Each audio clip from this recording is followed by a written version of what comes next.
3 million years ago, during the dawn of human history, planet Earth looked very different from how it does today. But even then, he was there, and he was the one who would eventually change much in the newly emerging world. At the dawn of humanity, he was not very different from the other members of his species inhabiting the planet. He was an ordinary Australopithecus, but in his heart there was an incredible thirst for battle, a desire to become the strongest. But most importantly, he had an insatiable passion for hunting, so strong that it became the main driving force of his existence. There was something in him that challenged the established order of things. Our hero did not die no matter what. Numerous battles, injuries, and deadly adventures left no trace on him. Time kept the hero intact. Even when his entire species died out, and eras changed one after another, he continued his existence from one battle to the next. Battles with dangerous predators only strengthened the muscles and determination of this creature, which could have been human. But it became something completely different, obsessed with the idea of endless war, hunting, and achieving immense power. Over 3 million years, his body reached its peak, his muscles became rock hard, and his combat skills became absolute. It became a god, the lord of the earth named Mu, a creature that became invincible to all its enemies and random rivals. And now, after such a long time, he was simply bored, deadly bored, because there were no worthy opponents left. He simply kicked one of the worlds with his foot, not expecting it to change anything in the current state of affairs. The planet spun in a direction completely unexpected by the laws of physics. For Mu, it was just a toy. Like a ball, the sanctuary of the gods called the Heavenly Kingdom hit the wall and bounced away. The ruler of this planet, named Elmore, watched what was happening with surprise, but did not intervene yet. He was second in command in the Divine Kingdom in terms of both status and influence. But another name of this creature, Lucifer, was of much greater interest. Meanwhile, Mu continued to suffer from idleness, languishing from it, as there was no being capable of even commenting on his antics. He thought about how difficult it was to be the strongest. The last time the god had fought was about 1,000 years ago, maybe even more. Then the hero had a brilliant idea. In order not to be too strong for battles, he simply needed to become weaker. If he took possession of the body of an ordinary weakling loser, a bunch of enemies would appear around him. Mu called out to his dragon, Yong. After a fairly short period of time, the monster responded to its master's call and flew to him. It landed, and the ground beneath its feet shook, even though it wasn't ground in the usual sense of the word. The dragon was huge, and retained the ability to walk on 2 legs, like his boss, the Lord of the Earth. Yong held the position of Mu's chief secretary and took great pride in this, taking his duties extremely seriously. The dragon asked why his master had summoned him and given him the task of looking after things while Mu was away, which sounded suspicious. Therefore, the dragon instantly took action and cast absolute shackles so that Mu could not disappear before explaining what was going on. The chains clanked as they wrapped around the god's figure. But could they really prevent him from carrying out his brilliant plans? Yong pulled the magical shackles toward himself and reminded Mu that a meeting of the gods was about to take place, so he couldn't just up and leave. The Lord of the Earth continued to move forward, noting that he did not care about the meeting at all. And anyway, it was nobody's business where he was going. Yon slid behind his master and lamented that now all the gods would be angry with him and seek revenge. That it was unfair to leave the secretary to be torn apart. With a loud explosion, our hero simply broke the magical chains, demonstrating that his patience had also snapped. He asked the dragon viciously if he wanted to settle the matter with his fists, his eyes flashing with rage. Yong was frightened by this prospect and simply wished his boss a safe journey. For some reason, the monster began to stutter and tremble. Mu announced that he was leaving, stretching out his hand. The Lord of the Earth began to consider whose body he should borrow. He scanned the thoughts of all the inhabitants of his territories and suddenly heard someone addressing the god with the words, "If you exist, then go to hell." That was just what he needed. Smiling, Mu decided to grant the wish of this insolent person, whoever he was. Listening to Yon's sobs, the god thought he should explain himself, so he asked his secretary to look after his body and take care of whoever came here to take his place. The dragon cried out that one cannot leave the body, for if it perishes while the soul is outside, the soul will perish too. Mu replied that who else should worry about whom. Yon continued to shout that it was too dangerous, and that one could not simply take the god's body and give it to some mortal. Our hero replied that this would not happen, that the soul of a person would be separate from his physical shell, left with the dragon for safekeeping. Finally, he smiled and said that he would return soon anyway, so the conversation was over, and then he disappeared. At about the same moment, the hero of the game received his last headshot on the screen of his mobile phone. The main character, in the form of a teenager, proudly held his sword forward, having just defeated the final boss.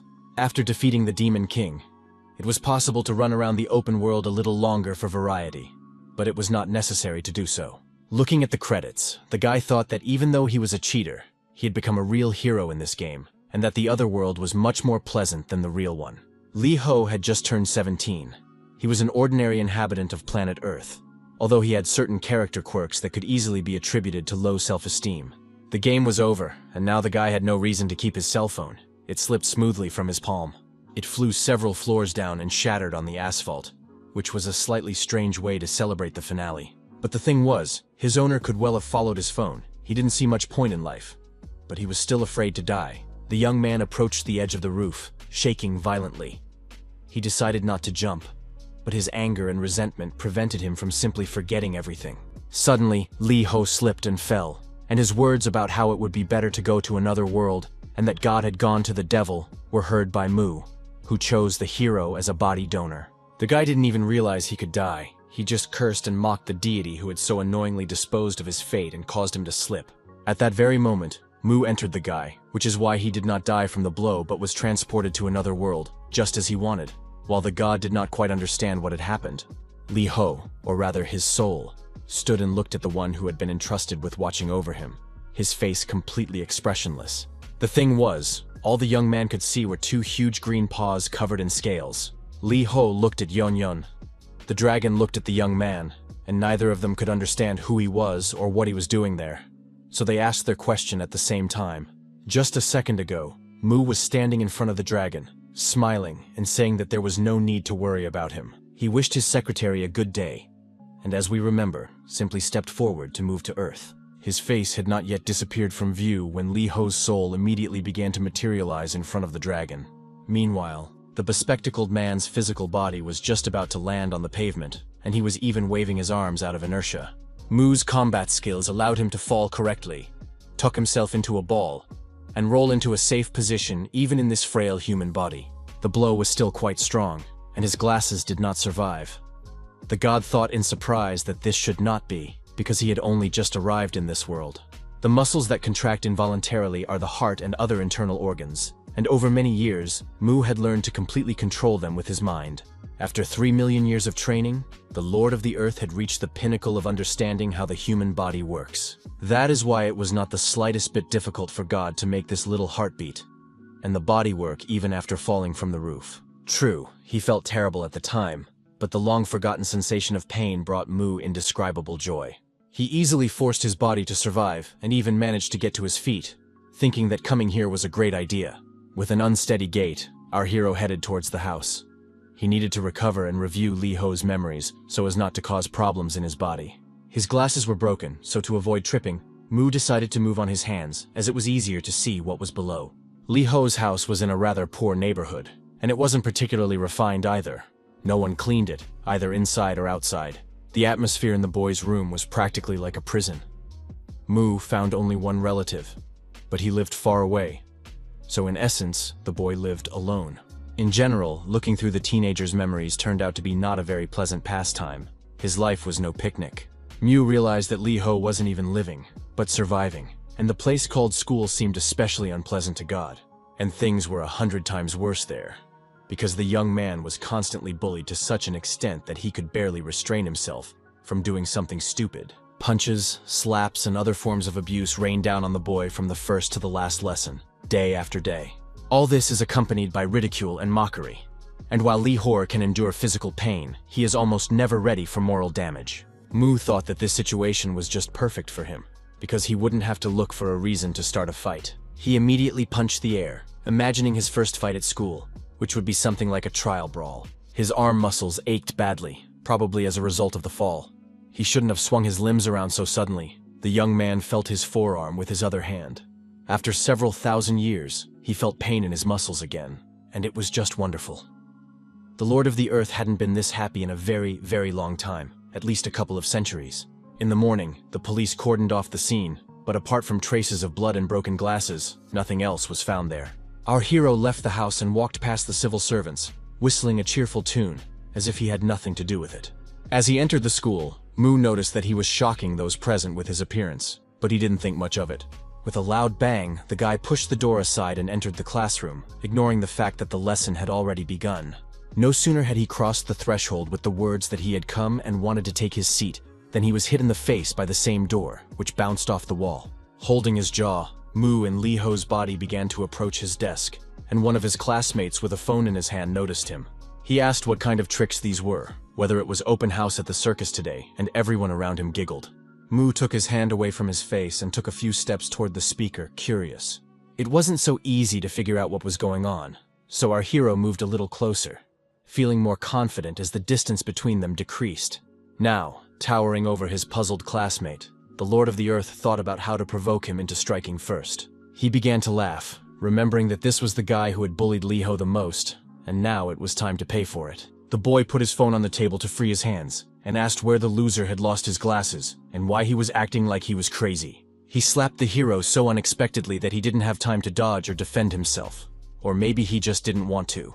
The classmate began his usual taunts about how the weakling couldn't even answer him, and was as blind as a bat without his glasses. He didn't know that this time everything would be different, because instead of the loser Lee Ho, a great warrior lived inside his body. His fist was thrust forward. In any battle, it is important to choose the right moment so as not to provoke an attack, but also to prevent the enemy from attacking. Therefore, when his classmate's fist flew towards Lee Ho's face, it encountered an unexpected obstacle, as Mu's speed was incredibly high. A fight is only possible when both sides want it, and the Lord of the Earth always wanted battle. So everything depends only on the intentions of the enemy, you need to be sure, so the enemy should be allowed to strike. And this is a sign from Mu that now he can let himself go and have fun to the fullest. A joyful and long-awaited event. His classmate couldn't understand why the bespectacled boy was laughing, perhaps not realizing that now there would be no place left for him to live. Just then, Lee Ho's fist flew straight into his face, but the force of the blow was not what it used to be. A sharp cramp shot through his forearm muscles again. Mu still hadn't gotten used to the fact that his body was injured after the fall, and that he needed to restrain himself. He flinched and cringed, crying out loudly. Everything hurt as if God hadn't spent the whole night restoring him, but had simply been fooling around. Only now did the teacher intervene, shouting loudly for the idiots to stop fighting immediately. He yelled that such behavior was simply unacceptable during class, but it was clear that the teacher was not particularly surprised by what had happened. Lee Ho stood in front of his classmate and clearly intended to hit him a couple more times, completely ignoring the demands to leave the classroom. Everyone turned and watched, so our hero's opponent pretended to be in complete control of the situation. He prepared his fist to strike and rushed into the attack, but he didn't take something into account. The person in front of him was no longer a nerdy Four Eyes. Mu took a defensive stance, waving his elbows several times. He was ready for something like this to happen, so he wasn't even going to back down. But he forgot that his third and fourth assistants couldn't be summoned, because mana doesn't work on Earth. No one appeared, and the Lord of the Earth began to shake his head in confusion. Even his classmate paused for a moment before attacking. Still, not long enough to cancel the blow, and Lee Ho's jaw cracked loudly as he barely managed to stay on his feet. His classmate prepared his fist for the next attack, hissing that it was better not to mess with him. Mu carefully glanced at his enemy, realizing that if he couldn't use mana or magic, and his arms and legs weren't in the best shape after the fall, he didn't have many options. More precisely, he had only one. But it was one that could well give our hero a confident victory in this battle. He met his classmate's flying fist with his forehead, making a counter movement for greater effect. His opponent's finger bones were much more fragile than Lee Ho's skull, which was also reinforced by Mu's skills. He screamed in pain, not quite realizing that this was only the beginning, and that even more interesting surprises awaited him. All God needed was for his target to freeze and lose his guard, and he was determined to bring what he had started to its logical conclusion. First, the Lord of the Earth grabbed his classmate by the wrist to pull him closer, reducing the distance between them. Then he delivered another blow with his head directly to the solar plexus, causing the young man to fly up, gasping for air. Tears welled up in his eyes, a scream stuck in his throat, and it was clear that what was happening seemed like a hallucination to Lee Ho's opponent. Meanwhile, our hero bent down to deliver his signature blow from below, and as he began to straighten up, the air whistled. The guy's head slammed into his opponent's jaw from below with full force, causing his teeth to clack loudly and his head to snap back. It was a good thing he didn't bite his tongue. Realizing that he no longer had the strength to fight, he simply dropped to his knees, while Lee Ho stood tall, looking down triumphantly. He didn't say anything, and in the next second, his classmates simply collapsed face down on the floor, with smartphone cameras recording every detail. No one believed that a nerd could defeat one of the strongest guys in the class, but nevertheless, that was the case. As soon as the fight ended and the excitement subsided, Mu was left with only one very faint feeling. It was a throbbing pain at the sight of the blow, the taste of sticky blood in his mouth, and regret that it was all over. Then he goes into ecstasy over his latest victory. Adrenaline rushes into his blood, and his hands begin to tremble. But there is a tradition that the Lord of the Earth tries not to break.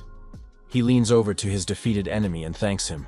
Then he brought his face even closer to the guy and opened his mouth wide, as if intending to bite off his ear.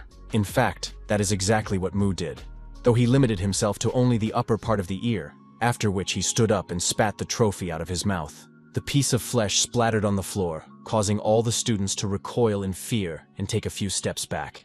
The god left such a mark, the traces of his teeth, on almost everyone he defeated in battle, provided, of course, that he had the opportunity to do so. The number of those who were left without a piece of their ear was truly impressive, for the hero's history of battles spanned 3 million years. Mu's mark was only given to strong opponents who were able to give him a good fight. It was a kind of game played by the god that had lasted for thousands of years. Elves, mages, hunters, berserkers, and even some monsters received such a mark as a token of gratitude for an excellent fight.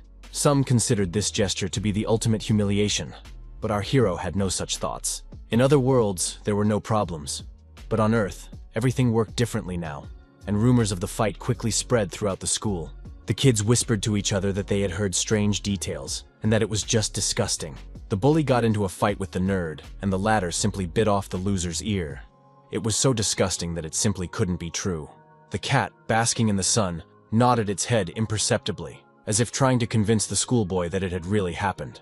The animal arched its back and stretched sweetly, hinting that it wouldn't mind a bite of the military trophy. The purring and satisfied growling indicated that the cat had already received its first portion of protein, and the students looked out the windows. They had something to look at and discuss. An ambulance was taking their classmate Lee Ho to the hospital. Mu also looked at what was happening, curious to see how serious the consequences of such behavior could be. But he was much more interested in when his classmate would return to school and give him another opportunity to fight. He waved his hand and wished him a speedy recovery. Behind him, he heard the teacher's voice shouting that Lee Ho-gu should come to the office immediately for a serious talk. He sat down in a chair and immediately leaned back with a wild cry, asking if the student had gone mad to be doing such a thing. The man raised the folder as if he intended to hit our hero and yelled that you can't treat your classmates like that. Mu was excited. He was just waiting for the teacher to strike him first, so that he could engage in a fight with him. With some kind of sixth sense, the man realized that it was not worth doing so, and his raised hand simply hung in the air above the hero's head. The teacher turned abruptly and said that there was no point in talking to this scoundrel. It would be much wiser to simply call his parents to the school. Hearing that he should not cause unnecessary commotion and could simply go home, Mu smiled. He liked this approach to things. The sun was shining brightly outside, and our hero really wanted to dance. He had finally fought and won his first victory in a long time in his new body. In general, it was quite boring at home, and the young man didn't really want to go there. But his weak body needed to recover, especially if Mu was counting on fighting new opponents. His hands were still shaking from the adrenaline rush, muscle strain, and fatigue, but mainly from the injuries he had sustained in the fall. It would be great to use mana now, which some Earthlings also call chi energy, but it was impossible, simply out of the question. It is the life energy that surrounds all living things, and in some worlds, people become hunters using it. In others, they develop magical abilities, which also has a very positive effect on combat skills. But there is no mana on Earth. No matter how hard Mu tried, he could not use magical skills or even simple healing. All attempts ended in failure. The god sighed loudly. The test was becoming more and more difficult, but he liked it. He would have to relearn how to fight without his abilities, which had taken millennia to develop and hone. Once in the apartment, Lee Ho's body was immediately laid on the bed to rest in the utmost comfort. The easiest way to regain strength is in sleep, and our hero instantly passed out as soon as he gave the appropriate command to all his internal organs. Mu, in his true form, breathed loudly and prepared to open his eyes. He needed to talk to his secretary. The first thing the Lord of the Earth saw was Lee Ho's soul riding Yon. How the dragon could have allowed such a thing was beyond comprehension. Lee Ho instantly approached the god and pointed his finger at the monster, declaring that Mu was simply obliged to give the dragon to his complete disposal. The bespectacled man declared that he had been sent to another world for a reason, so at least some guarantees of safety should be provided. In fact, he had a cunning plan. The schoolboy counted on the fact that with the dragon in another world, he would be simply invincible. Mu raised his own hand, and a huge magical hand appeared behind him. The god muttered that the boy was strange. The hand was the Lord's third summoned assistant, tasked with immobilizing the boy, and then take him where he belonged. Li Ho's soul began to panic and scream that he would not allow himself to be treated this way, then simply fell silent and trembled. Mu said that he really intended to send the schoolboy to another world, so that he would understand how good it was on Earth. The second-ranked planet was chosen, the abode of Lucifer, or El Mura, as he liked to call himself. Mu's bare feet made a little noise as they landed in this world, but he paid no attention to such trifles. Lucifer was busy performing some kind of magical surveillance ritual, or something like that, so he was in no hurry to greet his guests. Mu, his secretary, the third with the boy in his palm, and Li Ho himself simultaneously asked the host of the planet to excuse their intrusion, but not too politely. Lucifer immediately said that this would not happen. Yeon-yeon noted with surprise that he had not yet had time to voice his request, and Mu insisted that the answer would be yes. He declared that he had decided to send this schoolboy to the world of Elmer, so let him open the portal immediately. The Horned One looked back at the god with a dissatisfied look and asked why he was deciding for him. Since when had things been like this? The Lord of the Earth explained that he was deciding because he was stronger, and if anyone disagreed, let them attack first and everything would become clear. He licked his lips, anticipating an excellent fight, and then added that he was ready to do it at any time. Lucifer was furious. He hated brute physical strength, but he understood that his opponent was no less powerful in magic. Suddenly, Mu said that he needed to step aside for a moment to sort everything out, and the Horned One was a little surprised at why. The god raised his hand and began to study something, and Lucifer declared that he had no right to interfere in another world, and that a protective barrier was now being activated. He was about to add that this protection would even work against our hero, but at that very moment, the barrier of his planet shattered into pieces. This upset Elmura so much that he even forgot to get angry and fall into a rage. His disappointment was immeasurable. The Horned One began to say something about the rules of the world, but the Lord of the Earth asked him to stop mumbling and stammering. Now was not the time to argue. Mu ordered the third to release Li Ho's soul and suggested that the boy come closer, as the portal was about to open. The god commanded the boy to enter the new world, but he did not move, continuing to look at the god with a frightened, uncomprehending gaze. The Lord of the Earth reminded him that he wanted to go to another world, to which the schoolboy replied that he was going to take the dragon with him. In response, the Lord of the Earth laughed and said that if he wanted to, he could find his own Yun-Yun there, and that he didn't even look at his secretary. Then the third simply snapped his fingers and threw the boy through the portal to Lucifer's planet, and the deed was done. Listening to the boy fly into the unknown, shouting that he wanted to become stronger than anyone else, Mu told the dragon that modern children had become completely lazy. He asked Lucifer to look after the Earthling and said goodbye, waving his hand also without much respect, by the way. Elmur began to shake violently with anger, greatly annoyed by the lack of manners and arrogant behavior of the Lord of Earth. The Demon King was accustomed to perceiving himself as the pinnacle of creation, and the planet Elmer, named in his honor, was the ancient abode of this being. In those days, Lucifer was arrogant enough to challenge God, even though he himself was not a god at the time. The fiery, glowing spear was supposed to put everything in its place once and for all and show who was the most powerful here. But then, the Demon King decided that close combat would be much more effective and impressive, so he switched his weapon to a giant shining sword.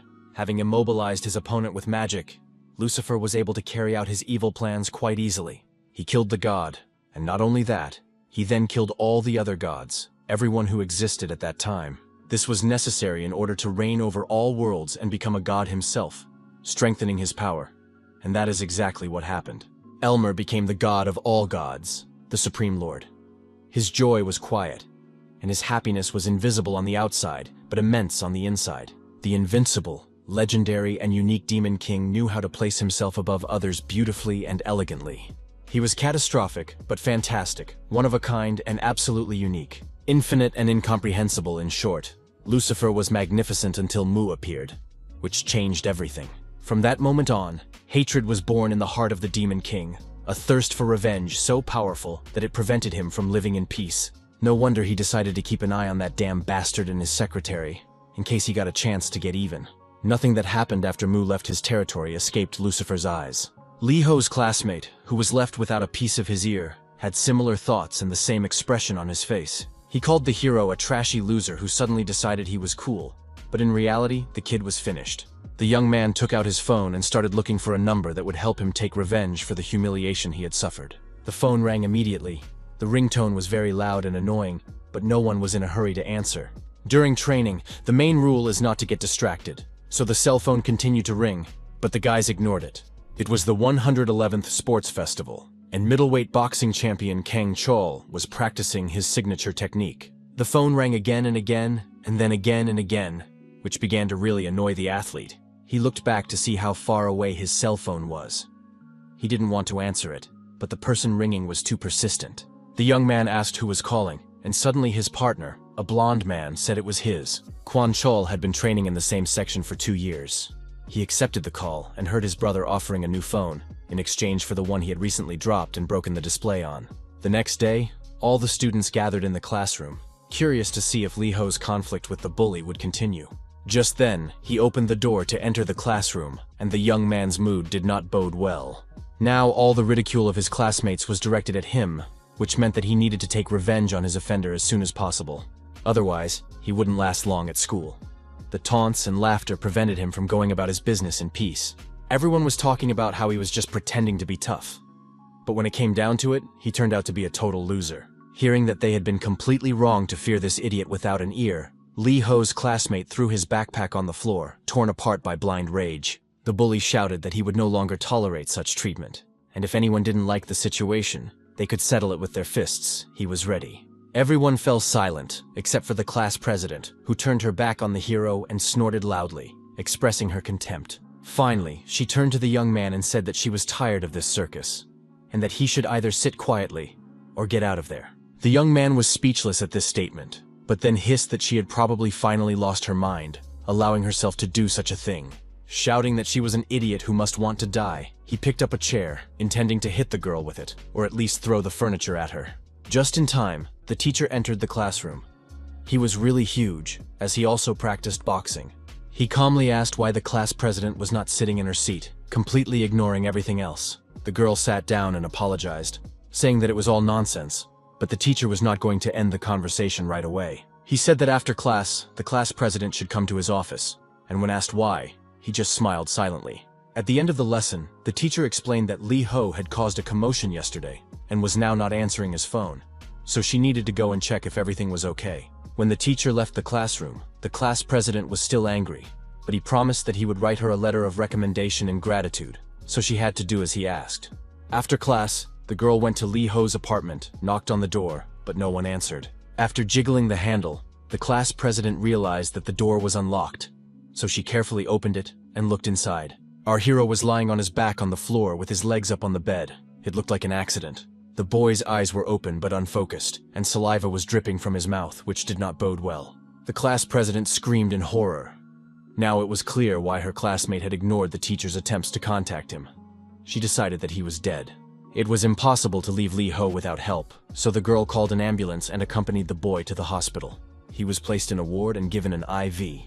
Fortunately, the young man was alive, just unconscious. After a while, Mu returned to his weak body, and Lee Ho opened his eyes, completely confused about where he was this time. Trying to figure out where he was, the hero looked around. He had no memory of such a place, but he recognized the headman. But what surprised Mu most was the IV drip. Apparently, this method of healing was new to him. He could clearly feel the medicine entering his body through his blood vessels, helping his body to recover. Everything was quickly absorbed into his blood and had an excellent healing effect. People weren't so bad after all. Mu quickly realized that this method of treatment could be just as good as magical healing, and he was delighted. The head girl noticed his smile and thought it was strange that someone would be cheerful after just coming to after passing out. She decided that the guy had gone mad, since he allowed himself to laugh in such a situation, and asked what was wrong. There was no answer.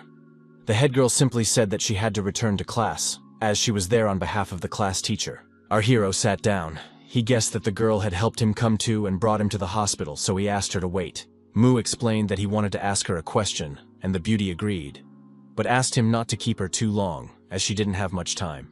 The Lord of the Earth thought that he knew practically nothing about the modern order on the planet and needed to learn more quickly. The main thing that interested him was a place where he could train, so Mu asked the headman about it. The girl was finally convinced that the nerd had completely lost his mind, and she didn't answer for a while. But then she asked if he had any money, and when she heard that he didn't, she showed him the playground with exercise equipment in the park, and the god immediately began training. After a series of push-ups, he jumped down to the ground and thought that it all worked quite well, unlike before.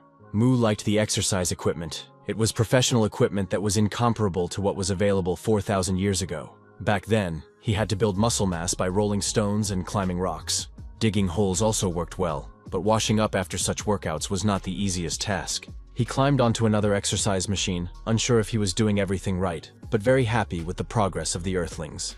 Then a stone flew into Lee Ho's back, and he decided to end his workout to find out what was going on. Behind him was the same classmate with the mark on his ear, and next to him was the same blonde boxer, Kwang Chol. The bully said he had been looking for Lee Hogu all over the neighborhood, and here he was, playing the fool, pretending to love sports. Mu bent down and picked up the stone that had hit him in the back, then calmly asked who had thrown it. His classmate replied that you didn't need to be a fortune teller to know that it was him, that it would all start soon, that his brother had gathered a whole crowd. A fist flew into the guy's face faster than he could finish his sentence about Lee Ho being finished. The boy collapsed to the ground, clutching his nose, and howled in a nasty voice, but no one cared. It was a preemptive attack, caused by irritation at a stone hitting him in the back. Mu was very excited. Just then, the annual meeting of the gods began, and Yan Yan stood up to greet everyone. The dragon took out a piece of paper and announced that since the master was absent, he would simply read his message. Lucifer did not like this turn of events, so he called out to Mu's secretary. The monster raised his eyebrow in surprise and asked what was going on. The Demon King telepathically asked Yeon Yan what he was doing, whether he had completely lost his conscience. The monster flinched in fear and waved his hands, shouting that he had no such intentions. He would just deliver the message and leave. The secretary stood up and began to read. The note said that if an opponent worthy of fighting the Lord appeared, he should be summoned, and that was all. An awkward pause hung over the round table, which was broken by Lucifer, who slammed his fist down on the lid with all his might. Elmer shouted that the god's stupid request had long since annoyed everyone, so this time Mu didn't even show up at the meeting in person. Lucifer turned to the right and asked the others if they considered such behavior normal, calling it rude. Then he turned to the left and reminded them that the purpose of these meetings was to maintain stability in the world. Since there was no response, the Demon King simply continued to seethe silently. So. The third most powerful archer in the divine realm said that this was foolish, that they should come to the aid of anyone whom the god of earth was unable to deal with. Lucifer shouted that the world's control system had turned into entertainment for one bastard, and that everything could fall apart at any moment. The chaos that had reigned due to Mu's recklessness was only getting worse. Had they already forgotten the incident with the Cyclops planet? The god of the Cyclops, who occupied the 9th place in the divine kingdom, recoiled in fear, for he remembered everything. About 1,000 years ago, the Cyclops planet found itself in grave danger, which could have led to its destruction. A creature of the void named Segot intended to swallow this world whole, like a delicious breakfast bun. He had already begun to bite into the celestial body when Mu, the god, learned of what was happening and immediately rushed to help. The Lord of the Earth appeared out of nowhere, and without a moment's hesitation, attacked Segot with one of his best blows. Naturally, the spawn of the void did not survive such an attack, but it still managed to swallow a fairly large piece of the planet. Lucifer wondered if the situation really had to be brought to this point, and if they had acted together and arrived earlier, nothing like this would have happened.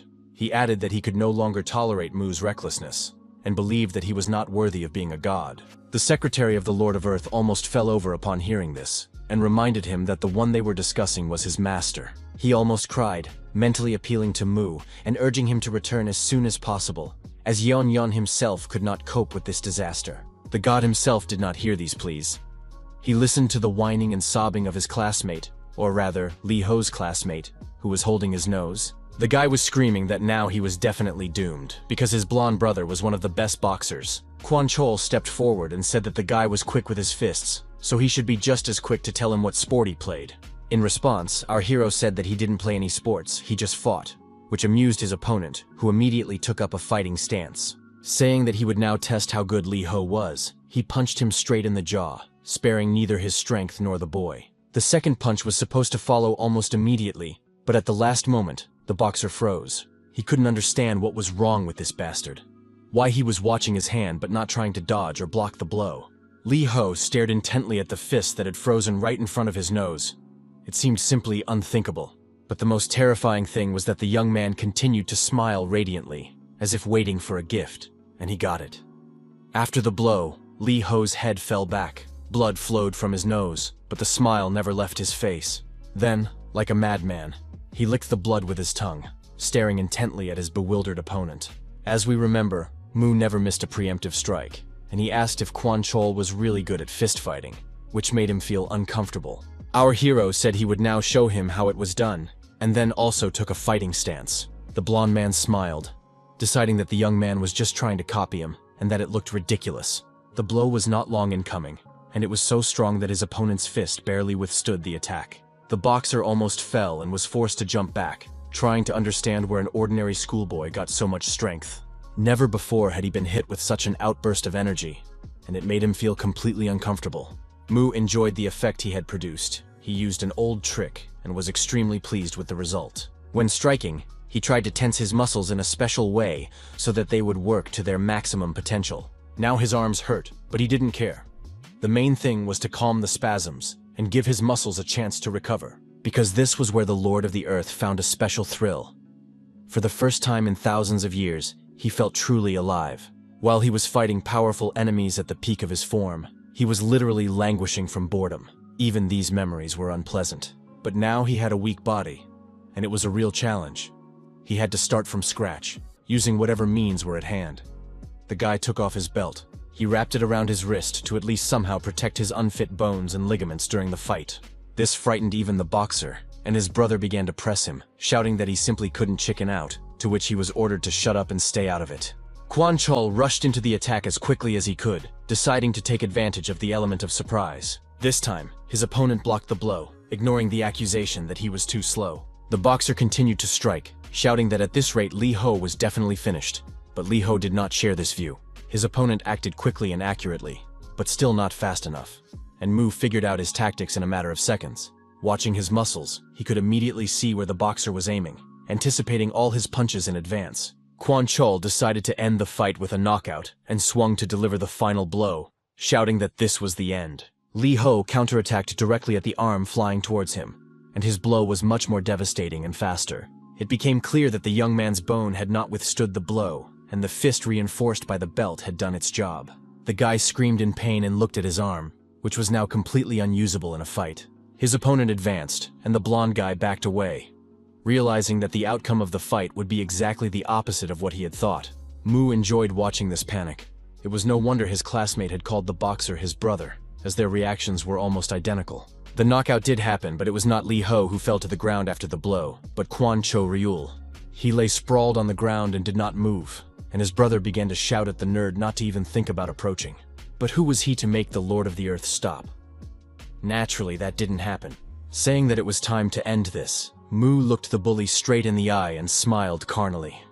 The bully guessed what was about to happen. It was clear from his classmate's face that he would not say another word, and he suddenly lost the desire to defend Kwon Chol, simply looking plaintively at his enemy. And yet he made one more attempt to prevent Mu's traditional ritual by standing in his way. The schoolboy even mustered enough courage to put his hand forward and order him not to approach the blonde. Seeing that Lee Ho was not going to fight anymore, he smiled and suggested that he surrender, and that would be the end of it. They would just go their separate ways.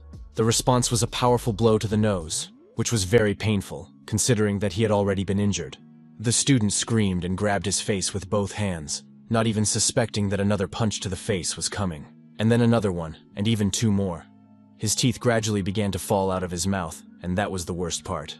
The final blow was a jab to the solar plexus, after which the young man was unable to stay on his feet. His face was swollen and looked like a pillow. Tears were streaming from his eyes, but he didn't even have the strength to scream. Lee Ho knelt down and leaned closer to his classmate, his face hidden in shadow, but one could swear that Mu was smiling. And so it turned out. He happily announced that he hadn't expected his opponent to be so insatiable and unwilling to give up. He left his signature mark on the blonde boy and turned away satisfied, leaving the boys lying on the sports field. His classmate looked after him with his last ounce of strength and cursed. He still couldn't figure out why the nerd had suddenly become so strong. At home, Mu plopped down on the bed and exhaled loudly, pleased that his weak body was gradually becoming stronger. But his hands hurt like hell, covered in bruises and signs of severe contusions. He needed to recover. He had to keep training, But if his ligaments kept getting damaged so easily, he would have to forget about normal fighting. It would be nice to return to his world and pick up where he left off with Yon Yon, and it wouldn't hurt to check in on things there. Mu closed his eyes and concentrated on moving back. But for some reason, it didn't work on the first try. He tried again and again, but the trick didn't work. It became impossible to leave Earth and return to his world. Over the past couple of days, something had happened in the Divine Kingdom, starting with the planet Elmore, ruled by Lucifer. As we remember, Mu ordered him to take care of the nerd he had sent to another world, turned around, and left. The Demon King then watched in fury as his old enemy saddled his dragon to return home. Yong Yong then asked how the Master's journey on Earth was going, and he replied that everything was fine, but the body he had received was too weak. The secretary advised him to take a magic restoration ball with him next time, and this seemed like a good idea to the Lord, but too late. The fact is that some objects are capable of storing the magic of other worlds, such as the planet Elmer and the like. They appear in places with an excess of mana. But on Earth, they can only be obtained with divine blessing. This was a huge rarity that occurred once every few thousand years under favorable conditions. So, throughout human history, only a few people have come into contact with them, and they were immediately elevated to the rank of gods. This posed certain difficulties for both the owners of the items and those who came into contact with them. Mu promised the dragon that he would prepare better for his next visit, and this time he would go simply, as he had done before. He jumped off Yon Yon's back, heading for the portal, and Yon Yon once again reminded him of the meeting of the gods. The Lord of the Earth said that the monster had complained so much that he took pity on him and prepared something for him. With a victorious cry, he took out the very piece of paper with the text that the dragon had read aloud to his colleagues at the round table. The dragon continued to protest and stamp his feet, but the Lord had already headed for the planet to make the transition. When the soul began its transition to another world, Yon Yon grabbed his head in despair, but it was too late. The physical shell of the god Mu fell helplessly to the floor, and his secretary was ready to collapse next to it, feeling broken. Lucifer, who was watching this from a corner, was surprised, but gladly realized that the moment for revenge had come. He did not know what the Lord of the Earth had in mind, but in any case, he was now in an advantageous position, since the latter had not even shown up for the meeting. Watching the secretary defend his master, the Demon King realized that he had to act immediately. Such an opportunity comes once in a millennium, and since Mu was not planning to return yet, he simply would not be able to interfere.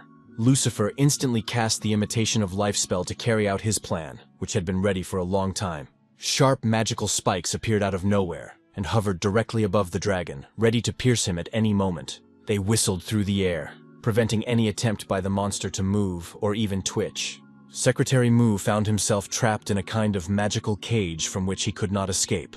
He growled menacingly and asked what this was all about, preparing to tear Elmer to pieces if he didn't answer. But the answer was not long in coming.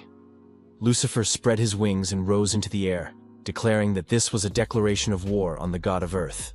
Then he looked at those present with hatred once more, and repeated that this was a war that would know no mercy.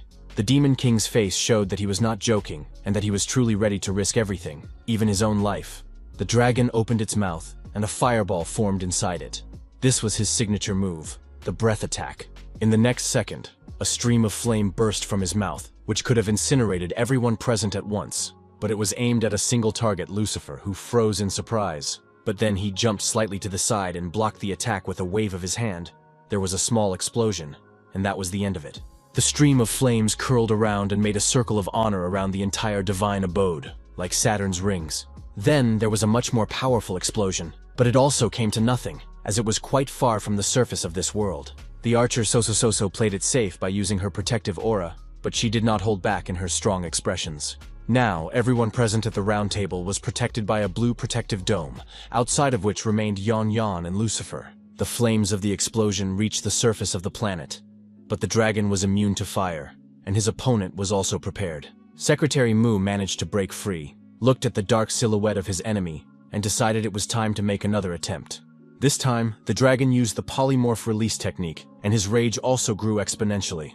Elmer's eyes flashed maliciously, and he promised the monster that it would now perish, and after it, its master would join his ancestors, for Mu's mark was already visible. Yong Yong was magnificent in his true form, flames literally overflowing from him, and the secretary hissed that this would never happen. The archer Soso interrupted the scene with a loud sigh. Apparently she also had something to say about this. The girl glanced at her opponents and declared that this was not the best mood for a meeting on stabilizing the world. Sharp magical spikes rained down on Yon Yon as he was distracted by this remark, blood dripping down. So couldn't care less about that. She got up from her seat and turned to leave, saying that she'd had enough. This was not part of Lucifer's plan, and he ordered the girl to stop immediately in an icy tone. The question remained open as to whose side she was on, and whether she supported the expulsion of the Lord of Earth from the gods. So did not obey the order and continued to walk away, stating that she would not take part in this and would remain neutral. This answer satisfied the Demon King, and he nodded, then asked everyone who was against it to speak up. He picked up one of the magic spears and added that he would deal with each of them personally, which did not inspire enthusiasm at all. Yong still did not remain silent and asked in a weak voice if he was so stupid as to think it possible to defeat his master. Lucifer asked maliciously who he was talking about, whether he meant the fool who had decided to inhabit the body of some weakling. The dragon asked where he got his information, and his enemy replied that overconfidence and recklessness always led to such an outcome. Yon had nothing to say in response, because deep down he knew that this was indeed the reason. The dragon shouted that the villain would not get away with it and swung his tail, which was still free of spikes. The blow was supposed to knock Lucifer down and at least seriously injure him. The monster had plenty of strength, but the enemy simply waved his sharp weapon and calmly jumped to the ground, as if he had just left the barber shop. The stump of his tail also fell after him, and the Demon King told Yon not to rush to die while he was still alive, as there was a chance to get to Earth. And there, he would deal with the mad god who had dared to inhabit the body of a weakling. That was his plan.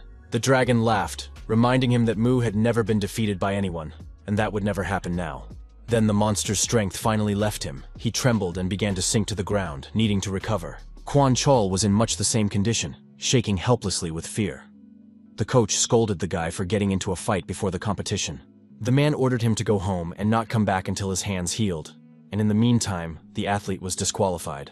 The boxer turned and headed for the exit, holding his ear and cursing the guy he had to fight the day before. At the door, he ran into the champion, Kang Chol, who looked at his colleague with a puzzled look. The boxer asked what had happened to his hand, but all he heard in response was incomprehensible muttering. Then, an idea came to the blonde man's mind, and he smiled, thinking, why not use the strength of the best? He sniffed sadly and leaned forward, saying that young people these days were very rude and aggressive. Quan Chol lowered his eyes to the floor and began to explain that he had heard his younger brother being mocked, and decided to stand up for him.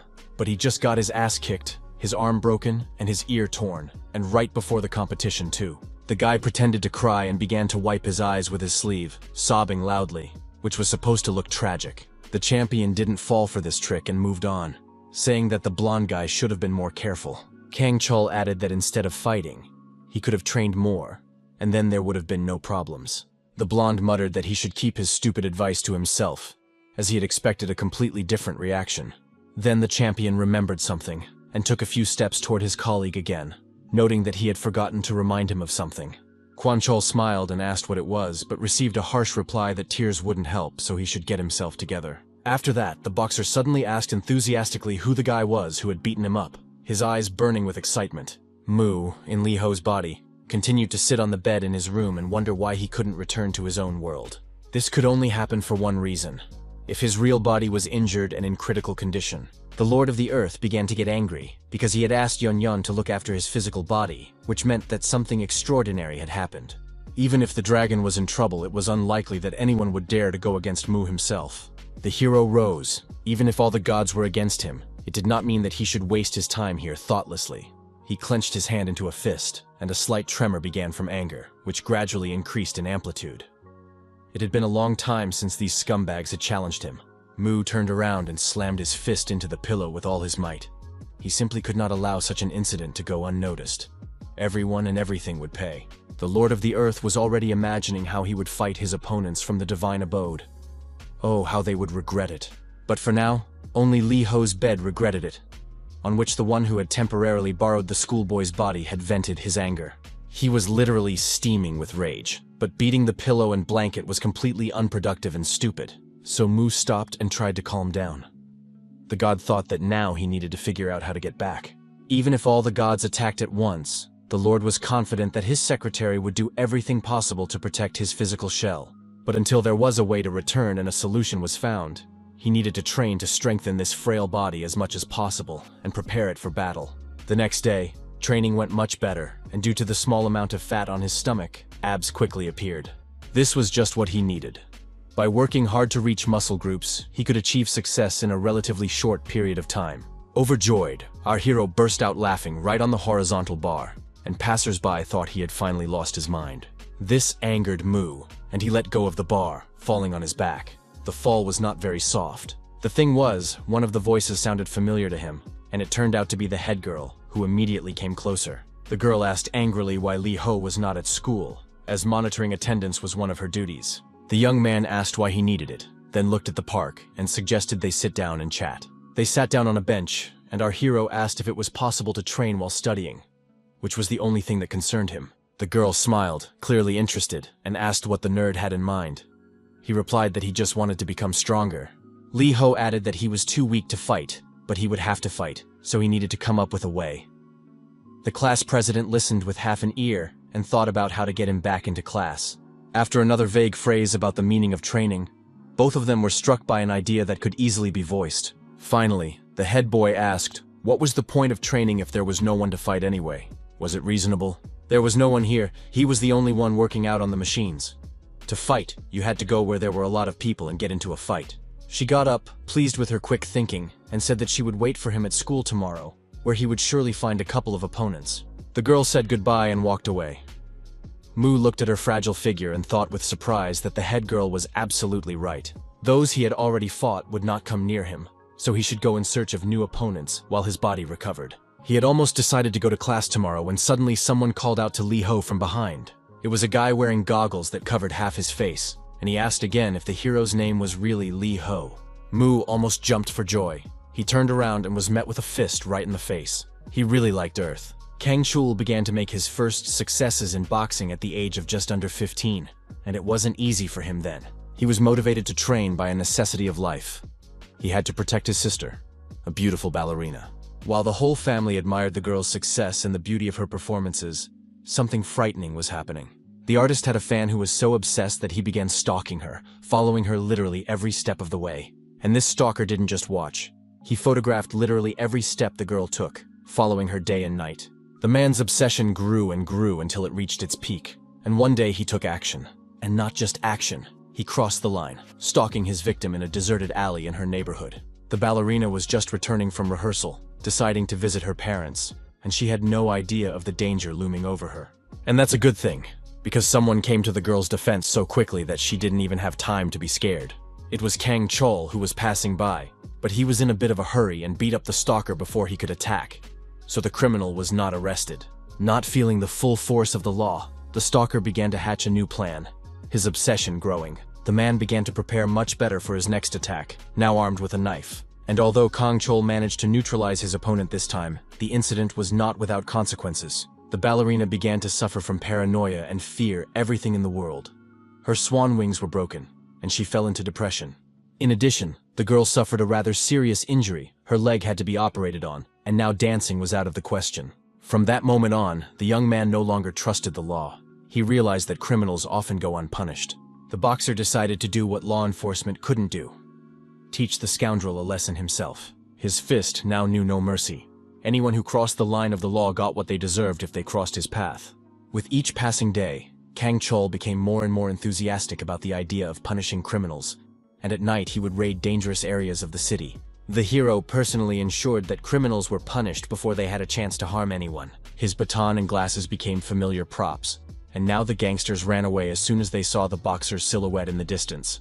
If they were quick enough, of course. Fighting and justice became Kang Cho's guiding star. So he decided to teach a lesson to the person who had deprived his colleague of the opportunity to compete. Lee Ho, or rather the Lord of the Earth in his body, received such a powerful blow that he could barely stand on his feet. It came as a complete surprise to him. And yet, thousands of years of practice in fistfighting did not go to waste, and our hero instantly regrouped to fight back. He was glad that his opponent had attacked first, because now he could continue the fight with a clear conscience and great pleasure. Mu thought he was very lucky, because the opportunity to fight so soon was a pleasant gift for him. Kang Chol asked why the kid was hanging around here and beating people up, whether he was planning to become a gangster or a criminal. The nerd smiled and replied that he was not a fan of small talk and preferred to work with his fists rather than his tongue. It was like in a computer game. The opponent froze, and for a moment, all his stats dropped sharply due to a debuff caused by surprise. But Kang Chul was not a timid man. He immediately gathered himself and rushed into the attack because he considered himself a great avenger. Lee Ho took a defensive stance, his speed was also high, and his reactions were lightning fast. The battle promised to be exciting. Several of the boxer's punches missed their target because his opponent skillfully dodged them, which came as a surprise. After another futile attack, the boxer whispered that such a reaction would make the boy a champion. But then he decided to block his opponent's right side, limiting his field of vision. And it paid off. The blow reached its target and was so powerful that it almost knocked the Lord of the Earth off his feet, but did not. The young man managed to put his elbow up, so he didn't suffer any serious damage, but he realized that he had an excellent sparring partner. In addition, the very talkative Kang Chul praised the block, and there was something like respect in his voice. Another lunge followed immediately, and it also hit the guy's radius bone, who was not going to let himself be hit for real. His plans were disrupted by a sudden jab to the back. One must not forget that a boxer has two hands, not one. Mu clearly realized that Kang Chul was deliberately trying to target the areas that were most damaged. He stepped back, figuring out how he could protect himself and launch a counterattack. The boxer took the pause as fear. The hero declared that he understood that his enemy now had nothing to defend himself with. But he was not going to let him go just because of that. Putting his fist forward, the Avenger pompously declared that true justice knows no mercy. These words caused Lee Ho to burst into laughter so hard that his whole body began to shake and sway. This left Kang Choryul in a real stupor. No one had ever reacted to his threats with such unrestrained laughter before. Mu understood perfectly well that with his damaged hands, he simply could not beat the boxer properly right now. The tremors were making themselves felt, as were his damaged ligaments, and his hand was completely unsuitable for striking. Our hero laughed because he still wanted to fight so badly that he didn't want to back down. So strong was his thirst for battle. He commanded himself to calm down and start thinking about how to defeat his opponent under such circumstances. He couldn't just enjoy what was happening. God remembered very well that even he, the Lord of the Earth and Supreme God Mu, did not always win. He had various rivals. Several times he had to bow his head, acknowledging his own powerlessness and defeat in battle. And yet it was always fun, because such a situation only meant that the battle had been a great success. Each time he found himself in a dire situation, the god pulled himself together and began to analyze the enemy's vulnerabilities. He figured out how to counter strength with cunning. Mu could not be accused of lacking intelligence. He managed to turn the tide of battle in such a way that disadvantages quickly became advantages. And the calmer the Lord of the Earth was, the faster he managed to take the situation into his own hands and bring it under complete control. To become stronger, Mu tried with all his might to engage his mind and strictly suppress his unbridled emotions. But when he received another crushing blow, the Lord sometimes simply could not help but rejoice. Spitting teeth and blood onto the ground, deep inside he felt endless happiness and joy. That's why he simply couldn't hold back a smile and laugh, sincerely, from the bottom of his heart. It was a kind of psychological attack. Now, in order to win, he had to suppress his emotions as much as possible. And our hero tried to do this as best he could. He managed to make himself look sullen, but it took all of his energy, every last bit. Kang Chul recoiled, noticing such a sharp change in the criminal's mood. He was almost certain that he had serious mental problems. But this did not scare him. On the contrary, it provoked him to the utmost.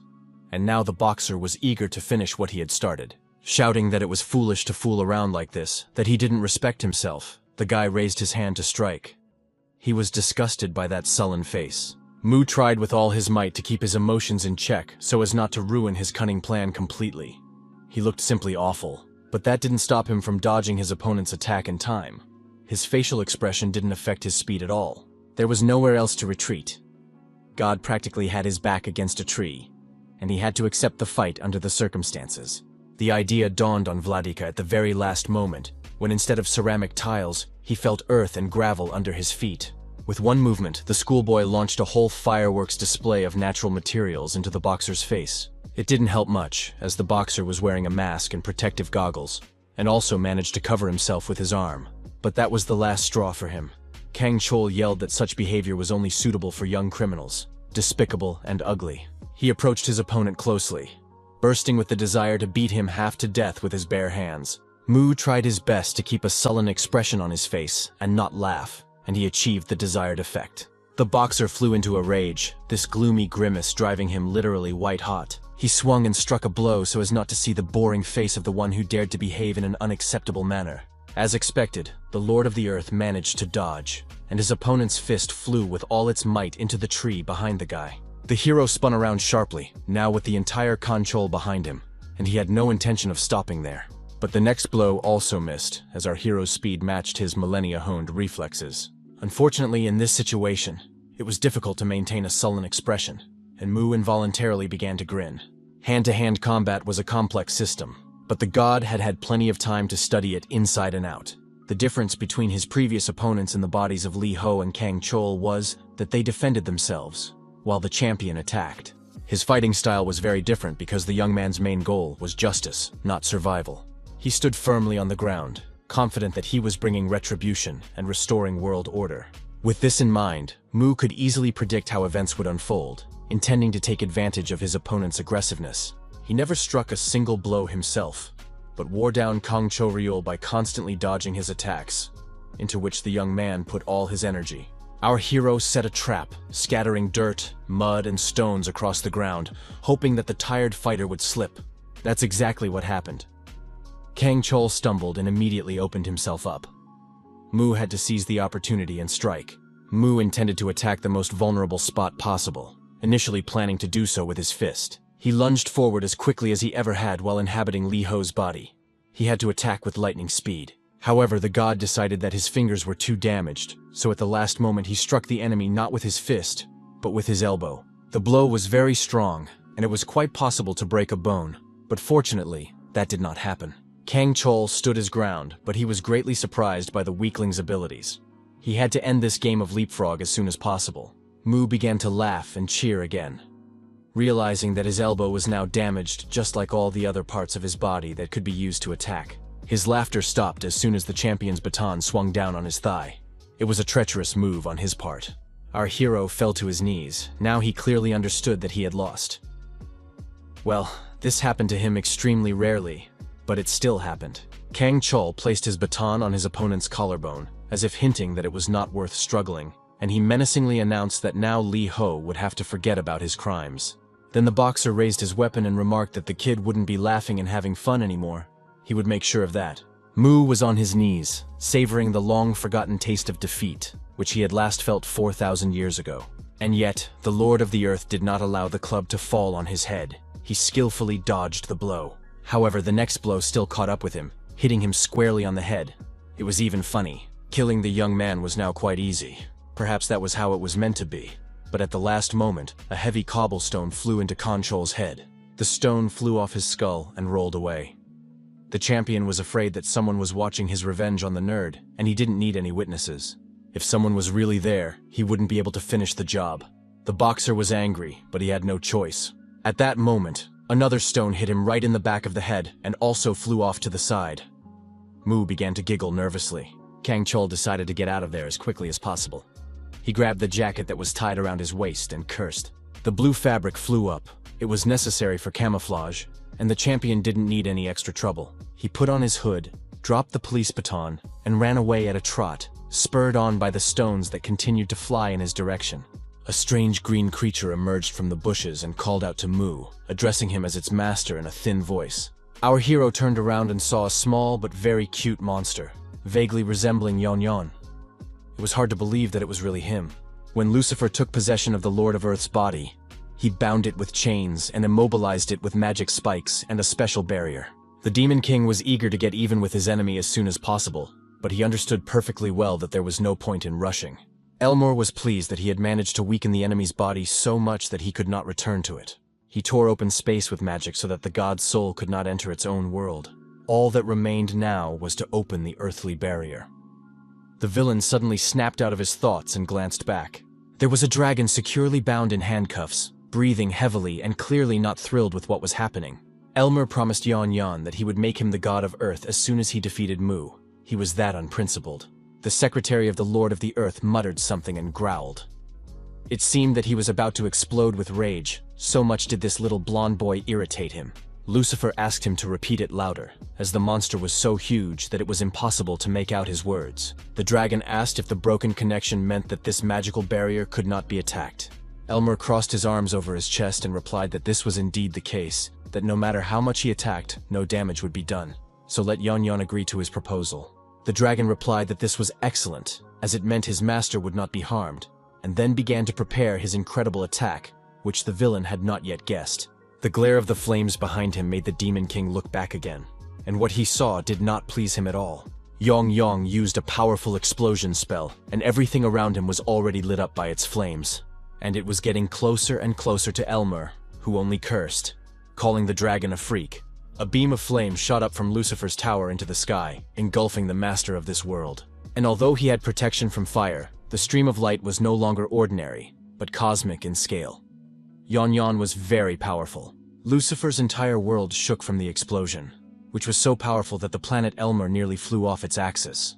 It was difficult to understand what was happening because of the thick, bright smoke, but it was clearly a catastrophe of universal proportions. Taking advantage of the commotion, Yon Yon shrank and slipped through a hole in the barrier to help his master. He had used all his strength for the explosion, so he was in terrible condition, but he did not lose his fighting spirit. Lucifer gave chase, shooting the monster with his magic spears, not wanting to let it warn Mu about what was happening. The Demon King cursed Yon Yon and promised to wipe out this insolent lizard and its vile master as soon as he got his hands on them. Elmore swung his weapon and threw it straight at Yon Yon, who was running away as fast as he could. The spike almost reached its target, but due to the small size of the enemy, Lucifer was unable to calculate the trajectory accurately. The spear got stuck in Mu's throne chair, which allowed his secretary to use the portal and go to Earth. The dragon flew, trying to figure out how to find the Lord of Earth in this vast world, as he did not remember exactly where he had been transported. However, his internal compass worked perfectly, and Yon Yon moved to the exact location of his master. And although the monster was now about the size of a lizard, he found a way to help Mu even in this form, using stones. Although the first cobblestone was himself, a shrunken dragon who had just overcome all the layers of the planet's atmosphere. It was the impact of his far-from-soft landing that forced Kang Choryul to flee the battlefield, almost losing his slippers. Mu went home and took his secretary with him. They needed to talk calmly and without prying eyes. Yon Yon told the Lord of the Earth everything that had happened in the divine abode, and he sat on the bed, gloomier than a cloud. The Lord of the Earth's eyes burned with anger. He could not even imagine that Lucifer could decide to do such a thing. Then Mu's face broke into a happy smile. He thought that the enemy was behaving as if he no longer planned to fight, but that could not be the case. God chuckled, thinking that in fact Elmer had been preparing for battle for a long time, because fate itself had decreed that it was destined to happen. He rolled up his sleeves and felt his muscles. This won't do. He needed to train as much as possible to strengthen this useless body. Our hero simply raised his arm, but even that caused him intense pain. This won't do. It's impossible to fight now, and impossible to train as well. Mu began to tremble with anger. He urgently needed healing, and only then would he be able to do anything. He turned to Yon Yon and asked if he had brought the item they had discussed last time, the magic ball. The monster smiled and replied that he had fulfilled the task. Everything would be fine now, so he shouldn't worry too much. Immediately a strange lump appeared in the dragon's throat, growing larger and larger as it moved toward his mouth. Then Yon Yon simply burped up a blood-red ball, which appeared to be a dragonstone, a mineral made from dragon blood. The secretary explained sheepishly that he had only brought one ball, which was enchanted with a spell of complete healing, available for a single use. If he had known, he would have brought more. Mu did not get upset or scold him. He just put his hand on the stone, which somehow managed to increase in size. The Lord of the Earth looked at it with great joy and smiled. It should be enough to completely heal all his injuries. The process began instantly. The dragonstone began to dissolve, and streams of greenish steam rose from it. Mu felt his muscles strengthen, and a pleasant wave of energy spread through his body, which was a little unexpected. He asked Yon Yon if he was right in understanding that this was not a normal healing spell, as his muscles had become more sensitive. The dragon modestly replied that he had tried his best and put all his strength into this ball, and now it healed and improved the body. The stone's effect ceased, and it shrank but did not disappear. It seemed that in the human world, not much mana was needed, and the ball could be used again. Mu threw it to his faithful assistant and offered to use it himself, and Yon Yon gratefully caught the gift. The dragon said he would not do so, leaving the stone for later, in case it was needed again. He swallowed it and began to stroke his belly with his paws. waiting for this peculiar pill to reach its destination. Another lizard, but this one yellow, was stroking someone's index finger with its paws in the same way. It was Dooley, the headman's pet. They played together for quite a long time every day, and the girl enjoyed the reptile's company. She let it go into the terrarium, lamenting that the lizard couldn't talk. Otherwise, they would definitely have become best friends. The girl headed for the exit, shouting one last time that the little one shouldn't be bored. They would see each other right after school. Everything in the classroom was the same as usual, except for one thing. The behavior of one of the students had changed dramatically. The same bully who always picked on Lee Ho was sitting quietly at his desk writing notes, looking as focused as possible. The boy thought that he never really liked being a bully, that it was stupid, and that he would be better off spending his time studying. At that moment, the classroom door opened, and our hero appeared in the doorway, acting quite relaxed and cocky. The classmate began to write even more rapidly and intently, afraid to be alone with his enemy. Lee Ho, or rather Mu, who had taken control of his body, suggested that the student take part in the competition. The class president muttered that he hadn't had time to show up, but already had something in mind. Our hero turned to the girl and said that her words had been decisive in his decision to go to school. They had convinced him. The young man smiled radiantly and said that now all that remained was to find someone to fight, as the head boy had advised. She was embarrassed, a little nervous that the prospect of a new commotion was becoming more and more distinct. She wished Lee Ho luck and decided to get away as far as possible so as not to get involved in the adventure he was planning. Rumors immediately spread throughout the school that the recent events had been caused by some kind of neutralizer. All this was told by a pretty girl who was clearly delighted with Lee Ho's new image and behavior. The girl chattered incessantly about how there was this nerd who everyone made fun of. But then he suddenly rose like a phoenix and gave his tormentors a good thrashing. The funny thing was that when Kang Chul heard this story from the beautiful girl, he wasn't particularly pleased. The champion asked if the nerd had really done that to the bully who had teased him, and his classmate confirmed it and even mentioned the bitten ear. The boxer began to piece together the true picture of what had actually happened at school. He guessed that Kwon Chol had simply lied. Well, now the blonde would have to bitterly regret it. Our hero heard part of the conversation because he was standing nearby, and he was very curious to see what conclusions the boxer would come to. Realizing that the champion didn't want to discuss gossip, Mu was a little upset. It seemed that there would be no good fight today. Nothing interesting was happening in class. Everyone was diligently scribbling something in their notebooks. And the Lord of the Earth got bored, so he went outside, hoping to train. The young man continued to listen to what Kang Chol was chatting about with his companion, watching them closely. When the boxer scratched the back of his head, Mu tensed up. He had definitely seen this type of arm muscle structure before, and what's more, he had felt their strength on himself. He suddenly realized with absolute certainty that this was the same guy who had beaten him up yesterday. Disguise or no disguise, physiological characteristics cannot be hidden. Kang Chol seemed to sense this gaze and turned around, but he didn't immediately recognize Lee Ho either, because he didn't have a scratch on him. Our hero decided to catch up with the champion immediately. It was a great chance to fight. The other guy was afraid that the kid wanted to catch him and turn him into the police. He started to run away, wondering how the nerd managed to recognize him, since he was wearing glasses and a mask to hide his face. Kang Chol ran with all his might, but Mu was right behind him, practically keeping up with him, because he had fully recovered. The boxer tried to speed up, but his main advantage was strength, not endurance, and the chances of escape were becoming slimmer and slimmer. He even began to convince himself that he had panicked for nothing, that it was highly doubtful that Lee Ho had recognized him, that maybe the kid had something else on him. And yet Kang Chol continued to run, our hero rushing after him at full speed, excited by the opportunity to fight. To cover his tracks, the champion darted into an alley, hoping to get lost in the crowd or hide somewhere. Lee Ho ran to the turn, expecting to see his opponent, but that didn't happen, and the young man froze in place. He looked into the narrow passageway, trying to see where Kang Chol was hiding, but he couldn't see the slightest sign of where he might be. The hero thought it was unfair. The situation was perfect for a fight. Yon Yon appeared from under his shirt. The dragon asked if the gentleman was looking for the insolent man who had attacked him yesterday, as he could clearly smell him in this place. Yon Yon jumped onto the pavement and said he could find the trail like a bloodhound, which was something new. The monster sniffed the air intently to determine the direction in which the boxer had fled. Unexpectedly, someone's yellow sneaker was right in front of his face, which was simply offensive. Yang Yang looked up, intending to launch into an angry tirade, completely forgetting that he was not supposed to talk to earthlings. The head girl was standing above him, looking in surprise at the lizard, which was making strange sounds resembling human muttering. The dragon realized he had made a mistake and fell silent. The schoolgirl decided that she had probably just imagined it and needed to get more rest. Then she noticed new details and blushed deeply, because she did not expect to meet a reptile in such a place during class. The little dragon had no intention of bowing for long.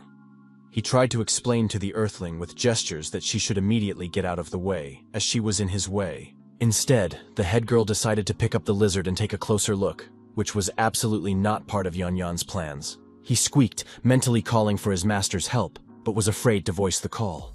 The monster was outraged at how this human being dared to treat him this way. Then the dragon calmed down and began to think about what to do. If he could use magic, there would be no problem, but the restrictions of Earth were in effect. He didn't even notice that he had said this out loud, but the head woman was alerted. She was sure that this lizard could talk.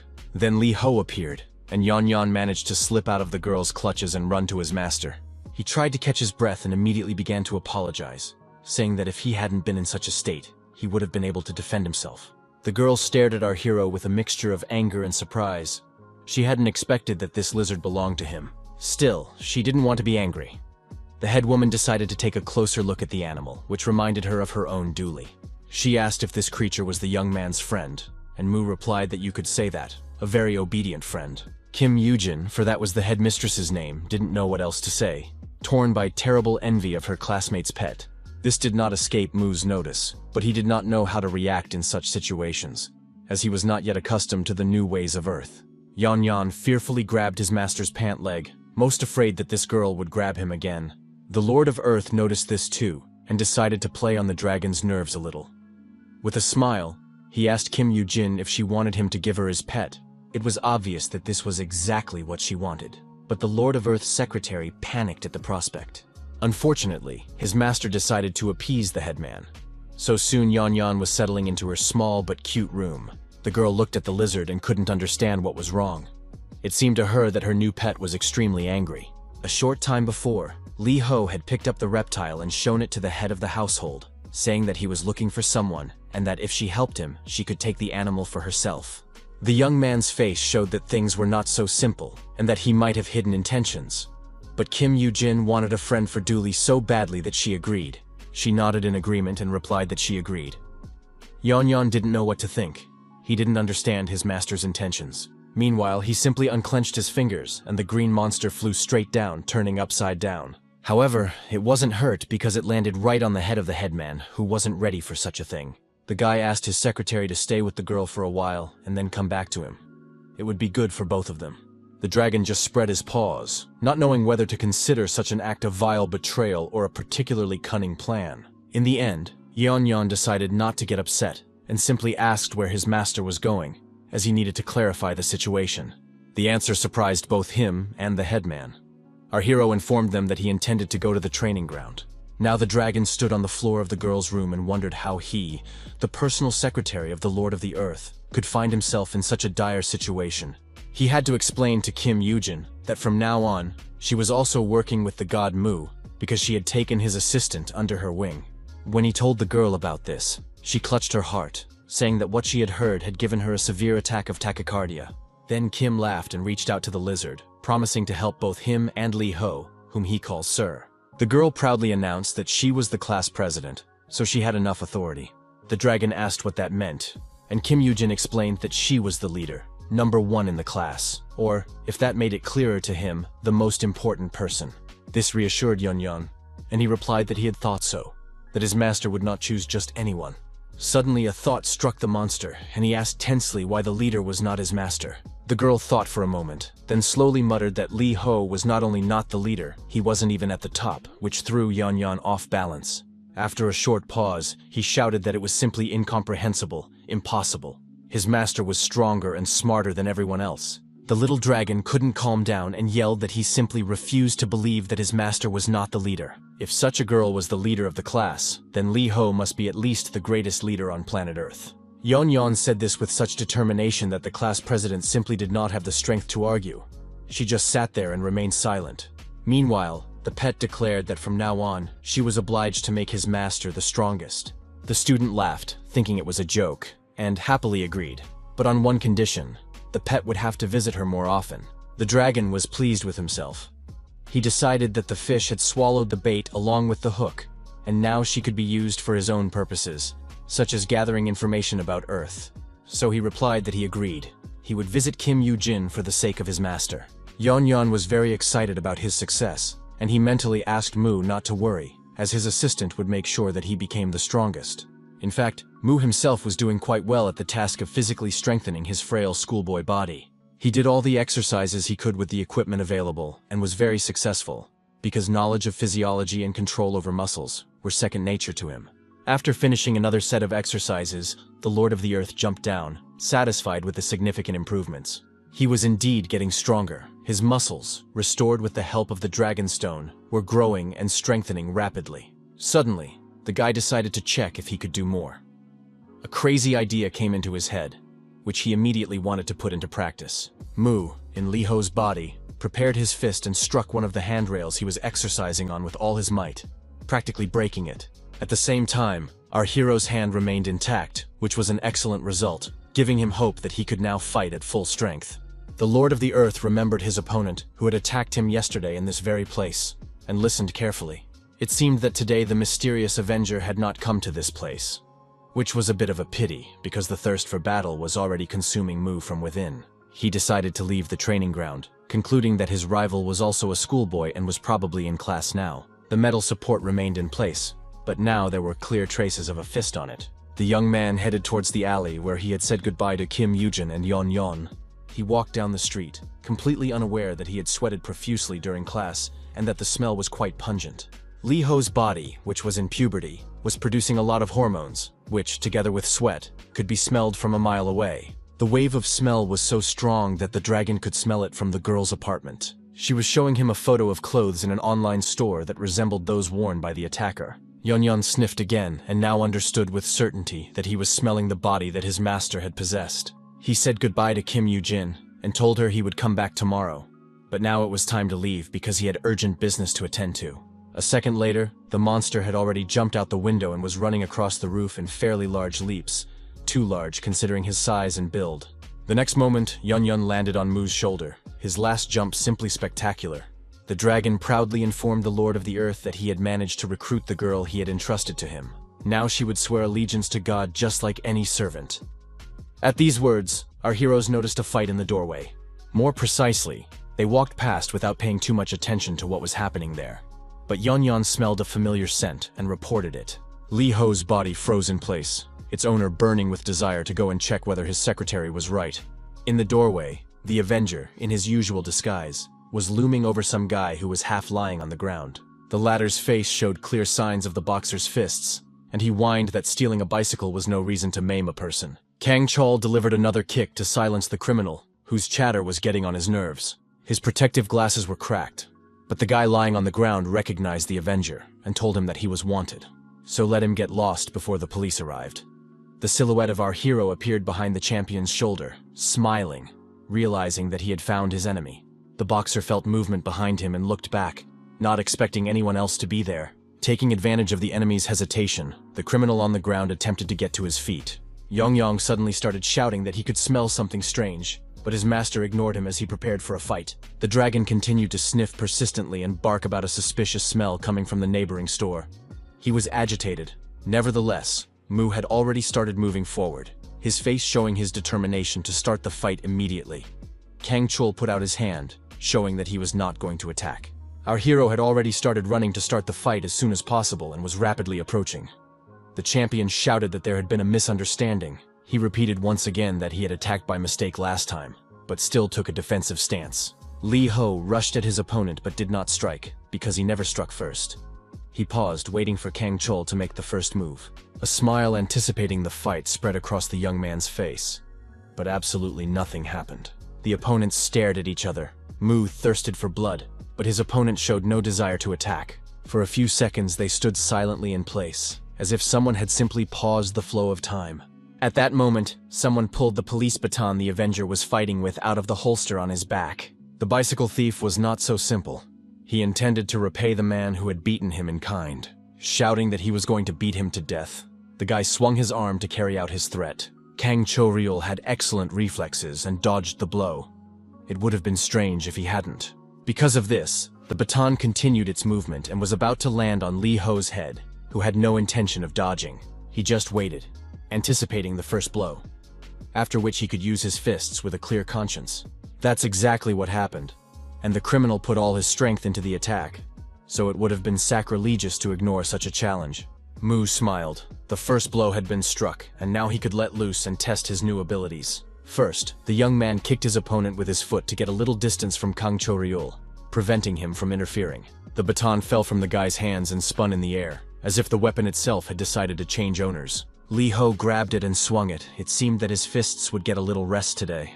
A different tool would be used. He placed the baton on the robber's collarbone, informing him that he had struck him, and now had to answer for this rash act. The guy was seriously scared but did absolutely nothing, and the blow fell on him like lightning. The Lord of the Earth delivered the next blow with his own head. He was very fond of this technique. The bandit grabbed his forehead and cried out that he was sorry, that he had hit him by accident. But Mu continued to wield his baton, paying no attention to this. The blows rained down one after another, and the opponent did not stop screaming and swearing, but there was more regret in his voice. Finally, the young man stopped all attempts at resistance and simply collapsed to the ground, thoroughly beaten. Mu smiled as he looked at the result of his efforts.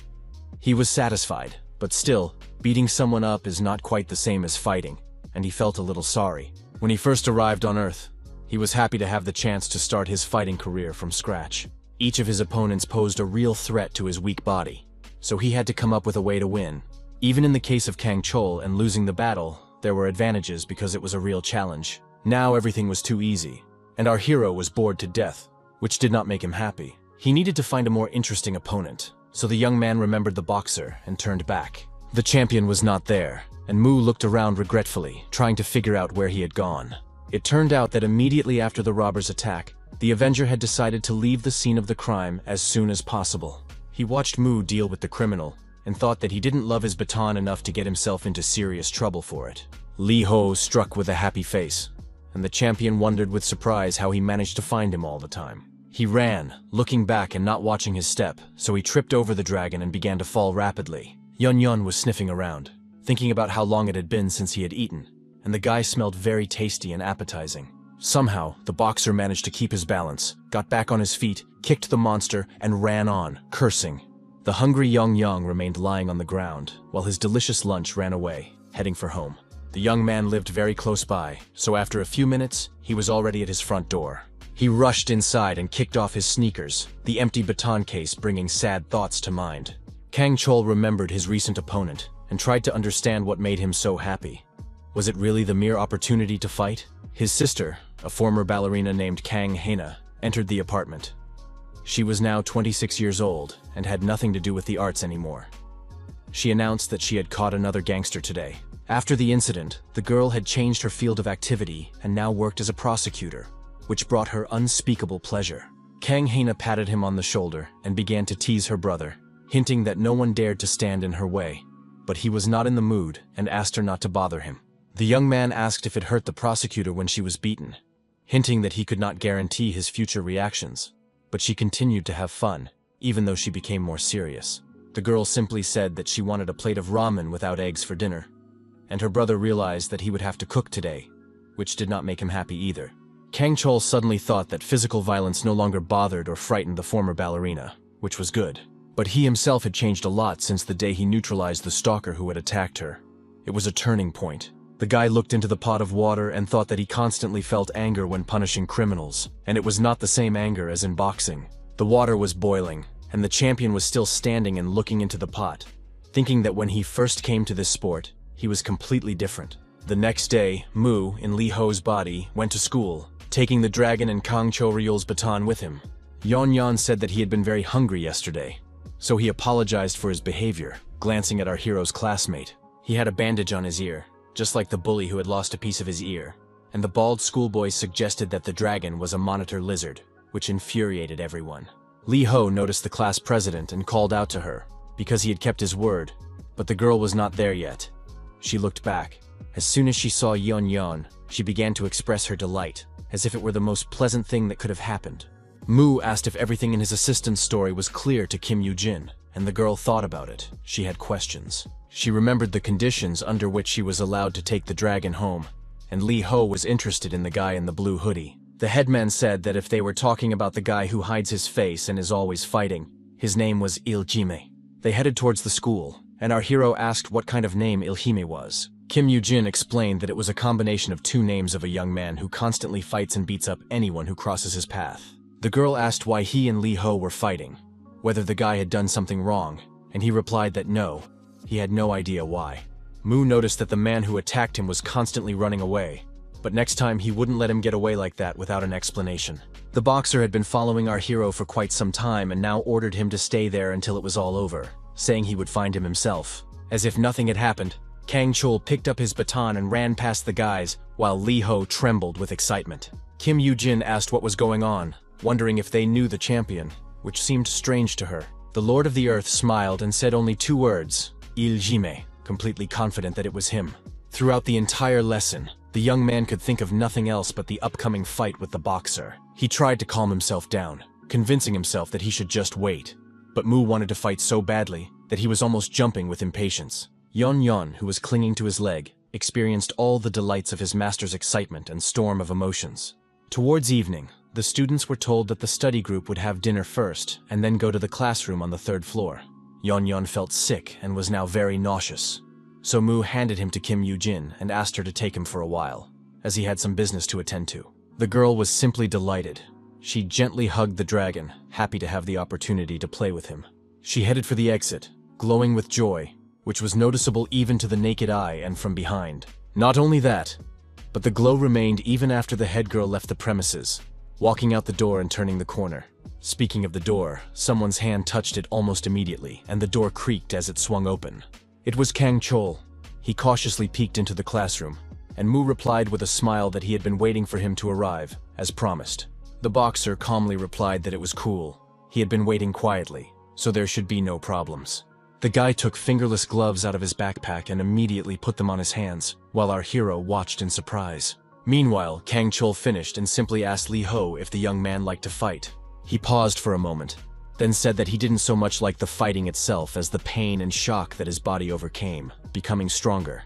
Only when he fights can he feel truly alive, truly powerful. The growth and pain of his muscles gave him a feeling of control over both his own body and the whole world. The Lord of the Earth smiled broadly, and regardless of his opponent, said that this was the reason he fought. The boxer looked at him as if he were crazy, his schoolboy expression completely at odds with the words he was uttering. And yet, Kang Chul reached into his bag again and took out two boxing gloves, which he threw in the direction of our hero. At first, it seemed to him that Lee Ho had no intention of catching them. The guy just stood there and didn't move. Kang Chul already clearly imagined how the gloves would bounce off the nerd's forehead and fall to the floor. His mind was working very quickly, but Moo was faster. Without waiting to hear that the champion couldn't fight a regular guy who wasn't even a villain, he put on the gloves and rushed to attack. He immediately lunged with his arm, but the boxer had good reflexes and dodged in time, even though he hadn't expected such a sudden attack. Kang Chul grimaced, finding it difficult to control his emotions. He managed to hiss only that the nerd was impatient. The guy took a defensive stance, not understanding why everything was happening so quickly. But there was no point in getting angry. He had come here to fight. After throwing a few punches, none of which landed, the Lord of the Earth stepped back a little to catch his breath, but he stamped his foot impatiently. Kang Chul tried to calm himself down, and decided to treat what was happening as a competition, a match. If he could control his emotions, everything would work out. His body would become agile and nimble, and then the real fight would begin. The result was exactly that. The boxer successfully attacked his opponent when he was about to rush at him again. The first successful blow was immediately followed by a second, and the most interesting part began: the confrontation between two excellent fighters. After another lunge, the champion suddenly caught himself thinking that he was very pleased with what was happening and was getting tremendous pleasure from the fight. He once again asked himself to relax mentally and allow his body's energy to flow through his punches, which turned out to be an excellent decision. Now his attacks became much more effective, working at full power, and the boxer quickly protected himself from his opponent's blows. He was overcome by the same feeling that had motivated Moo himself in battle, and Kang Chul began to enjoy himself. The same expression that had so surprised him before appeared on his face. The same expression that belonged to Lee Ho, or rather Moo. Our hero was also pleased. He thought that boxing was a very interesting thing, which would be dangerous if it weren't for the power-up ball. Now his body was strong enough, so it was time for some real fun, and an amazing fight began. As we remember, evening classes were being held on the 3rd floor of the school at that time, but not everyone was studying. One of the students was simply sleeping. He was snoring so loudly that he was startled by his own snoring, and woke up with a start, almost jumping out of his chair. The guy sat up and looked around the classroom. Some others were also dozing off with their faces in their books, but most of the students were still trying to write and read something. The young man wiped his face with his sleeve and decided it was time to cheer up. His attention was drawn to a chocolate bar on the edge of the desk. The clock read 5:48 p.m., and under the bar was a note asking why he always slept when he came in. Perhaps the hero was a sleepwalker. It wasn't too late to slip away. The student got up from his desk and grabbed the chocolate bar and the note. He tore open the wrapper and began to run down the stairs.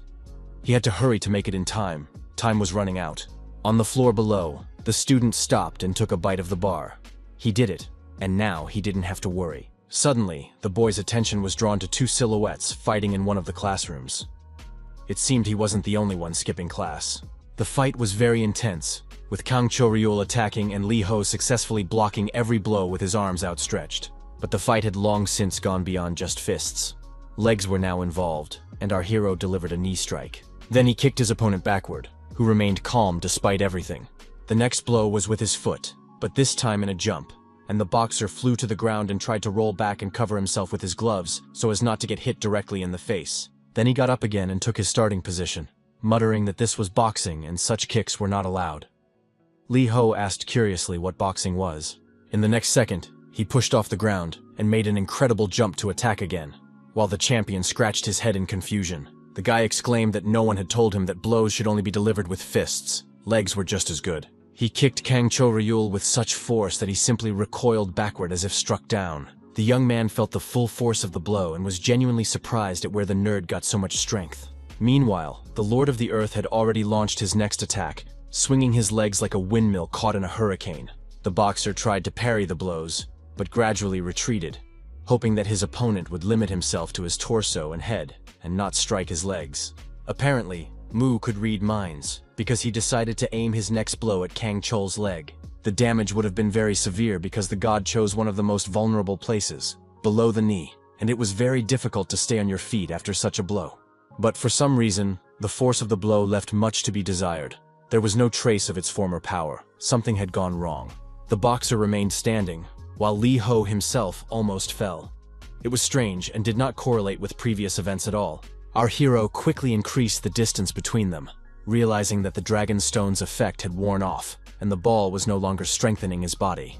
At the same time, the young man continued to smile, so as not to give his opponent the opportunity to notice that everything would now be different. If the ball had lasted a little longer, he would have been guaranteed to win the fight. But now that was out of the question. Kang Chol had good intuition, and immediately sensed the change. He asked what had happened, wondering if his powers had run out. The same smile that had previously been characteristic of the Lord of the Earth appeared on his face. The boxer laughed, deciding that his opponent was simply exhausted, and smiled back, pretending that this was the case. For a while, both guys just laughed, looking at each other, each with their own reasons for laughing. While Kang Chol was laughing loudly, Lee Ho noticed a dark silhouette in the door window. Someone was watching the fight. It was the same guy with the chocolate bar who had skipped evening classes. He continued to chew and stare out the classroom window. Hearing his opponents laughing during the fight, the schoolboy turned to leave, calling them pathetic people. He was definitely a strange one. The young man's face was contorted with anger and disgust.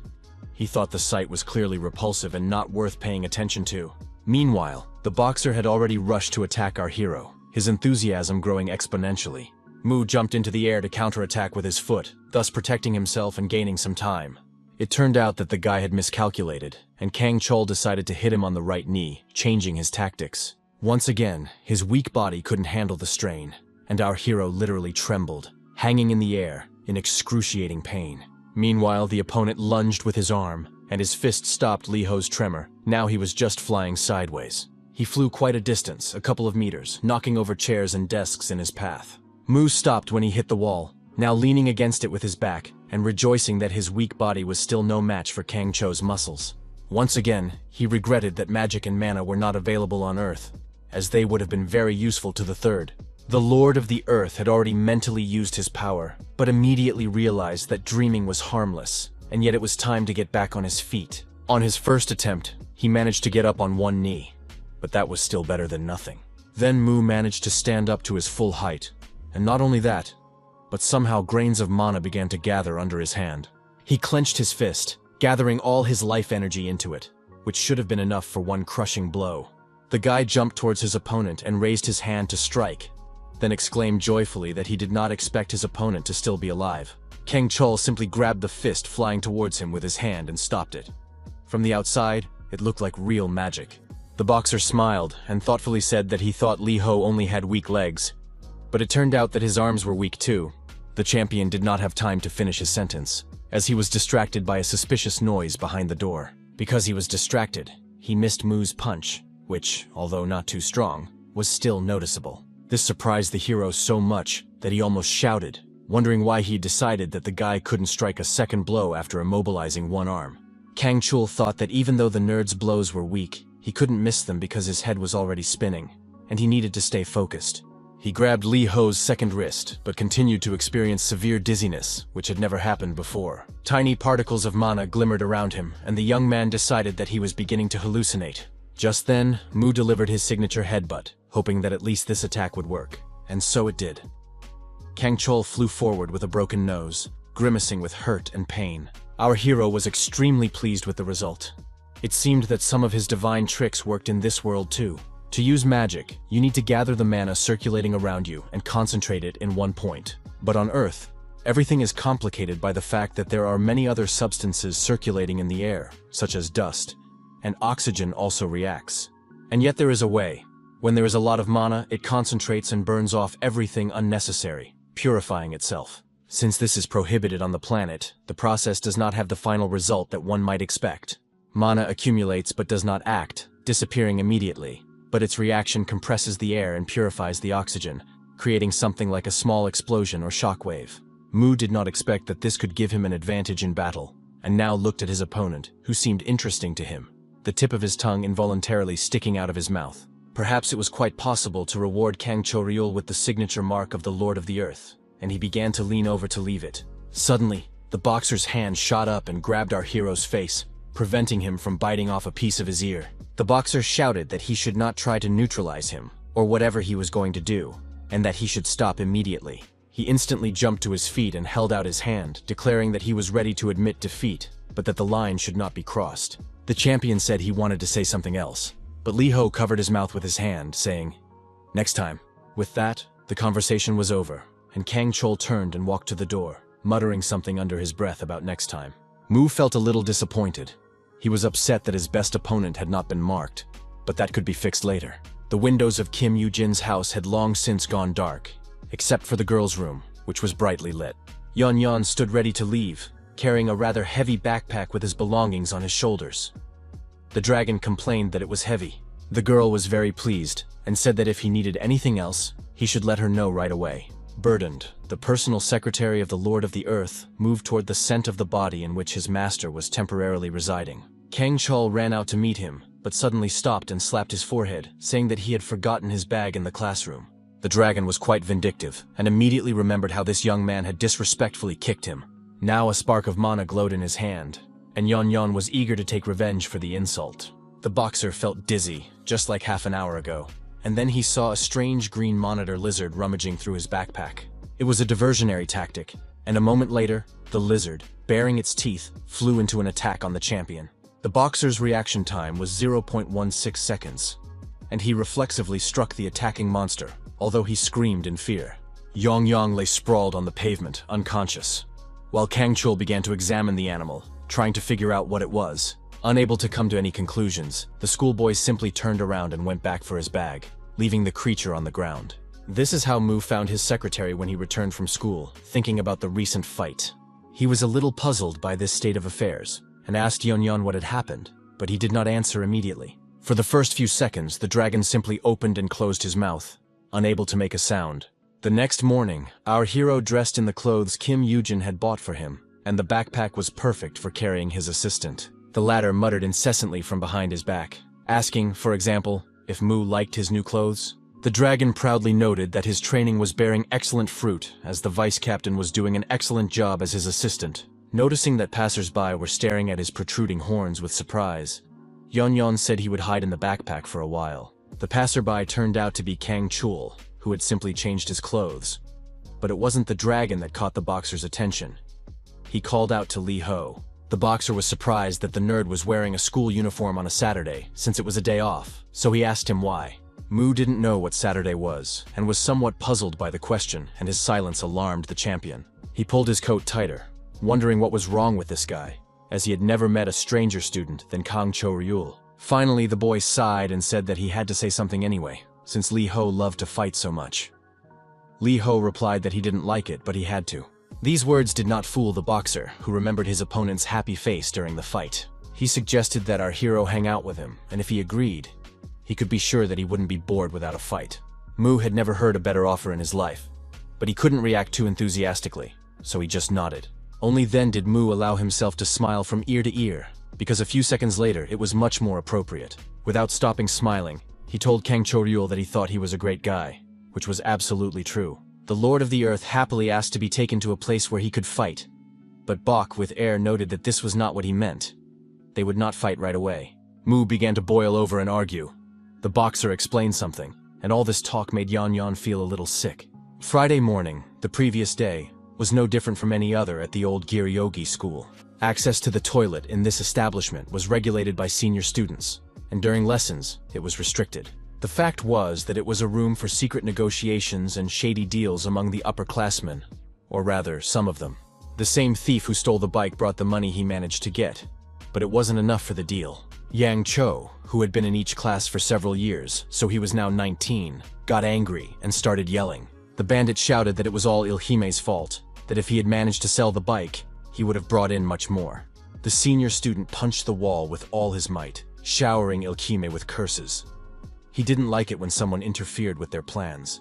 He yelled that he needed the money even after paying off the debt and interest, so Ilhime had better figure something out. Then Yang Cho thought about it and changed his mind, hissing at the guy to gather everyone immediately. The next day, on Saturday evening, Kang Chul met with Lee Ho to take him to the place he had promised when they met in the morning. The boxer shared that he used to beat people because he was blinded by rage, but after fighting him, he began to enjoy fighting. Our hero asked if it wouldn't be better to fight him all the time instead of wasting time on weaklings. The champion looked at him seriously and said that words were unnecessary, that they would soon have a rematch. Mu asked what that meant. Kang Chul did not have time to answer.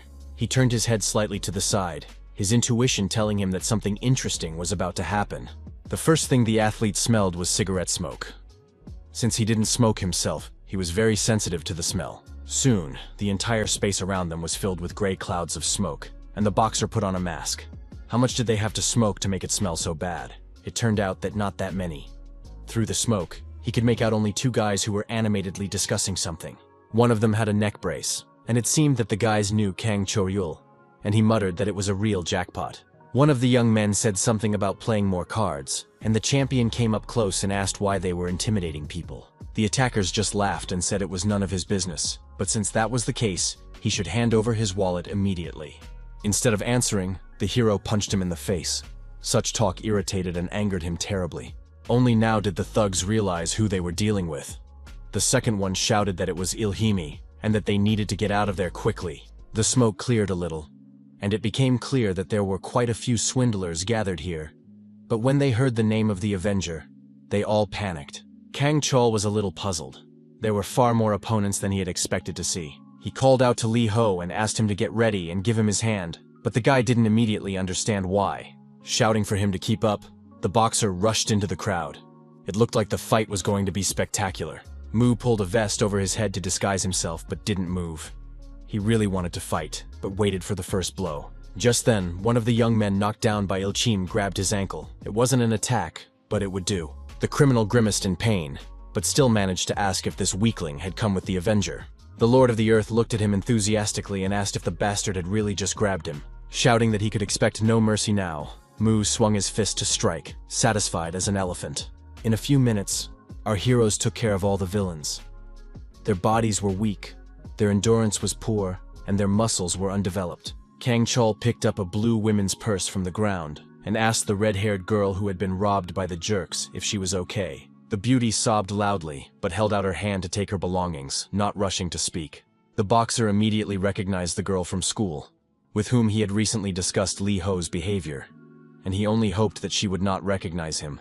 Meanwhile, the dragon warned his master that a large group of enemies was approaching from behind. A few minutes ago, one of the criminals sent a message to the boss that Ilhime had been spotted in an alley near the store. The boss immediately roared that this time they had definitely caught the piece of shit, and they immediately set off for the specified location. Kangchul tried to keep his cool, but now it was clear that he would need his baton. He took it out and prepared to repel the attack. Mu, in Li Ho's body, was also on the alert, just waiting for a preemptive strike. The guy was smiling, but it wasn't visible under his disguise.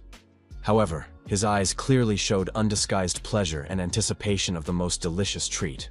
The boss ordered his men to take them, and the bandits rushed towards our heroes to immediately carry out the order. Li Ho broke into such an ominous smile that at first they were even afraid to attack him, which, it should be noted, was the right thing to do. The first few blows from the Lord of the Earth knocked down everyone who dared to approach him, but the guy himself received a hefty slap in the face, and now his thirst for battle was even greater than before. It was a little difficult to quench it while lying on the ground, as the crime boss turned out to be a really strong opponent. He reached out his hand to lift the young man off the ground and find out why there were two Ilhime here, when there should only be one. At that moment, the guy we already knew, who had skipped class and caught Li Ho fighting with Kang Choreum, was waiting for a call, eagerly glancing at his phone. He was supposed to meet his sister, but she was late. At least that's what the young man, whose name was Heejin Lee, thought. The guy walked a little further along his sister's route and saw a fight in an alley. He couldn't hold back his curses. He despised hooligans. The young man felt an overwhelming disgust for those who resorted to violence and considered fights repulsive. But then he saw something that made him squint to make sure it wasn't a hallucination or an optical illusion. He saw his younger sister being defended from the thugs by two guys, one of whom was already lying on the ground, knocked out by the boss. Heejin's eyes became angry and hard. He could not have imagined such a thing, but he could not stand idly by either. The thing was, the guy had a rather specific background. His father was a professional boxer. One championship title followed another, and the man became completely obsessed with fighting and the desire to become the strongest. He trained relentlessly, sparing neither time nor effort, and over time, he became truly very strong. But he went too far, showing aggression not only in the ring but also at home where he had children. Heejin understood that his father had turned into a real monster, and more than anything else in the world, he wanted to run away so he wouldn't have to endure the beatings. But he couldn't run away, because otherwise this monster would surely hurt the person who was dear to the boy, the one for whom he took all his father's aggression and blows, the one for whom he endured all his cruelty, the one who sat quietly in the closet, afraid to breathe, a girl trembling with fear. His younger sister, Hedge, was the reason the boy was forced to endure all the vicissitudes of fate and his father's aggression. He had injuries and broken bones, and for a long time, the child did not dare to fight back against the monster his parent had become. But he grew up watching his father's fights in the ring, learning the theory and secretly practicing, even though he hated fighting. So Heejin grew up without realizing it. And one day, after his father hit him, the boy felt an irresistible urge to respond in kind. And he did it. It turned out that the young man was indeed very strong, even though he himself did not realize it. But now he understood that he could stand up for himself and protect his sister, that he could fight back against the monster. For Heejin, fighting meant survival, and now he felt a real threat to his life from his enraged father, who was hurling curses at him. His father promised that he would kill his ungrateful son with his own hands, and it was then that the young man's eyes became evil and hard for the first time. That day, he refused to endure it. That day, the young man's life took an unexpected turn, and he killed the monster. The court took all the circumstances of the case into account, and the sentence was not severe, as the neighbors also testified about the beatings. But Heijin had to juggle school and construction work to support himself and his little sister. The young man could not afford to get sick or injured, because 2 lives depended on him, so he vowed never to neglect his health. Therefore, when he saw people who were careless with their bodies, did not spare them, and fought, he felt contempt for them. This was especially true of those who chose dangerous sports, hoping to make a career that way. Heijin would never have done such a thing, and in general, anything related to fighting disgusted him. But now it was different. Now he realized that his younger sister was in danger again, and even though someone had come to her defense, it could end in disaster. Daejin was 19, and she had already managed to forget her nightmarish childhood. But now the girl had a flashback to those times. Heijun called her name, realizing that it was time to defend his sister again. Meanwhile, the gang boss looked at Li Ho lying in front of him, completely convinced that he was Iljime. The frightened dragon tried to warn his master, but he was unconscious, and it was useless. Then a voice from behind confidently announced that Iljime had not yet arrived, and the thug stared in surprise.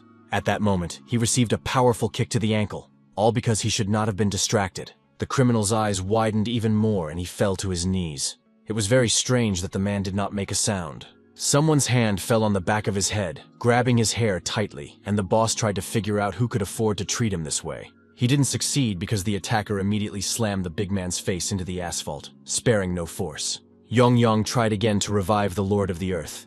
They had to get out of there as soon as possible. He didn't have time to carry out his plans because Heejin wasn't looking where he was going. He was rushing to his sister, so he simply used the backpack with the dragon as a springboard.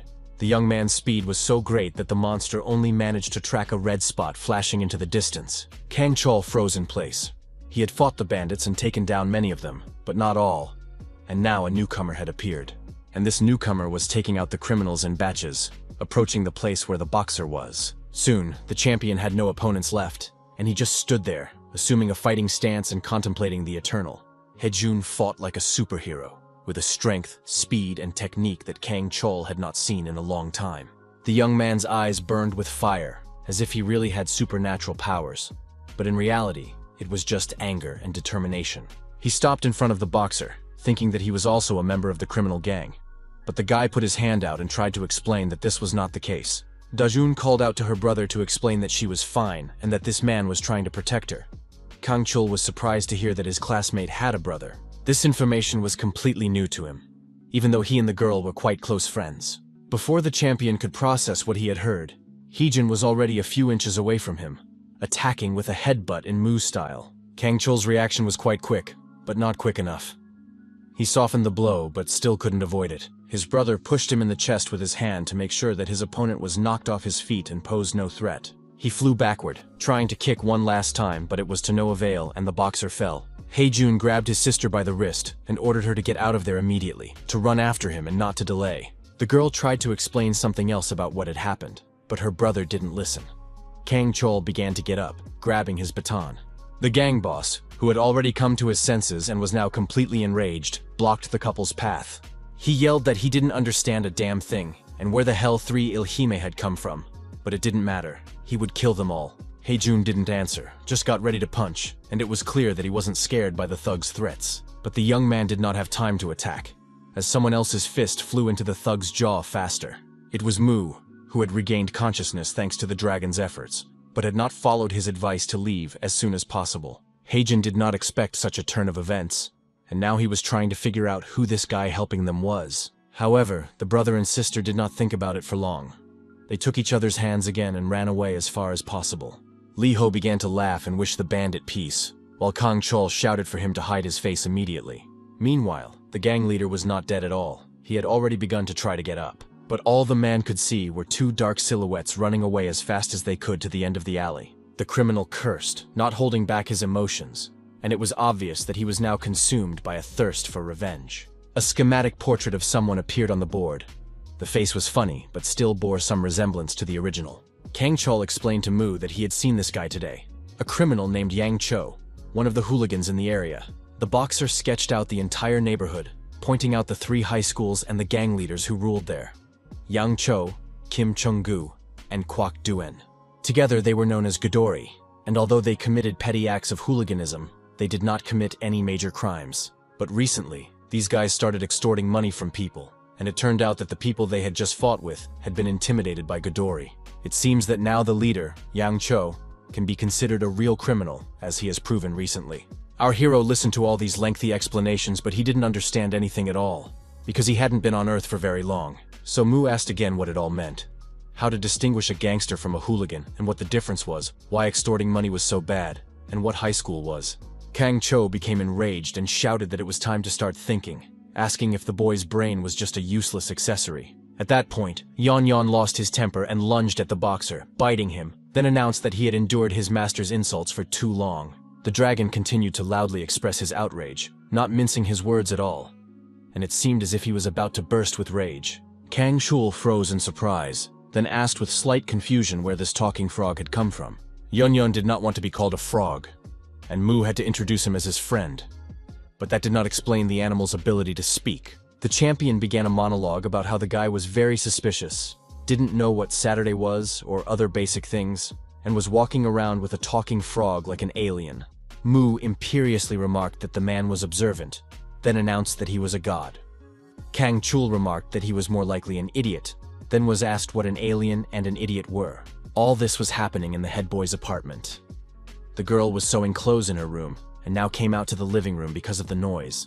But then she saw Yeon Yeon and all her complaints disappeared, and Kim Yoo-jin suggested that he stay as long as he needed to. The champion decided to continue the investigation and asked Lee Ho if the guy he was fighting with was the hero's target. He did not answer and asked why Kang Chul himself had fought. He muttered that he simply did not like the boss, but in reality, he was thinking about Da-jun. Mu, on the other hand, was pleased with the meeting with the boss, reflecting on how he felt alive again after a long time. And not just alive, but able to stand up to an opponent with a huge difference in weight and physical abilities. It took him a long time to figure out how to overcome this, and finding a solution was very satisfying. Lee Ho said that with his current body, it was difficult to deal with such enemies. Kang Chul confirmed that his endurance was clearly insufficient and suggested that he train in his gym. Our hero folded his arms across his chest and asked if it was possible not to focus solely on punching with his fists, as he needed other types of training. The guy continued that he needed something more varied, more intense and strenuous, and Kim Yoo-jin blushed for some reason. Mu continued to try to articulate his needs, while Yeon Yeon read something on his phone screen. When the desired result was found, the dragon brought the gadget to the gentleman in his teeth and offered to take a look. There was something strange on the screen. A red-haired, brown-eyed girl in a robe was winking at someone invisible.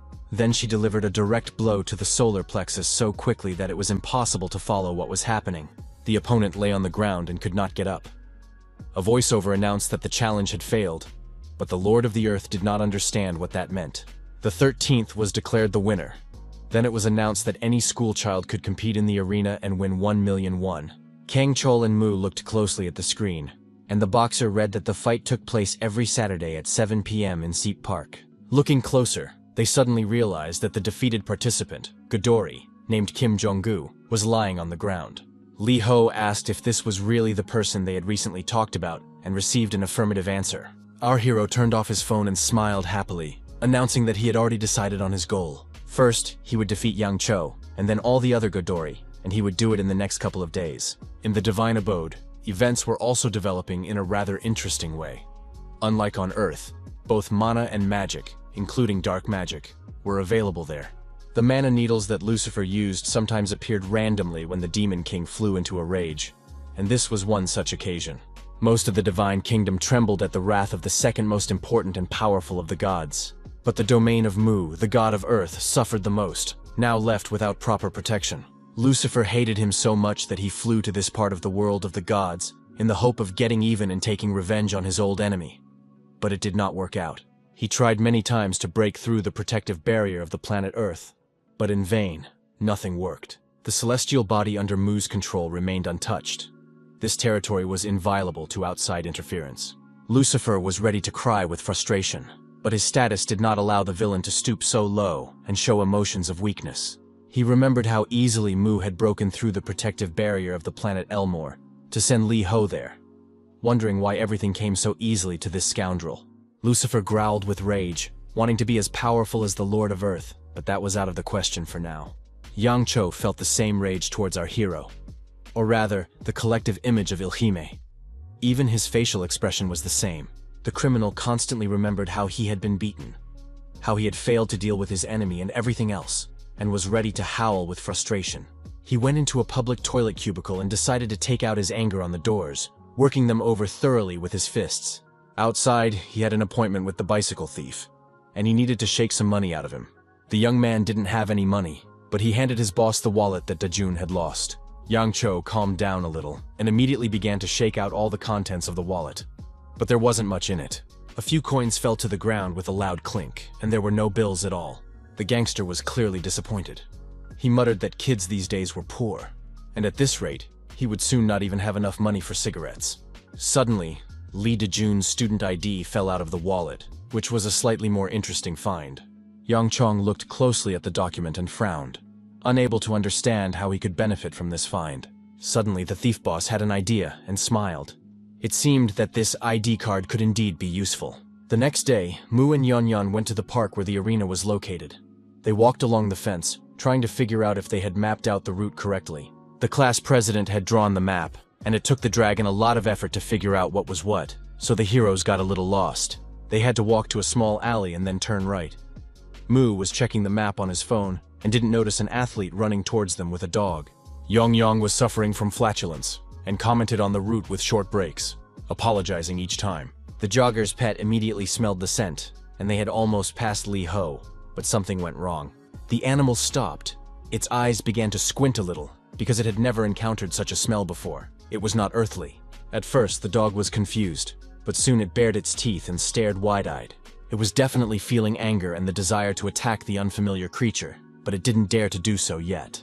It took only a second to think, and then the chihuahua suddenly jumped up and sank its teeth into the cloth backpack in which the dragon was sitting. Our hero didn't even notice anything and continued on his way. The guy with the dog also moved on, but Yong had a hard time. He was almost crying and glaring at the dog while continuing to dictate the route to his master. At the same time, it was clear from the monster's face that he was burning with rage and wanted to take revenge on the chihuahua as soon as he could use magic again. A couple of minutes later, our heroes arrived at their destination. Ahead of them was a gazebo, in which the dark silhouettes of the boys were clearly visible. The red-haired girl who had won last time was registering future participants, most of whom were rejected. Mu approached the table. The beauty was surprised that he was wearing a school uniform on a Saturday and asked him to introduce himself. At first, everything went smoothly. Then the redhead asked which school the hero was from, and the dragon suggested that he was from Bidelgi. When asked about his combat experience, the Lord of the Earth answered on his own. However, before that, he had to think about not showing off too much during the selection process, so the guy said that he did a little boxing. Then he decided to ask if that was enough to participate in the competition, because for some reason our hero was worried that he wouldn't pass. The girl replied that everything was fine, wrestling, boxing, street fighting, and everything like that, so he shouldn't worry. Then the guy decided to add a little more combat experience for good measure, and started counting how many opponents he had had over the past week. He named the number, and at first Mu wanted to say that he had about 3 million years of experience, but he was too shy to say it out loud. The guy next in line spat on the ground, deciding that some weakling had come to the competition. But the red-haired girl was optimistic. She smiled and told our hero that he was accepted. She held out her hand and said that he had to pay 50,000 won for an entrance ticket, which puzzled Li Ho a little. Fortunately, Kim Yoo-jin and Yun had taken care of this in advance, and the dragons silently handed the gentleman the required amount. More precisely, Mr. Mu's personal secretary had taken care of it by simply stealing the head teacher's pink wallet, which she was now searching for throughout the apartment. While the cashier was counting the bills, Yon tried to find a little more money in his wallet, but there wasn't any. The pretty girl counted 44,000 won. Then the dragon handed over another bill, bringing the total to 46,000 won. The redhead smiled and said that it would be acceptable for him to proceed. Li Ho took a step forward. Now he had a clear path to the arena, where he could earn money doing what he loved, fighting. He needed to look around to figure out the best place to stand and who might be a worthy opponent. The first person Mu noticed was a man in a green cap and hoodie standing at a distance, his face hidden in shadow. The size and density of his muscles impressed the god.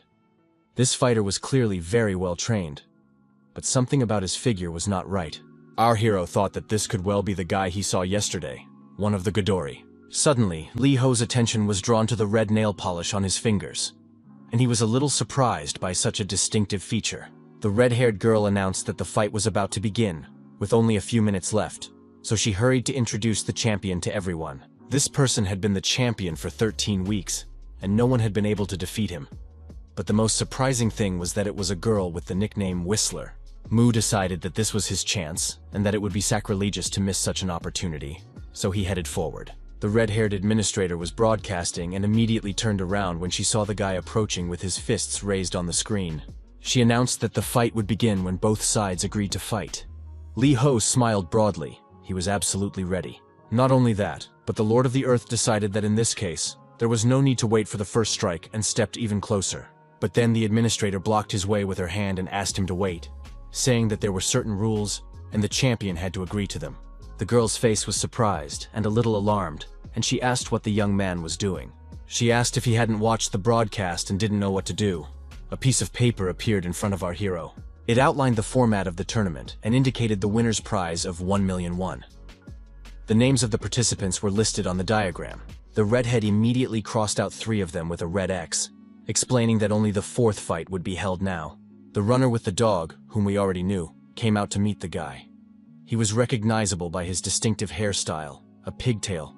Li Ho was announced as a self-proclaimed fighter who had been fighting for 3 million years, and that's how he was recorded. Fighter for 3 million years. His opponent was a Chinese kung fu martial arts master, and the audience immediately began to cheer him on. People began to place bets. There was no favorite. The amounts on both fighters were not too large. Yang could not wait for the master to show himself in battle. The dragon thought that the Lord of the Earth would undoubtedly defeat the Chinese man, but then he was distracted by loud barking. The disgusting chihuahua smelled a familiar scent and began to growl at the green monster, deafening everyone with its loud growls and squeals. This animal was so aggressive that it seemed incredible how so much malice could fit into such a small body. Yang instantly remembered the recent attack and his promise to take revenge on this vile creature. He jumped out of the backpack, flying right over the heads of the crowd of schoolchildren, intending to deal with the enemy. The dragon landed on the pavement near his master, directly opposite the chihuahua, looking extremely aggressive. Mu was a little surprised by this behavior, and the god asked the dragon what had happened and why he was there. The monster did not answer. His eyes filled with blood. He only hissed at the dog to come out and fight. For some reason, the dog began to shake its head frantically, as if trying to get rid of annoying insects, but in fact it was shaking off its collar and leash. A second later, the chihuahua had already jumped forward and stopped at his master's feet, ready to fight. The Chinese man did not expect this, and asked why Cerberus had run up and how he had managed to break free from his leash. Everyone around shouted that this was madness, but the red-haired manager suddenly realized that a fight between pets would be amazing content. She immediately announced loudly that there would be a double fight, with the fighters and their pets facing off. The fighter, who has been fighting for 3 million years, is declared the opponent of the Chinese martial arts master, the first pair. Yang will face Cerberus in the second match, which is sure to surprise everyone present. The audience immediately began to discuss what kind of green beast this was, resembling a lizard with horns and wings. The red-haired girl put her hand forward and announced to the camera that she was declaring the start of this double match. The Chinese man struck his fist against his palm and told Mu that he practiced a martial art that mimicked the movements of animals. He waved his arm like a paw and said that it was almost impossible for a human to defeat a wild predator, saying that it was dangerous, so his opponent should be careful. The young man rushed into the attack. Our hero stood still, trying to digest what he had heard and use it to his advantage, while his opponent glided towards him. The Chinese man continued to comment on his actions, saying that he would start with the tiger technique, designed to distract the enemy with its soft and smooth movements. Before he could finish saying that he would then deliver a powerful blow, the martial arts master received a punch right in the solar plexus. He screamed in pain so loudly that he almost deafened Li Ho, who was standing nearby and preparing a new strike. Less than a second later, our hero was already watching his opponent lying on the ground, no longer wanting to attack him. He said that even though the Chinese man imitated animals, he was still human, nothing special. The martial arts master got up, thinking that they had barely exchanged blows, but he already sensed something was wrong. The guy approached the wall, which looked completely unreal in the park. It seemed as if it was drizzling rain from above, but it was probably just an illusion. The Chinese man sighed regretfully, realizing that he seemed to have no other choice in the circumstances, and turned to the master. Sensei mentally replied to his student that it was very dangerous for people, and he would not recommend using this technique. The fighter repeated once more that he had no choice and began to make strange rotational movements with his hands. Then he pressed one of them against a stone, and a faint glow appeared from under his palm. It seemed that the audience was in for an interesting spectacle and an unusual reception.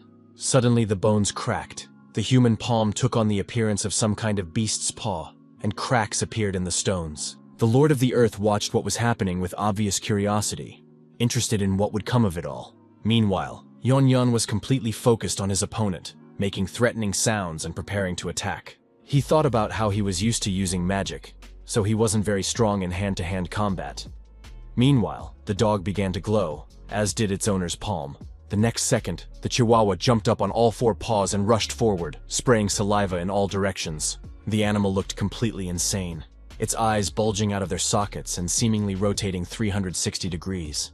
Then the dog shook strangely, and everyone had the impression that its head had become disoriented, like a real Cerberus. Then its body fell apart, and the red-haired girl loudly announced this to everyone present and the viewers. While the host was shouting that it was a ninja dog, the Chinese man announced that it was the notorious Chihuahua technique, and the dragon panicked slightly.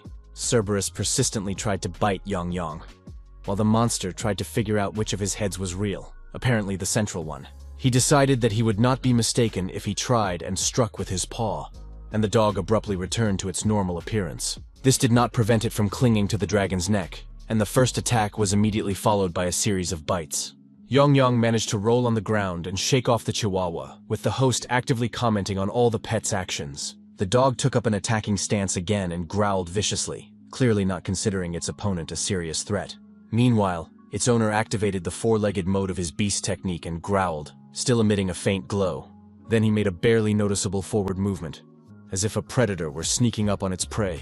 This was followed by a strong kick, and the Chinese man leaped toward our hero. The gathered guys began to laugh, making jokes about the fighter on all fours. Only his master remained calm, although excitement was evident in his eyes. Li Ho continued to stand and wait for his opponent to reveal the essence of his attack so that he could counter it. Like a tiger's paw, the martial arts master's hand darted toward Mu, looking a little ridiculous. Even stranger was that the paw pressed against the young man's face with soft pads, not claws. A moment later, everything changed, and our hero's head was adorned with several long scratches. He grabbed his face, and the beast man jumped back to assess the result of his attack. Mu thought that if it had been a real tiger's paw instead of a human hand, the consequences could have been much more serious. The god realized that he would already be dead, but fortunately, the martial art only imitated the habits of the beast, and could not endow the guy with its strength. Meanwhile, the Chinese man had already crouched down to the ground to launch another attack on the Lord of the Earth, looking ridiculous. But the attack itself was quite effective. The fighter really managed to make his muscles work like those of a feline. This did not escape the attention of our hero. Although he had repelled the attack, he now stood confused, not knowing what to do next. He couldn't decide how best to attack himself, and he couldn't predict his opponent's next moves. But Mu knew exactly what he wanted. He wanted to fight, so it was time to act, and a smile lit up the guy's face. He was slightly distracted by the Chihuahua's barking, and immediately understood what to do and how to counter the Chinese man. He just needed to think of his opponent as a four-legged creature, like his pet, and then he would be able to predict his attack. Yang and Cerberus rushed at each other and tangled together, while Li Ho prepared to fend off another attack from the martial arts master. The latter was already rushing towards the young man, as before, on all fours. Suddenly, the Lord of the Earth abruptly dropped to one knee, lowering himself lower than his opponent expected to strike. He decided to use the sudden expansion of his powerful leg muscles to jump out at the last moment. Just as the Chinese man made his final leap, which was supposed to end with a blow, our hero soared high into the air. The attack failed. Mu simply hovered over the fighter, leaving him somewhat confused, with his paw hand raised. At that moment, the god regrouped to descend on his enemy with his feet down, and the commentator even stopped talking for a moment and just filmed. It seemed as if time had frozen, and the martial arts master even managed to look up and curse when he saw Mu. Immediately after that, both of the young man's legs landed right on top of his head, and there was a crunch of bones and a clatter of teeth. The guy collapsed and sprawled on the ground, with Li Ho's second leg standing right on his back, pressing down with the weight of his entire body. The Lord of the Earth smiled and said that the weakness of four-legged creatures was the sky, and that he had understood this very well during his long life. The hero made a few more movements with his knees to finally deprive the Chinese man of the opportunity to continue the fight. Apparently, only his pigtail survived. The battle was over and the spectators cheered with delight. The ending was truly unpredictable and spectacular. Mu glanced to the side, concerned about Yan's fate. He needed to make sure that his personal secretary was all right. He was lying on the ground and not moving, but the dog ran towards its owner, barking viciously at Li Ho. Mu looked at Cerberus. Cerberus looked in all directions at once, but clearly did not wish our hero well. Suddenly, the dog jumped on his back. The Chihuahua's technique was based on the contrast between strong and weak, as if the owner and pet had switched places. The administrator announced that the martial arts master from China and Cerberus had suffered a complete defeat, and the warrior who had been fighting for 3 million years was declared the winner. The god looked at the ear and pigtail of his defeated opponent and licked his lips, fighting the urge to leave his trademark mark on him. Someone in the audience immediately started Googling how much it costs to keep a lizard, and Yang shouted that it was forbidden, regretting that he couldn't use magic. The fight organizer crossed the Chinese fighter off the list with a red X, and it was time to move on. The sixth match was to determine the second finalist, who would face the 13-time champion. Mu was curious. Then the redhead announced that he, a fighter who had been fighting for 3 million years, would participate in the match, and everyone applauded. He was to face a boxer named Bronze in the world. But a diamond in boxing, such a nickname was a little intriguing. But the diamond legacy of boxing turned out to be Quan Chol. The blonde clenched his teeth. He had one fight and one defeat to his credit, but he did not expect to meet Li Ho here. Our hero was also surprised, saying that the bandage on his ear might interfere with the fight a little. But the joke was really mean. He smiled and said that here they were, meeting again. But the boxer felt no joy at all about it. The guy remembered the previous fight and was now ready to cry, sweat running down his face from the tension. Quan Chol thought that he would not allow himself to weaken his defense like last time, so there was a chance of victory. Mu decided roughly the same thing, and was encouraged. The red-haired girl announced the names of the participants once again, adding that everyone was eager to find out who would face the champion, and the signal for the start of the fight sounded. Our hero raised his hand to strike, smiling that trademark smile that so frightened his opponents. Quan Chol also swung his arm and rushed forward with a shout that this time victory would definitely be his. Their fists met with such force that the spectators thought they saw sparks flying in all directions. Mu's arm immediately made itself felt, waves of pain rushing through his nerve endings at breakneck speed. He recoiled with a cry. Now he had to strike with anything but that fist, which was not a very encouraging start. Quan Chol was pleased, explaining that he was wearing a cast because of our hero, so he got what he deserved. Li Ho stood holding his arm, trying to fight the pain, but so far without much success. He needed to calm down. The fact was that the god was once again experiencing overwhelming joy, feeling that he was alive again and could feel something like this. The blonde did not expect to amuse his opponent so much, deciding that he was completely crazy. The guy took a step back. He realized that his opponent was dangerous, so he decided to act cautiously and remain calm. Then there should be no particular problems. The boxer decided to throw a combination of punches to the head and body to distract Li Ho, and then suddenly kick him, because his opponent thinks he's a clean boxer and doesn't expect anything like that. The only mistake was that Mu did not know the rules of boxing, so he was ready for anything, contrary to Quan Chol's logic. The boxer jumped up and prepared his knee to strike immediately after the combination of hooks was announced. Li Ho instantly struck his leg with a fist, immediately guessing his opponent's intentions. In addition, our hero remembered how Kang Chol had used a similar trick against him, and the move seemed very successful to him. Now the blonde was in that very position, spinning around and shaking with pain, his face literally stunned. Without waiting for Quan Chol to stop, Li Ho punched him again, but the boxer softened the blow with his hand. This was also a move that the Lord of the Earth had picked up from his new friend. It seemed that he was constantly learning. Our hero's opponent collapsed and showed no signs of life. The last blow simply knocked him off his feet. It was a perfect opportunity to remind him of Mu's signature move, and he took advantage of it immediately. The audience was horrified by what they saw. No one expected the young man to do something like that. Well, the final battle was approaching, and now it was known who was destined to fight the 13-time champion. The administrator introduced the warrior who had been fighting for 3 million years, noting that he had only had 2 fights so far, but what incredible ones they had been. Mu was extremely pleased and literally trembling with excitement. 3 fights in one day was something incredible. The signal was given to start the fight, and the guy immediately rushed into the attack, eager to fight as soon as possible. The champion did not allow him to get close, delivering an incredible kick with his long leg. It was a so-called crescent kick, and Mu was very impressed that it could be performed so quickly without moving from the spot. The guy then delivered a whole series of blows, but none of them reached their target, as the girl dodged and responded with kicks. It soon became clear that it was not so easy to get to her, as Whistle's reactions were swift and her movements were honed to perfection. The Lord of the Earth did not expect it to be easy to defeat Godori, but now he was specifically disappointed. First of all, he was disappointed that he couldn't fight properly because he couldn't land a single normal blow. This made him sob with frustration. There was no situation more offensive to Mu, because he craved battle. Seeing his sorrowful expression, the beauty asked what was wrong with the little one. She wanted to tease him, but it didn't quite work out. The Lord of the Earth decided to change tactics, but did not reveal this, pretending that he was going to strike again with his fist. As expected, his opponent did not let him get close to her, delivering a second crescent kick without even straining, keeping her hands in her pockets. Li Ho flew backward, and it seemed that this would be the end of it.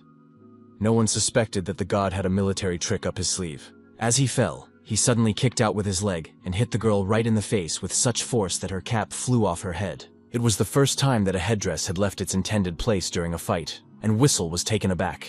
But not enough to show her emotions in public. She continued to stand as if rooted to the spot and looked contemptuously at our hero. Mu assessed his opponent's parameters and thought that she was not very suitable for him as a battle partner, as the difference in height and leg length made her unreachable. Sviestok wasn't going to give up the fight so easily. She prepared to attack in order to avenge her beloved cap. Once again, the girl decided to attack with her strong and beautiful legs, this time with a jump. The blow was so powerful that Lee Ho flew backward like a sack of potatoes. He was clearly in a different weight class. As soon as the guy got up, the beauty repeated the previous attack almost exactly, and the result was the same. Before the sneaker greeted his face again, the Lord of the Earth made an interesting observation. Godori always attacked him from above, albeit very strongly and swiftly, but each time in exactly the same way. If she preferred to strike from above, in mid-air, he needed to find a way to get out of her range and become unreachable. The whistle landed on the ground after another combination of kicks, and this time she suspected something was wrong because her opponent suddenly started smiling. Then, completely unexpectedly, our hero assumed the posture of a four-legged beast and began to gradually creep up on her. The audience began to shout that he was repeating the technique of a Chinese martial arts master, which was silly, but he didn't think so at all.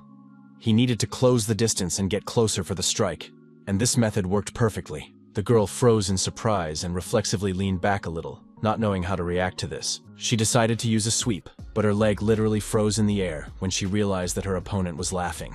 The blow flew over Lee Ho's head, who managed to duck down to the ground in time and avoid damage. The next one also slipped past the guy's head, but it wasn't very comfortable for him to dodge on all fours. Sviestka muttered that she wasn't used to attacking from below, but there's a first time for everything. She wanted to kick Lee Ho, but he just crouched even lower. The stands roared, and the Chinese man was beside himself with anger and surprise. The martial arts master watched what was happening, and couldn't believe that the stranger had so easily replicated a technique that had taken him 5 years to learn. Our hero managed to dodge all of his opponent's blows, and the crowd began to murmur that the four-legged technique wasn't so bad. The Chinese man and his master pretended not to hear anything. But in reality, the sensei was incredibly proud that his martial art could be so successful in practice. The beauty's next blow cut through the air again and again, completely missed Mu, who quickly slipped under her foot. He moved in a circle, pressing himself to the ground. Whistle was already quite tired of attacking empty space.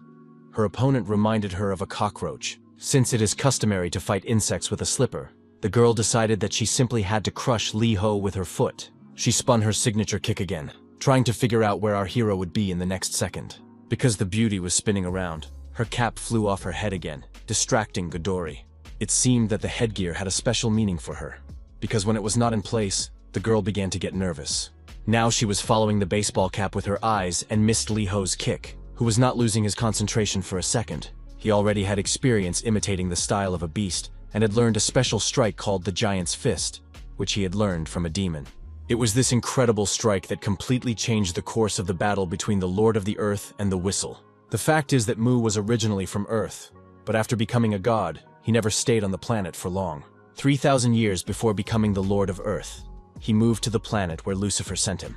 Naturally, our hero ended up there against his will, but the experience turned out to be interesting, with mana and monsters everywhere. Physical strength alone was not enough to defeat such monsters, and magic was not always sufficient. Mu hunted these evolved animals, coming up with new ways to do so. So it's no surprise that his strength grew rapidly. This continued until the god encountered the strongest of all monsters, the giant Colossus. He was not only huge, but also very strong, ferocious, and endowed with magical properties. It was the giant who taught our hero the techniques called Invisible Authority and Giant's Authority. Now Mu had the opportunity to use them on a girl who surpassed him in physical strength. He had to rebuild his muscles to imitate that creature as accurately as possible, and the Lord of the Earth coped with this task perfectly. The blow was so fast and powerful that Whistle did not have time to dodge or block it. She flew 10 meters to the side, still not fully understanding what had happened and how such a thing was even possible. The 13-time champion's flight ended right in the middle of the crowd, and the spectators barely had time to jump out of the way. The girl lifted herself up slightly, holding her head, even her steel muscles unable to withstand such a powerful attack. But the worst thing for her was that her opponent was already there, raising his hands for the final blow. Mu had also seen this move from the giant and now intended to reproduce it with millimeter precision. The commentator showed a close-up of our hero's signature smile, which struck fear into all his opponents. The redhead announced that the fighter had been disqualified for stepping outside the ring, so the match was declared over. The 13-time champion was disqualified for stepping outside the ring, so the victory was awarded to the warrior who had fought for 3 million years. The ending was so unexpected that all the spectators began to protest. They were very disappointed.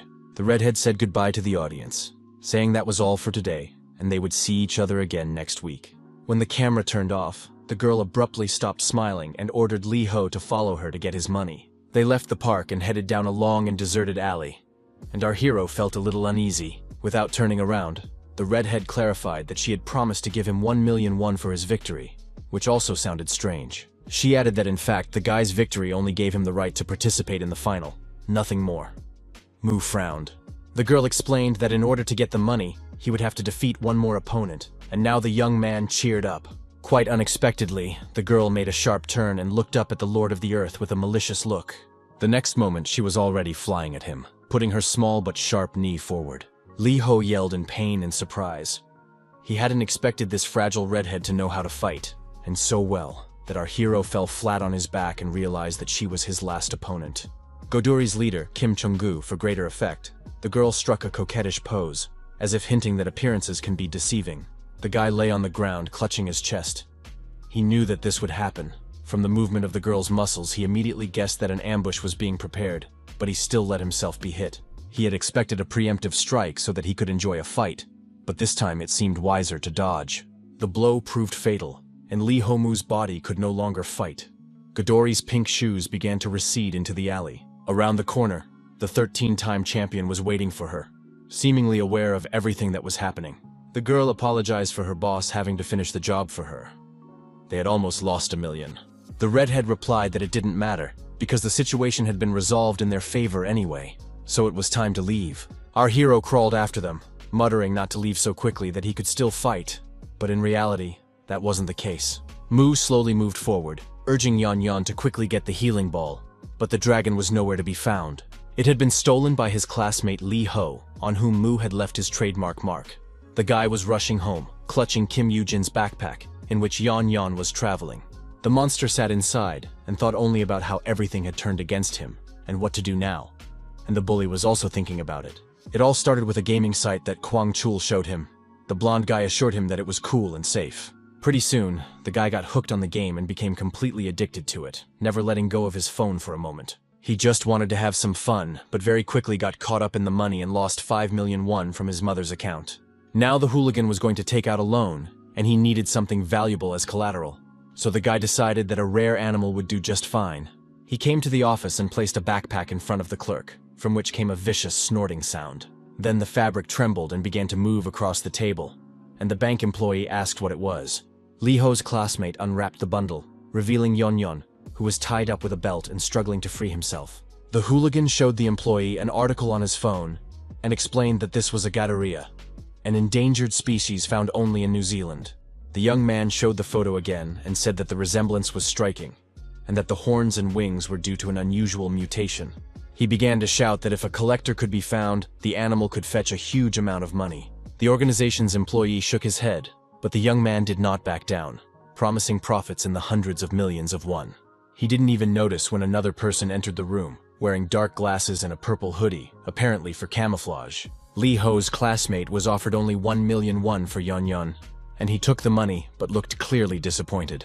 The young man headed for the exit, telling his friend waiting outside that even this money would do, because he could win it back. The guy immediately took out his phone and logged into the game, reassuring himself that he was doing a real man's deed. The person he told about his plans headed for the entrance to this shady establishment, apparently having been there before. Lee Daijun's student ID card, which had recently fallen out of her wallet into the hands of the gangsters, lay on the table. The guy explained to the organization's employee that he wanted to use the document as collateral, which was somewhat naive. The employee narrowed his eyes and asked him to take off his hood. His hairstyle did match the photo, but his face was not very similar. The man said that the girl had photoshopped the photo well, but in real life she looked worse. The price for a personal ID card was 500,000, and taking into account the advance payment, she had to pay 450,000. The deal was done, and the girl practically ran out of the room, clearly very nervous. Yang Cho was waiting for her at the exit, and she was unable to slip past unnoticed. The gangster was clearly annoyed. He was interested in only one thing: whether she had managed to pass herself off as Haejun's sister. The answer was yes, and the money was received. He smiled as he showed the envelope. It seemed that the document had been useful after all. The guy who pretended to be a girl said he was afraid. He had never had to pretend to be a schoolgirl before. But the boss said it didn't matter. The main thing was the money. Judging by the number of visitors in the last half hour alone, this gangster office, posing as an unofficial bank, was thriving. The man in the purple hoodie sat down casually in a chair and twirled Dejun's ID on his finger like a magician. The employee said that, judging by all appearances, the client would not be able to pay back the money, and asked if this would cause any problems. The man shook his head, saying that it didn't matter. He threw the plastic card like a throwing knife. This man clearly had something in common with the circus. The document stuck into the wooden boards as if it were really made of good steel rather than plastic, so strong was the throw. But the worst thing was that Yon was tied to these boards, and it was he who served as the target for the swindler. The next morning at the school where Lee Ho studied, there was a real commotion and panic, with the window panes shaking from the shouting. It was Kim Yoo-jin who found out that Yon was missing, and she couldn't hold back her emotions, which scared half the class. Moo came to the conclusion that the dragon was definitely not with her, and tried to tell her what had happened yesterday in the arena. But the class president did not listen. She just screamed curses. Shouting that he couldn't have gone far, she began running around the classroom, opening all the cabinets, looking under the desks, and banging on everything she touched. Finally, the girl rushed out the door, constantly shouting the dragon's name, and ran down the hallway. Moo watched her silently and thoughtfully. The classmate who had stolen the pet pretended he had nothing to do with it, but he was clearly nervous. Soon, there was the sound of footsteps and sobbing behind the doors, the sounds getting closer, everyone frozen in anticipation. It was Kim Yoo-jin again, who threw open the doors and began calling for the Earth Lord's secretary again. She was in despair. She searched her office again, then the offices of all the other classes, paying no attention to anything else. Even Kang Chul was surprised at how brave this fragile girl was. It seemed that no force could stop her. The only problem was that classes had already begun, which meant that the teachers would not tolerate such behavior. Lee Ho was sitting at his desk when the classroom door opened again and two dark figures appeared. The homeroom teacher literally dragged Kim Yoo-jin into their classroom by the collar, saying that she had no business wandering around the school like a lunatic. The girl was forced to sit down at her desk, but it was clear that she was unable to control her emotions. She told Lee Ho that she had searched every classroom in the school, but Yon was nowhere to be found. Our hero replied that this was understandable, because he had not disappeared here. But yesterday, at the arena, he had shown the headmaster a map of the route. The girl was indignant that she had only heard about this now, but she looked closely at this improvised map. Yongyeon drew it himself to make it easier for the gentleman to find the right place where the fights took place, Kim Yoo-jin herself suggested to him. The Lord of the Earth said that his pet had disappeared right there, and it was a pity that he hadn't explained it right away. The headmistress did not listen to his apologies. She grabbed the piece of paper and rushed to the door, her face very determined. The girl was in such a hurry that only her sneakers flashed in the corridor. The teacher did not even have time to say anything. Still, he didn't ignore the incident and tried to catch up with the head girl, urging her to stop. He showed surprising speed for his size, and soon pleased to let her go just this once could be heard from behind the door. The answer was no, and the homeroom teacher brought Kim Yoo-jin back to class, again carrying her by the collar like a toy. The girl sat down in her seat and closed her eyes in anger, ready to cry, but she held back for now. Moo looked at this pitiful sight and thought it was a real shame. He was deeply disappointed in his assistant, and in the situation as a whole. The guy replayed the latest events in his head. First and foremost, the fights he had managed to get into. There were some very epic moments, but the most upsetting thing was that Moo didn't even manage to finish that fight in the arena.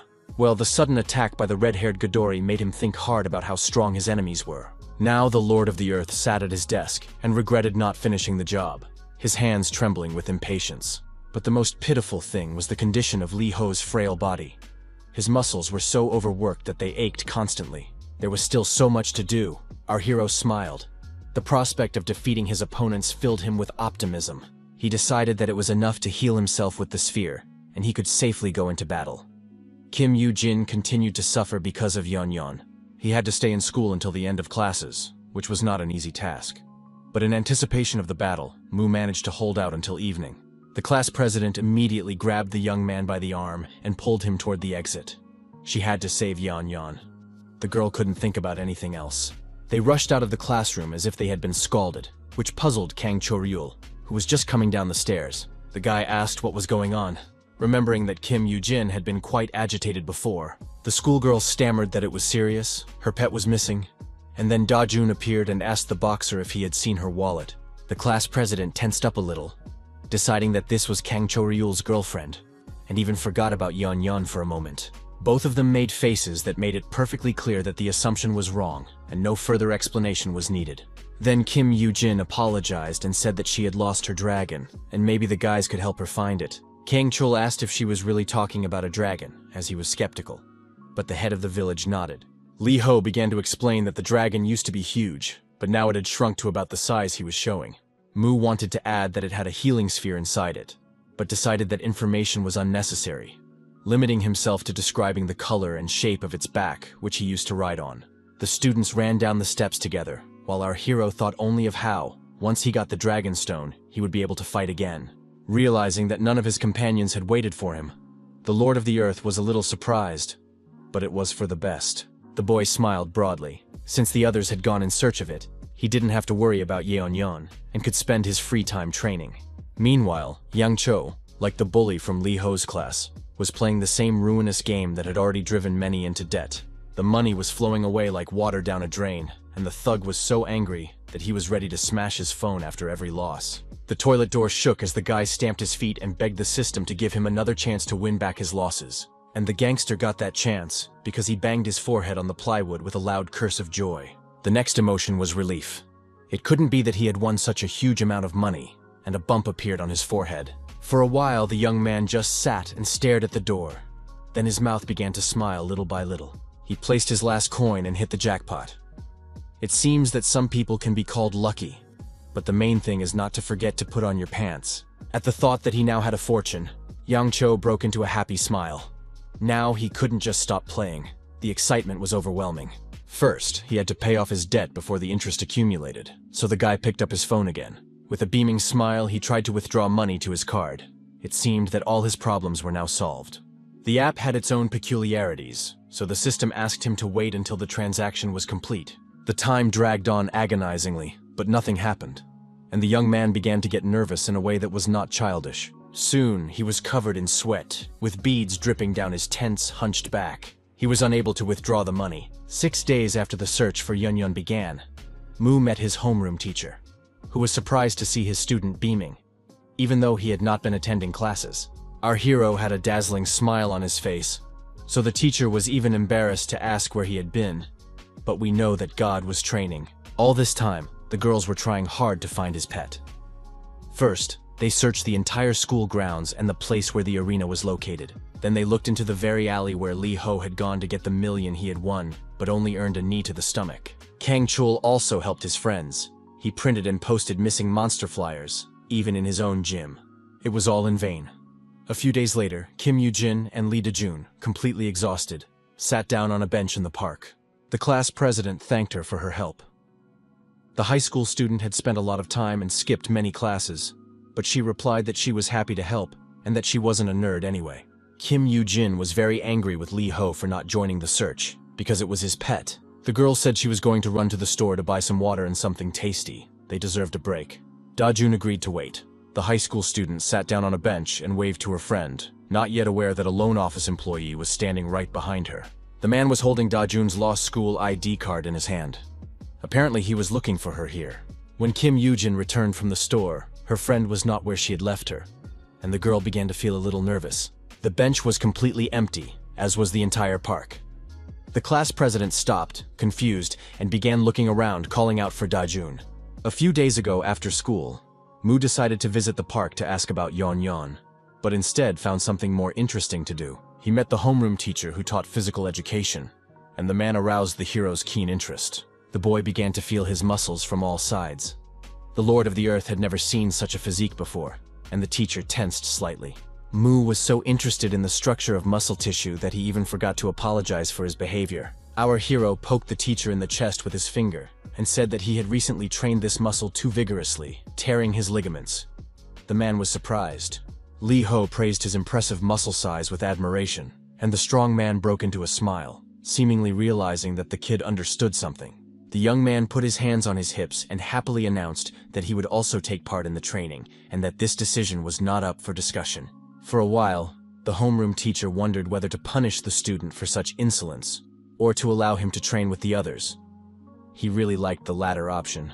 Just as Da-jun was waiting for her friend, the stranger showed her his ID, and the girl asked for it back. They went to the office to settle the matter of the papers and money, but the employee said he did not believe that the document belonged to Lee Da-jun.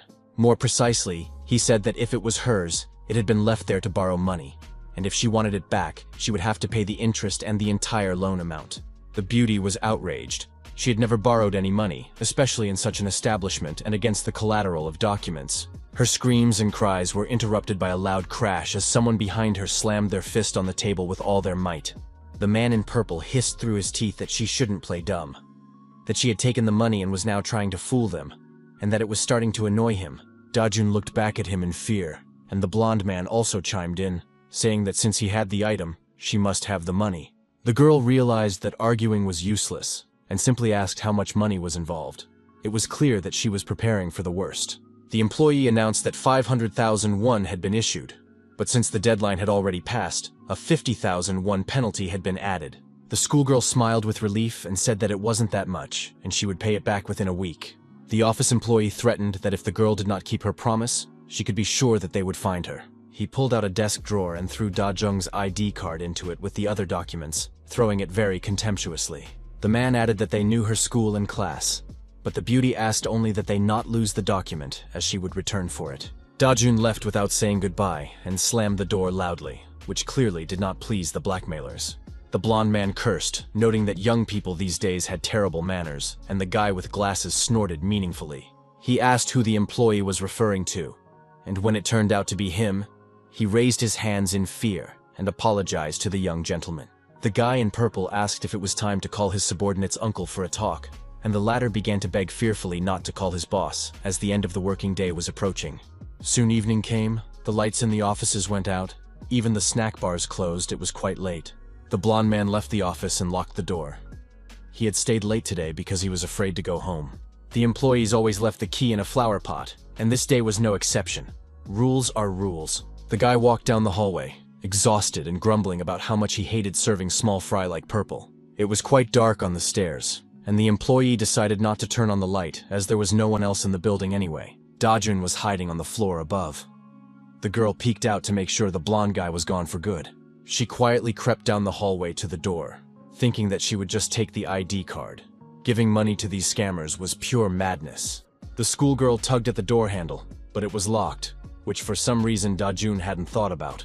A car drove by on the street, and its headlights illuminated the key in the pot, which glinted and caught the beauty's attention. A second later, Da-jun had already unlocked the door and was preparing to go inside, feeling a little uneasy. The girl carefully opened the door and peeked inside. Fortunately, there was no one there. At that moment, someone was walking cautiously down the hallway. Their footsteps were heavy, so it was safe to assume that it was a man. Da-jun slipped across the room to the desk, trying to move as quietly as possible. The ID was in a drawer that, by a lucky coincidence, was not locked. The job was done. Just as quietly, the girl headed back toward the door, when suddenly the cabinet she was walking past shook. A moment later, someone banged on it hard from the inside, and the high school student jumped in surprise. Da-jun opened the doors and saw a cage inside with some small creature lying in it, which she couldn't make out clearly. It was Yon. He woke up and jumped up to the bars, shouting at the top of his voice for her to let him out.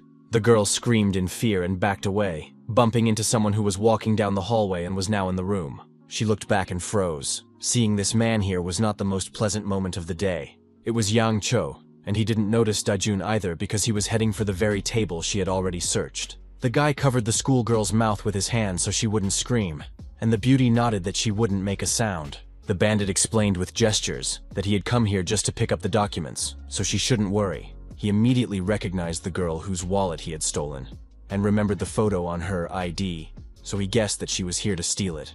Yang Cho said that she had obviously already taken her documents, and he wouldn't tell anyone if she let him take his in the same way. Da-jun nodded again and removed the guy's hand from her mouth. Now they were both on the same side. A few minutes later, the heroine was walking down the corridor with Yon under her arm. He was surprisingly heavy. The schoolgirl remembered the posters they had put up and thought that the dragon looked exactly like the picture. She recognized it immediately.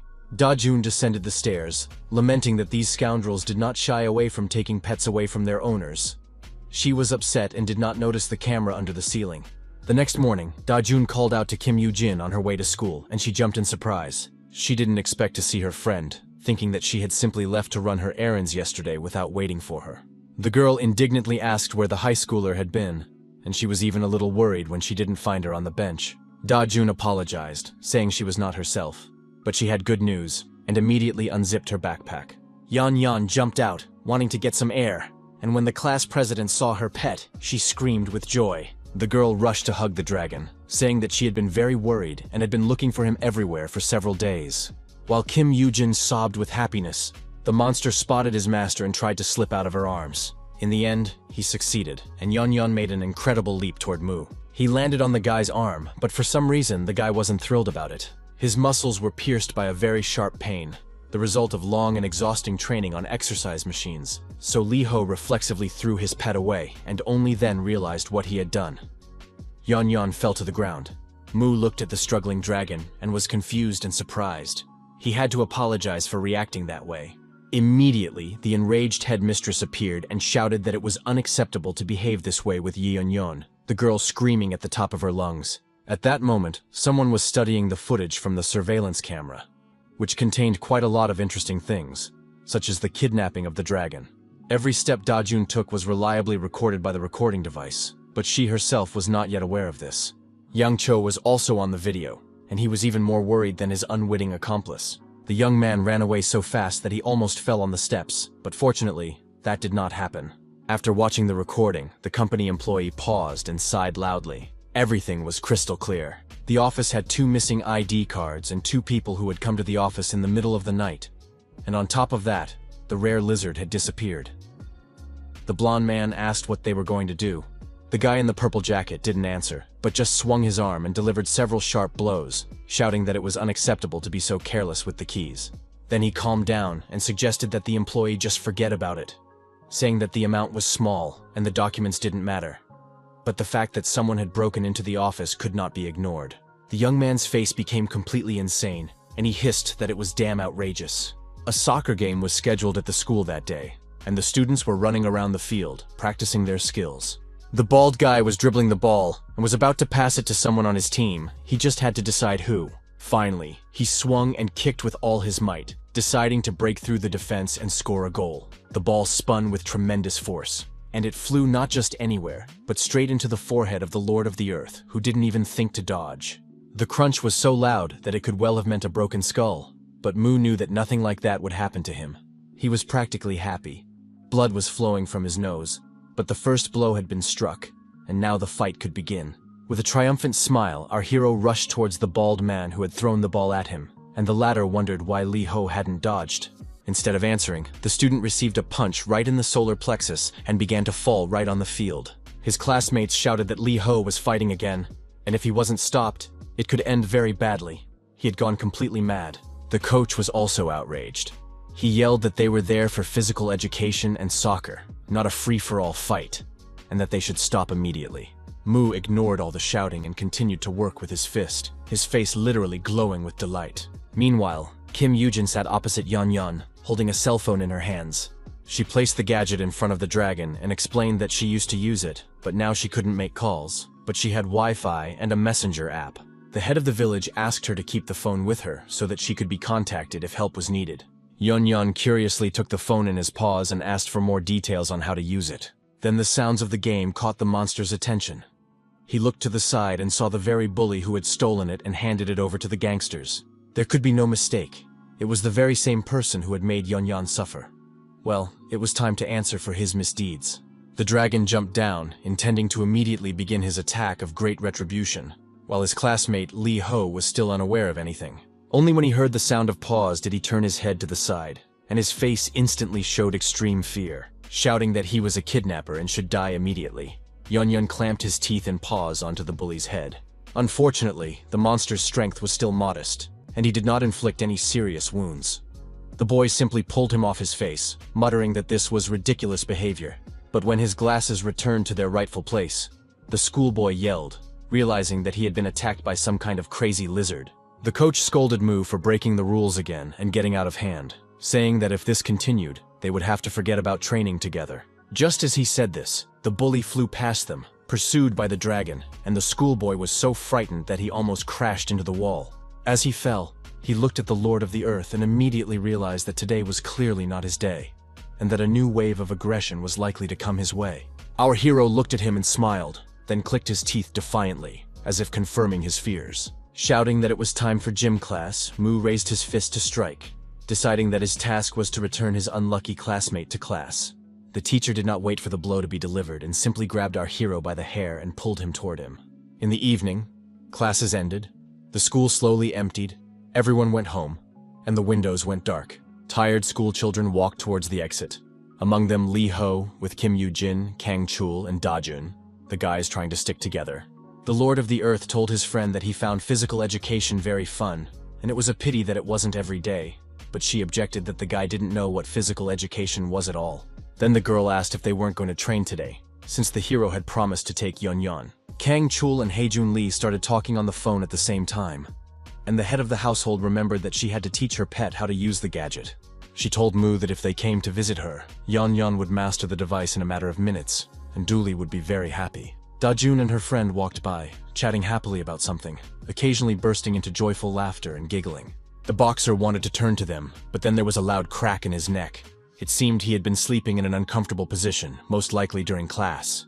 The head boy called Haejun and asked him to come to a certain address, saying he had something to discuss. The boy readily agreed. Quite unexpectedly, a large guy appeared in front of the school children, but they were too absorbed in their conversation to notice him. Only when it was impossible to go any further did Da-jun notice him, but she didn't seem upset. It was Yang Cho, who menacingly demanded the girl's student ID, rolling his eyes fiercely. The beauty was taken aback and began to sweat nervously. In a timid voice, she asked who he was.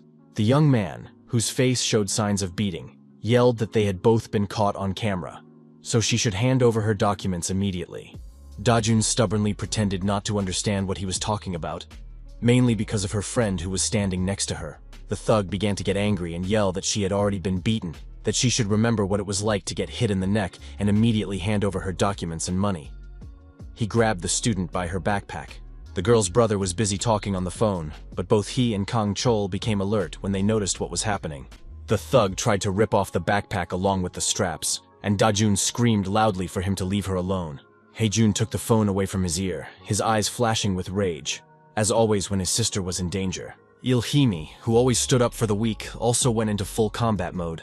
The boxer hated gangsters with all his heart. Both rushed forward, eager to beat up the scoundrel right here and now. Mu stood motionless, but he was also interested in the fight. His eyes showed a desire to join the fight immediately, but to do so, he had to get ahead of the others. The idea struck our hero like lightning, and he froze, calculating whether he would have time to carry out his plan. Yancho was unaware of the threat hanging over him and continued to snatch the senior girl's belongings from her hands, calling her a psychopath. Both defenders were already there, ready to join the battle, but the girls had to be protected. The guys swung simultaneously and struck with maximum force, but their fists and feet did not reach their target, as Lee Ho put his own hands in the way, preventing the thug from being hurt. With his signature smile, the guy declared that he would be the first to teach this bastard a lesson, and no one should even try to stop him. Kang Chul and Haejun looked at him apprehensively, because the Lord of the Earth had already used a recovery ball, and he posed a significant threat. Yang Cho was confused and asked what was going on here. He was ready to fight, but not ready for someone to prevent him from attacking. He called out to Iljime and Heejun by name, not believing that both of them had appeared so easily right in front of him, but Mu's face was puzzling. While the guys were trying to decide what to do, the bully simply threw Da-jun over his shoulder and prepared to run away from the school. Our hero panicked, the likelihood of a fight becoming less and less. The villain ran away. Both defenders rushed after him, ignoring everything Mu had told them. They had to act quickly. Now all three were chasing after Yang Cho, shouting at him to put the schoolgirl down and fight, each with their own motivation. The attacker was an excellent runner, and soon he turned a corner, leaving only the heel and head of the frightened beauty in sight. The pursuers also peeked around the corner one after another, but it was impossible to say why they didn't continue running. It was the backyard of some technical facility, and Yang Cho felt at home here. which was not the case for the school children. Kang Cho looked around, unable to understand why the criminal had stopped and what he was waiting for. The reason was obviously significant. Suddenly, it dawned on the guy that this was the same alley where he, in the guise of Ilhime, had fought an entire criminal gang. Yang Cho threw the girl to the ground, and she screamed loudly in pain and surprise. But the backpack was still on her shoulders. The bandit reached for the straps of his own backpack so it wouldn't get in the way of the fight, saying that this place was deserted and no one was ever here. All three guys lined up, each with a reason to fight. The bandit wanted the same thing. He even came up with nicknames for them. The backpack was taken off and thrown on the floor, which was a signal that the most interesting part was about to begin. The battle. Yancho took a defensive stance and whispered that he was asking for mercy, letting anyone who wanted to attack him do so. Mu smiled broadly and announced loudly that he himself was coming to him, and with great pleasure. Hejun intervened and asked our hero not to fool around and get in the way, but to step aside. If he hadn't blocked him last time, everything would have been over long ago, and Da-jun would have been saved, and it was unlikely that Lee Ho would be willing to take responsibility for her. The guy turned around and said that he didn't expect the beauty's brother to get so angry. Fine, let him fight Godori, and then him. Things turned out a little differently. Yang Cho put his hand on the young man's shoulder and reminded him that he had already come too close, so let him fight. Under the weight of his palm, the young man's shoulder cracked loudly. He felt a sharp pain and realized that he had once again misjudged his abilities. Still, Mu really wanted to fight, so he put on his signature smile and turned to face his opponent. The guy lunged with his arm, but the gangster easily dodged his blow, not forgetting to act. He swept his leg, and Lee Ho lost his balance and began to fall backward, which was not part of his plan at all. Yang Cho's next blow landed on Mu's head, followed by another one. It seemed as if the hero's skull was about to split in two. When the beating stopped, he continued to lie motionless, his eyes wide open in surprise, horror, and pain. At that moment, Heijun slipped past the burly man, taking advantage of the fact that he was trying to catch his breath. The guy called out to his sister and, making sure she was okay, ordered them to get out of there as soon as possible. The brother took Da-jun by the hand and pulled her along, explaining on the way that fighting was a useless activity, especially when it could be avoided. The young man remembered everything that had happened in his life because of his father, and had no desire to get into trouble again for no reason. Yang Cho glanced after the boys, feeling disappointed that the student ID card had not ended up where it should have. Meanwhile, the Lord of the Earth lay on his back and thought about how his training had not been in vain. This time, he had not suffered as much as he could have. He tensed his back muscles as much as possible, and then relaxed them sharply. In some incredible way, this push caused the hero to get to his feet. The guy was back in action and intended to teach Yang Cho a lesson for not giving him the opportunity to attack properly. Kang Chol calmly asked if he needed help, but Mu just shook his head, saying he could handle it himself. Just as he said this, Yang Cho's huge hand reached for the Earth Lord's face, ready to crush it like a pancake. This time, the young man managed to react and parry the blow. He was as focused as possible and wanted to test his new abilities. He was unable to counterattack, and the bandit simply grabbed Lee Ho by the wrist, trying to pull him closer. He pulled the hero toward him so hard that he lost his footing again and began to fall, wondering why everything was not going according to plan. The next second, the guy was lying on the pavement again, having hit it hard with his head and back. With his eyes wide open, Mu looked up at the sky and thought about how he hardly felt any pain in his back.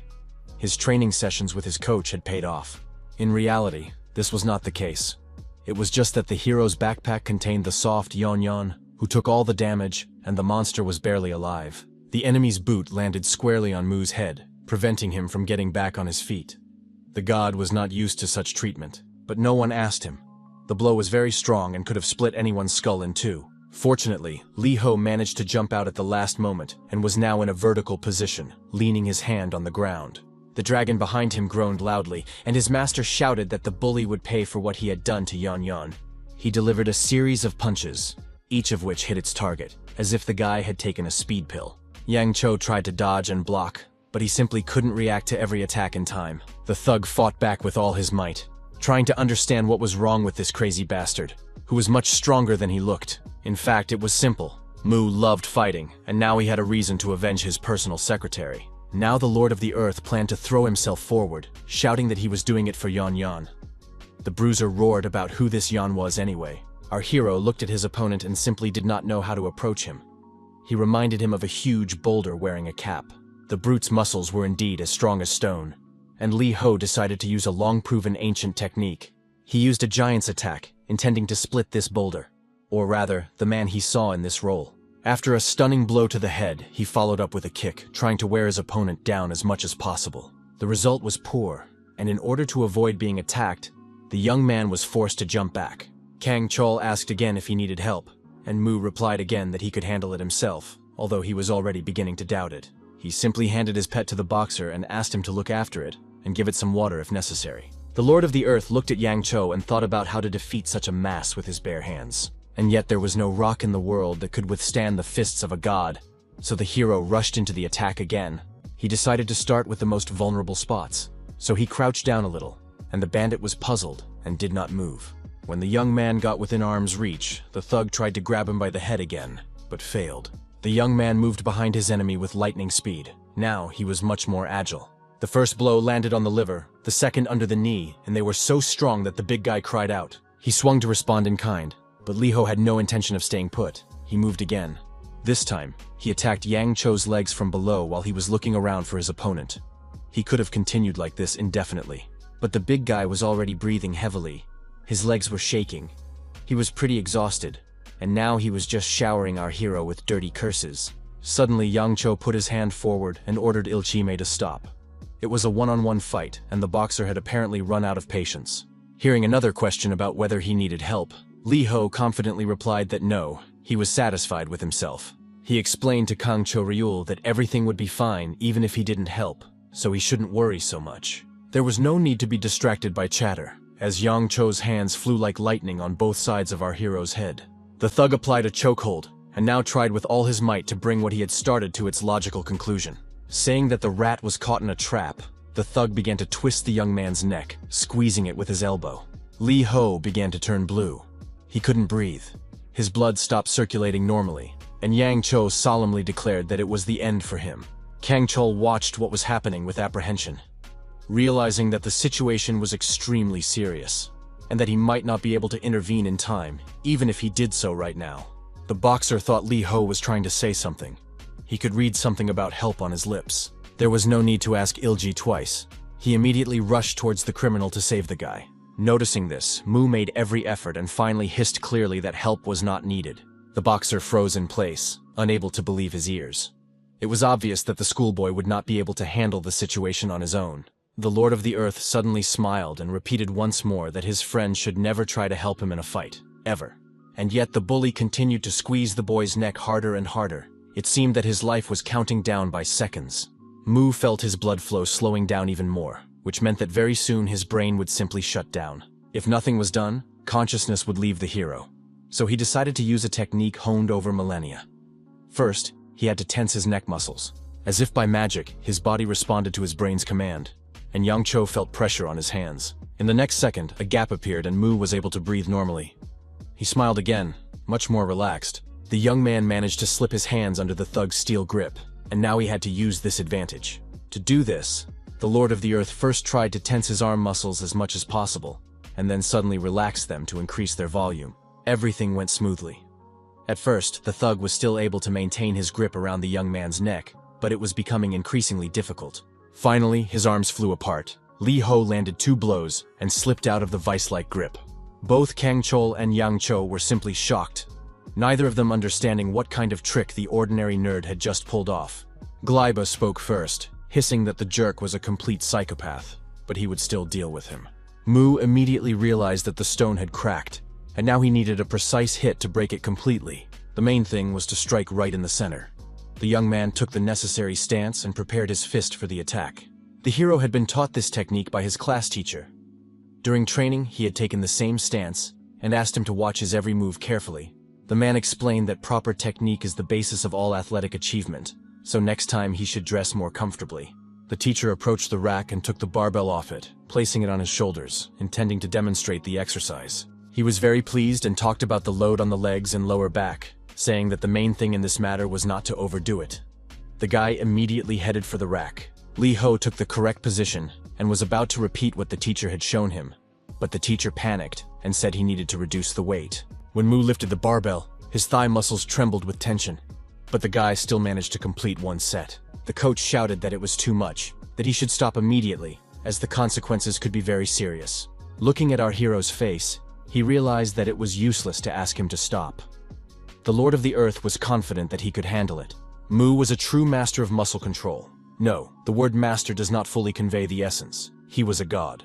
He had complete control over every muscle in his body, and knew how to control them together and separately. But most importantly, the Lord of the Earth knew how to redistribute muscle fibers from one part of the body to another. This gave him unmatched results, allowing him to deliver incredible blows with a single swing. Breaking a rock on the first try was not the most difficult of the tasks that the god set for himself in training.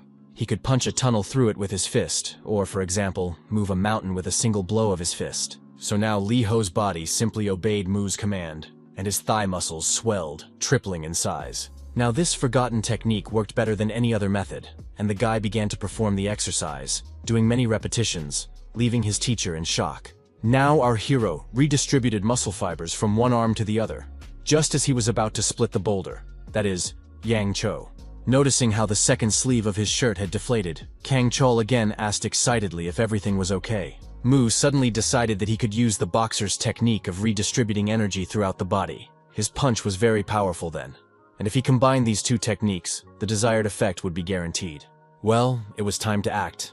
Li Ho, just like the boxer last time, began to swing his arm.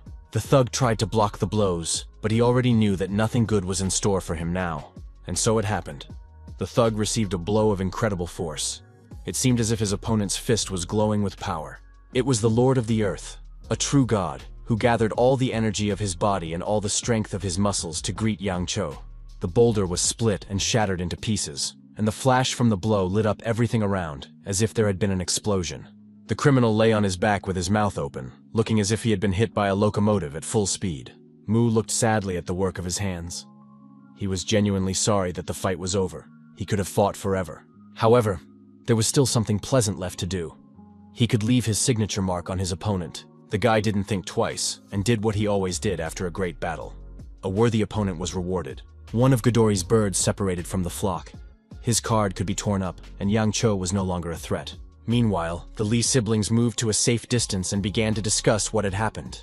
Haejun asked who this guy was who kept showing up around his sister, whether she knew him at all, or if he was a stranger. The girl sighed and began her story by saying that she didn't want to burden her brother with her problems. It all started on the day when someone tried to rob her. They ran away, but her wallet fell out and was picked up by this man.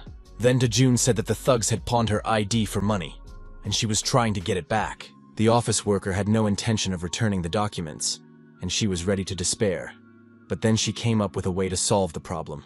In the evening, the sister slipped into the office and took her student ID from the desk drawer. There she ran into a thug who had come to the office for the same purpose, and he took his document.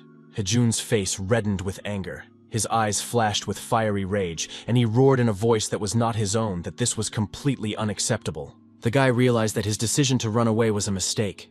It would not solve Daejun's problems with the gangsters. He menacingly took out his phone and immediately called the village head, apologizing for not being able to come today. Haejun asked his sister to take him immediately to the place where they gave out cash loans at interest. The criminals had to be punished. The guy in purple collapsed on the sofa and informed the blonde guy that he intended to watch football in the office today. The doors flew open from the impact and Daejun's brother stood in the doorway. The employees yelled that he was some kind of psycho and told him to get lost. The young man in glasses cursed, but it was clear that he was terribly frightened and could barely restrain himself from jumping behind the sofa. Instead of a greeting, he got a punch in the face. After all, hiding would have been a much wiser decision than arguing. While his boss was being beaten, the blonde man frantically thought about what to do. The only sensible thing was to call security, because he would be next. Then the man began to laugh, watching as the stranger beat up the little bastard who had made him bleed. The stranger, covering himself with his hands from the blows, glared menacingly at his subordinate, and that look was enough to shut him up instantly. The blonde man immediately sprang into action and began calling for backup to remove the psychopath from the room. Several burly men came out into the corridor and strode towards the office door, looking very impressive. A moment later, both of them burst into the room and began to assess the situation. The guy in purple was clearly unwell. Haejun stopped pounding his fists and looked at the newcomers, a slight look of fear flashing across his face. The young man did not yet know that the blood of the monster he hated so much could turn him into a real killing machine. The little boy was the heir to demonic power, and now it was about to awaken again. The terrifying, devastating power of the demon was already here, and now there was no room left for fear in the young man's soul. While the employee explained the situation to the guards, Heijin had already decided that no one here would remain unharmed. He flew like a fiery blow straight at his enemies, his body controlled by the blood of his terrible father. The doors to the office of the money-lending agency were quite sturdy and locked. This did not prevent the bald security guard from breaking through them with his head and flying into the corridor after the young man's blow. The man collapsed to the floor and immediately grimaced in pain. He had not expected such a serious threat from such a youngster. Everyone else in the room was also unconscious, and Heijin stood proudly in the middle of the room. He asked if the company really wanted money from him that he hadn't borrowed, as this was simply a mockery. The guy in purple, his lips covered in blood, muttered that the bastard was finished. Let him just guess who he was. Heijin said that he didn't need the information if the persecution continued, that some people would lose their heads, and the scoundrel trembled. The young man left the office, stepping on the security guard on the way, so that he would not get the idea to get up and chase after him. The office worker in purple sobbed, saying that he no longer knew what he was capable of and what he wasn't. Kang Chul, Li Ho, and Yun walked down the deserted street, silent for a while, digesting what had happened. Finally, our hero broke the silence, licked his lips, and said in a satisfied voice that he had had a great time. The champion did not object, but he was interested in what tricks the guy was up to, how his arm first shrank and then swelled to gigantic proportions. The Lord of the Earth decided to be merciful and showed once again how the trick worked, without explaining it in detail. It seemed that Mu himself was thrilled that his frail body was capable of reproducing his 1,000 years of experience, and he repeated the exercise over and over again. Finally, the boxer got tired of waiting for detailed information and simply tried to repeat what he had seen. But of course, nothing worked. The young man said seriously that one must learn to listen to one's muscles, and when one succeeds, one will be able to control them like an instrument. Our hero explained that not all muscles are the same. You need to address each one individually and listen to its response. Only when your soul and muscles speak the same language will you become an unbeatable team. Then you can reveal your true intentions and subjugate your body to your own will so that you can do the impossible. Your muscles will have no choice but to obey. Mu learned to control his muscles at will, and it was a veritable muscle hell. Kang Chul didn't quite understand what Li Ho was telling him, but he went home, repeating the hand movements he had seen him do over and over again. Yun asked if the master wasn't afraid to give away his secret techniques so easily, and the hero replied that if the champion became stronger, it would be fun to fight him. He added that one can only develop by fighting worthy opponents, and that it was time to level up a bit, at least to a level that would allow him to fight Lucifer calmly and not worry that the enemy would be disappointed.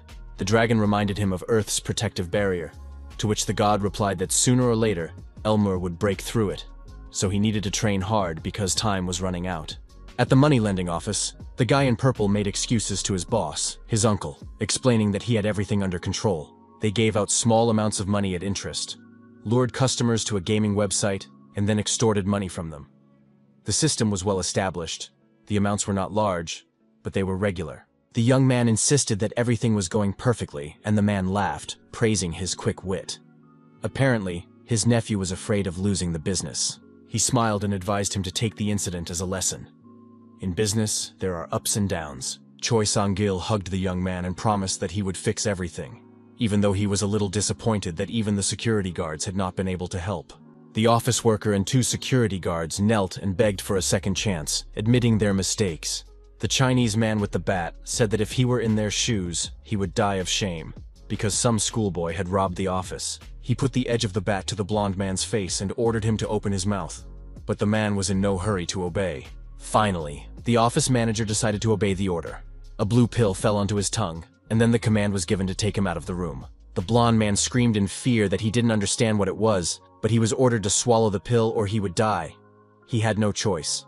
Meanwhile, Choi Sang-gil and his nephew were going up in the elevator, the latter not quite understanding why.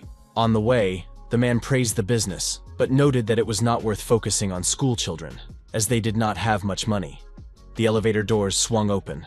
Both passengers headed down the corridor to a special room designed for observation. The guy in purple had never been there before. The man led him to the glass and smiled, advising him to look at what was happening below. He was very proud of himself. Through the window they could see the arena, with many spectators sitting in the stands, all chanting for the fight to begin. The nephew asked excitedly what it was, and was told that serious money only circulates in serious business, and only he, Choi Sang-gil, should manage this business. This game. The face of the guy in purple became a little frightened when he saw who had entered the arena. The man ordered to watch the guy closely, as it was possible that his nephew would get a pleasant surprise. The fighter's blindfold was removed, and it turned out to be the same blonde office worker. Only now he looked like a mountain of muscles. The nephew's eyes widened.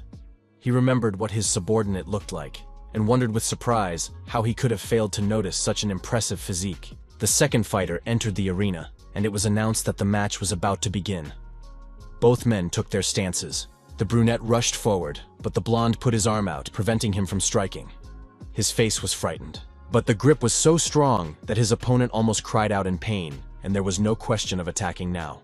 Encouraged, the manager decided to strike back, and the brunette put his elbow out to protect his torso from the blow. There was a crunch, and the injury was more serious than expected, which came as a surprise to both fighters. The blonde's opponent cried out in pain. Now one of his arms was completely useless for fighting. The blonde didn't think twice and instantly punched him in the face, this time putting even more force into it. Realizing that some kind of miracle had happened, the office worker spread his arms and shouted that he was simply overflowing with energy and power. He began to pound his fists with such enthusiasm that his opponent had every chance of turning into a meatloaf. John Sang-gil and his nephew watched silently. Finally, the man showed a blue pill in his palm and explained that with it, he could decide who would win and who would lose. If one of the fighters took the drug, his opponent would have no chance. So only he knew the rules of the game and the outcome in advance. With this pill, Sang-gil is capable of many things, which is what makes his business so serious and his profits so huge. The guy in purple reached for the pill, but stopped himself in time, realizing that with it, he could become just as powerful. He didn't know that at that very moment, the blonde was smiling happily at the thought that he would now be able to get even with his negligent young boss in a couple of seconds. Our hero didn't waste any time either. He went to the gym and continued his barbell exercises. The guy was exhausted but satisfied. He could physically feel the muscles of his once frail body growing. Yong could only assess the progress of his master's lower body, but he was incredibly excited and even applauded. Mu noticed the trainer's surprised look and happily reported that this exercise was literally driving him crazy. The load on his quads was amazing. The man replied that he had seen many people doing sports, but had never seen muscles grow so fast. The teacher asked suspiciously what drugs Li Ho was taking, knowing that it was extremely dangerous. The young man did not understand what the homeroom teacher meant, but for some reason concluded that he was weak. The man also did not understand the answer and began to shout that chemicals do not give strength, that he should stop immediately. The hero repeated that he had only said that he was weak. The Lord of the Earth thought that he couldn't explain to the man that he was weak compared to Lucifer, and that if he wanted to fight him, he would have to become much, much stronger. In the evening, Mu and Yeon walked home, deciding to check out the arena area in the park again. This time the dragon was already mapping out the route using the map on his phone. He had quickly mastered the gadget. Suddenly, Kim Yoo-jin called. The monster pressed the device to his master's ear so that he could talk to the girl instead of him. The head of the neighborhood immediately started yelling that she didn't know where they had been for a whole week. But she had been waiting for Yeon to visit for a very long time. When asked where they were now, the guy replied that he had come to check on the results of a week of training. The young man's goal was not the arena, but its backyards, the alley where Godori promised to give him the million she had won. Both girls were there. They were just counting their profits. Everything was as usual. Plus 8 donations from the stream, Li Ho called out to the swindlers without hesitation. The girls turned at the sound, very unhappy that someone had interrupted them dividing the proceeds.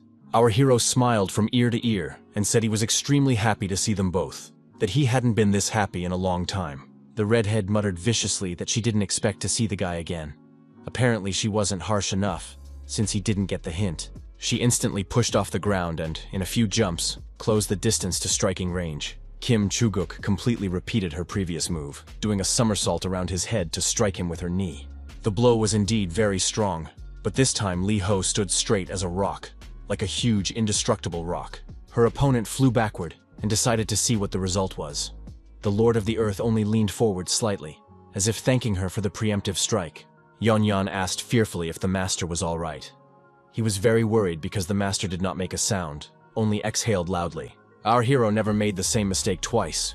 He drew the right conclusions and prepared himself, and now his muscles did not give way. Continuing to smile in anticipation of the fight, Mu declared that now she definitely couldn't win. He had corrected his mistakes. With Yeon on his head, the young man rushed to attack the enemy, strengthening his arm muscles in the process. It seemed that his fist was upset. So quickly did Lee Ho wield it. He was sure that it would thoroughly beat up the redhead. But the girl was surprisingly quick and successfully blocked our hero's entire series of powerful blows. If last time, in the battle with Yang Cho Mu, he seemed considerably smaller than his enemy, in the current situation, everything was the opposite. The young man was about twice as tall as the swindler and was going to take full advantage of this. He swung his leg to knock Midori off her feet for good, using maximum force. In some incredible way, the girl not only blocked the blow but also grabbed Mu's leg tightly, crunching the joint. The redhead realized with surprise that the schoolboy had not wasted his time.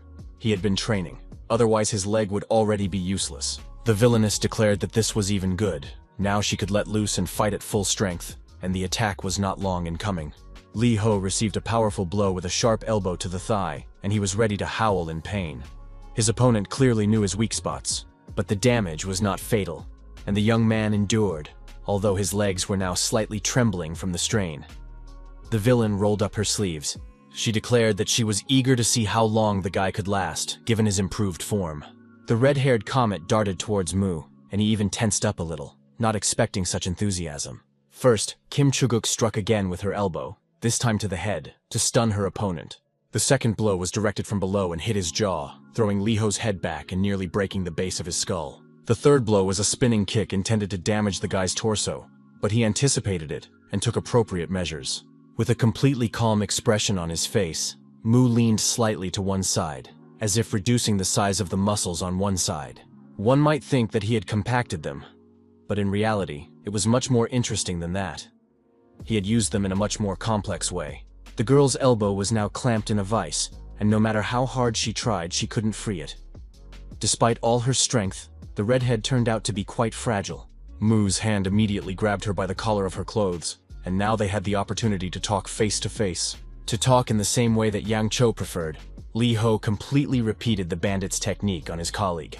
A throw over the shoulder and a blow to the ground knocked Kim Chuguk out, which was not surprising, given the young man's new abilities. Just as the enemy had put his foot on his head last time, Mu did the same to his opponent. Similarly, the sound of a blow to the pavement was heard, but due to the high speed, it was unclear what the result was. Just like our hero, the redhead jumped out from under his sneakers at the last moment, and now rose with the same movement, leaning on the ground with her hand. The Lord of the Earth contracted the muscles of his upper body and maximized the length of his legs and hips, planning a new attack. He needed to accelerate as much as possible to deliver an incredible blow, and the dragon almost flew off the hero's head. At the last moment, Mu changed the size of his muscles again, and now he had huge arms. He moved his elbow, and the redhead, despite managing to block the blow, flew several meters back and landed against the wall. Her friend, Svistolka, caught the bandit, preventing her boss from falling completely to the ground, and carefully held her up. The two swindlers exchanged glances, as if communicating to each other that their opponent was much stronger than they had expected. This meant only one thing. It was time to forget about propriety and etiquette and deal with him 2-on-1. The tall girl immediately put her long, strong legs to work, and it was necessary to stay away from them. But Mu chose a different tactic. He simply jumped up, landing above the strike zone and closing in on his enemy at the same time. The brunette watched in surprise as the young man's fist approached her pretty face. It would have ended with a broken nose, but at the last moment, the redhead came to her friend's aid with her signature elbow strike. The blow wasn't too strong, and the hero's facial muscles were also working properly, so he managed to prepare his hand for a grab. A second later, she was already on Kim Chuguk's face, greatly surprising the gangster, who had expected to knock out her enemy. Lee Ho was unable to execute the maneuver because the brunette's long leg prevented him from grabbing her colleague. The young man parried the first blow, then the second, and even the third, which hit Yon Yon. The girls worked well as a pair, covering each other. One of them did not allow him to get close to the other, and if he did not come up with something, this battle could be considered completely useless. Nevertheless, Mu was satisfied. He managed to hold out much longer than last time, and Lee Ho's body had become much stronger and more resilient. Just then, the dragon began to complain that it was unfair for two to attack one, that the scoundrels had completely lost their conscience. His remark gave the young man an idea, and he asked his personal secretary if he wanted to join the fight. Mu grabbed the dragon by the tail without waiting for an answer. But now the number of opponents was equal. To reach the tall gangster, it was necessary to increase the length of the arm and the radius of attack, and Yeon-Yan did an excellent job in this role. When they saw the dragon, both screamed in horror. although Mu's face was far more sinister than his new living weapon. Yong's first strike hit its target, and the tall bandit took a pretty heavy blow to the face. The redhead also got hit, but she was so small and fast that she dodged quite actively, managing to avoid every other blow. Realizing that weapons could be both an advantage and a hindrance, Godori closed the distance and struck at point-blank range. The assistant's tail slipped out of his master's hand, but unfortunately, Yun had not yet learned to fly with such small wings. While both opponents were beating Mu's body, the dragon whistled over their heads, deciding to launch a surprise attack. The battle was so fierce that the monster's pirouettes went unnoticed, even though he managed to describe several circles. It seemed that Li Ho had not 2 arms, but many more, because he swung his fists at an incredible speed. But the most interesting thing was that he managed to catch Yun and, completely unexpectedly for the hooligans, became armed again. He prepared to bring the lizard down on the redhead's head, but she managed to hit him from below, strengthening her fist. Then she locked her arms around him and punched him under the chin, causing stars to appear before his eyes from the pain. Fortunately, Yun was unharmed, and he took flight again to attack the long-haired gangster. While the monster was kicking one of them, Li Ho hit the redhead in the head and now stood with a bump on his forehead, but incredibly pleased with himself. His opponent collapsed to the ground, unconscious, and no longer a threat, while Yun continued to fight the second member of Godori. Finally, the girl managed to tear the dragon off and throw it far away, then rushed at the enemy with all her might. Her speed reached its maximum due to her intense desire to avenge the redhead, and this was imprudent. The brunette slid across the asphalt and jumped up, choosing her usual technique, which was a mistake. The blow landed on the body, and our hero simply repeated the same technique he had used on Kim Chuguk. Now the gangster's leg was pinned by his side muscles and, to be sure, by his arm as well. Mu decided to use the technique he had just seen and simply struck her limb with his elbow, just as the redhead had done. Her friend almost screamed in pain, but she was much more restrained than even most men, so she just frowned. The guy hit the same spot a second time, and now his opponent screamed at the top of her lungs. It was a very dirty move. But the gangster was no fool either. She quickly regained her composure and decided to attack the hero with her other leg. The blow was aimed directly at his face, and it was so strong that it could have knocked out the Lord of the Earth, or rather, Li Ho's body, leaving him toothless. But after 3 million years of battles, the god's reflexes were too good, so he simply grabbed the brunette by the ankle, preventing her from attacking. His fingers were strong and clamped tightly onto Svistulka's leg. Now she was firmly immobilized. How the beauty managed to keep her body horizontal was beyond comprehension. Her muscles were truly iron. This couldn't go on for long, and Mu spun sharply with both hands, twisting his opponent's legs out of their joints. The girl spun so sharply and rapidly that her cap flew off her head again. In general, Mu preferred striking techniques to complex moves, but he had learned a few things over the long history of humanity, and now he applied Egyptian martial arts. The gangster's muscles stretched, twisted, and flattened, her tendons about to snap. She continued to scream in pain and surprise, as she had never encountered such techniques before. Realizing that serious injury was inevitable, the opponent shouted that she admitted defeat and surrendered. Continuing to pull her leg upward and listening to the crackling of bones and joints, Li Ho clarified whether the bandit had really lost. She confirmed it again, and Mu loosened his grip, already licking his lips in anticipation of leaving his mark on her beautiful ear. But that was not to be. As soon as she felt free, the swindler instantly delivered a twisted kick. Then she jumped back sharply and stopped near her red-haired friend, who was still lying unconscious. Li Ho looked at her in surprise. It seemed that the brunette was still full of energy for battle. It was unclear what she was looking for, but the champion was actively rummaging through the pocket of her red-haired accomplice. Mu didn't wait to see what might come out of it and immediately attacked with a jump. He was extremely happy that the fight was continuing. It turned out that the swindler was looking for money. She had decided that the guy had attacked them because he hadn't received his winnings. Banknotes flew at the Lord of the Earth, and he couldn't understand what it could mean.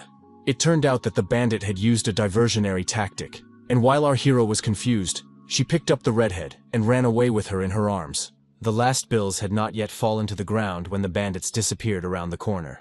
Mu stood and stared blankly into space. The money, the cap, and Yun, who had not yet recovered from being used as a weapon, lying on the ground in front of him. The Lord of the Earth picked up the cap from the ground and cursed himself for not leaving his trademark mark. The guy put on someone else's headgear and licked his lips, determined to correct this misunderstanding next time.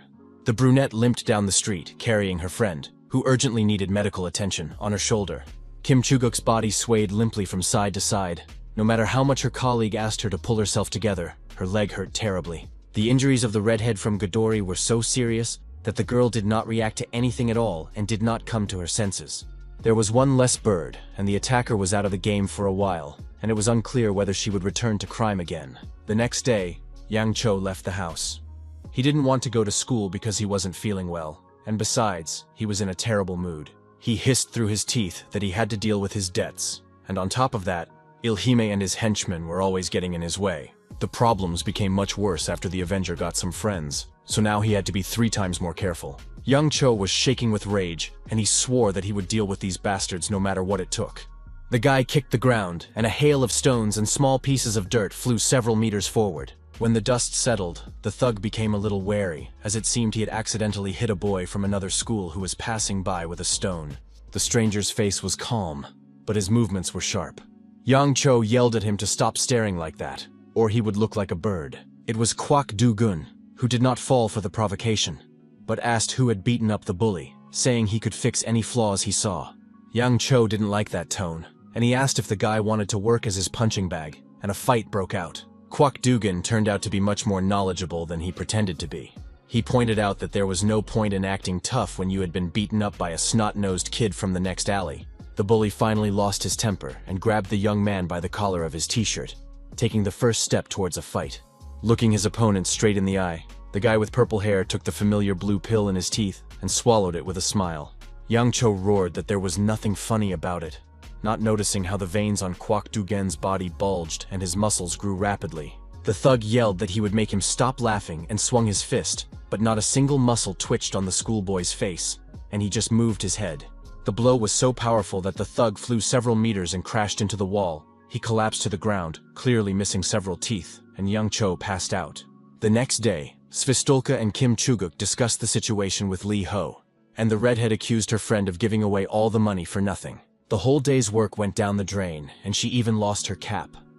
Suddenly, Kwak Du-gun appeared in front of the girls. The redhead, who had not yet recovered from her encounter with our hero, indignantly asked what the guy was doing there, and told him to say what he had to say if he wanted to. Instead of answering, the young man made a sweeping gesture and popped another magic pill into his mouth. He licked his lips, feeling his body fill with strength, and then declared that he was facing a walking misunderstanding that needed to be taught a lesson. If Mu had seen how the drug worked, he would have been very surprised. It seemed to work like mana. Kwak Du-gun seemed to swell up, turning into a mountain of muscles, and began to approach the bandits menacingly. The young man announced that he was now in charge, that Yang Cho had already gotten what he deserved, and that now it was time for the rest of the Godori. The young man's eyes began to glow with malicious fire, and he added fiercely that there was no need to show so much aggression earlier. At that moment, he rushed forward, not giving the girls a chance to figure out what was happening. The redhead froze in surprise. She even opened her mouth to say another sharp remark, but did not have time. A huge hand was already approaching her head, and judging by Kwak Du-gun's face, he wasn't going to stand on ceremony. Kim Chuguk flew to the side as if she had never been in a fight before, and was just an ordinary schoolgirl. But the gangster managed to regroup and push off the ground again, this time to deliver her signature knee strike. She failed, as her opponent was much faster and was now reaching for the redhead's face again. He was prevented from carrying out his plan by a strong blow, apparently from his brunette friend with her long legs.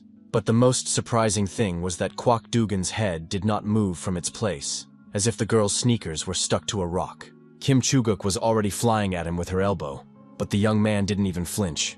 He waited humbly. Sparks literally flew from the blow, but it caused the swindler much more harm than her opponent. It seemed that her arm was broken. It began to tremble with pain, and the redhead herself felt indescribable rage. Her friend's leg flew at the scoundrel's head again, but this time he did not react either.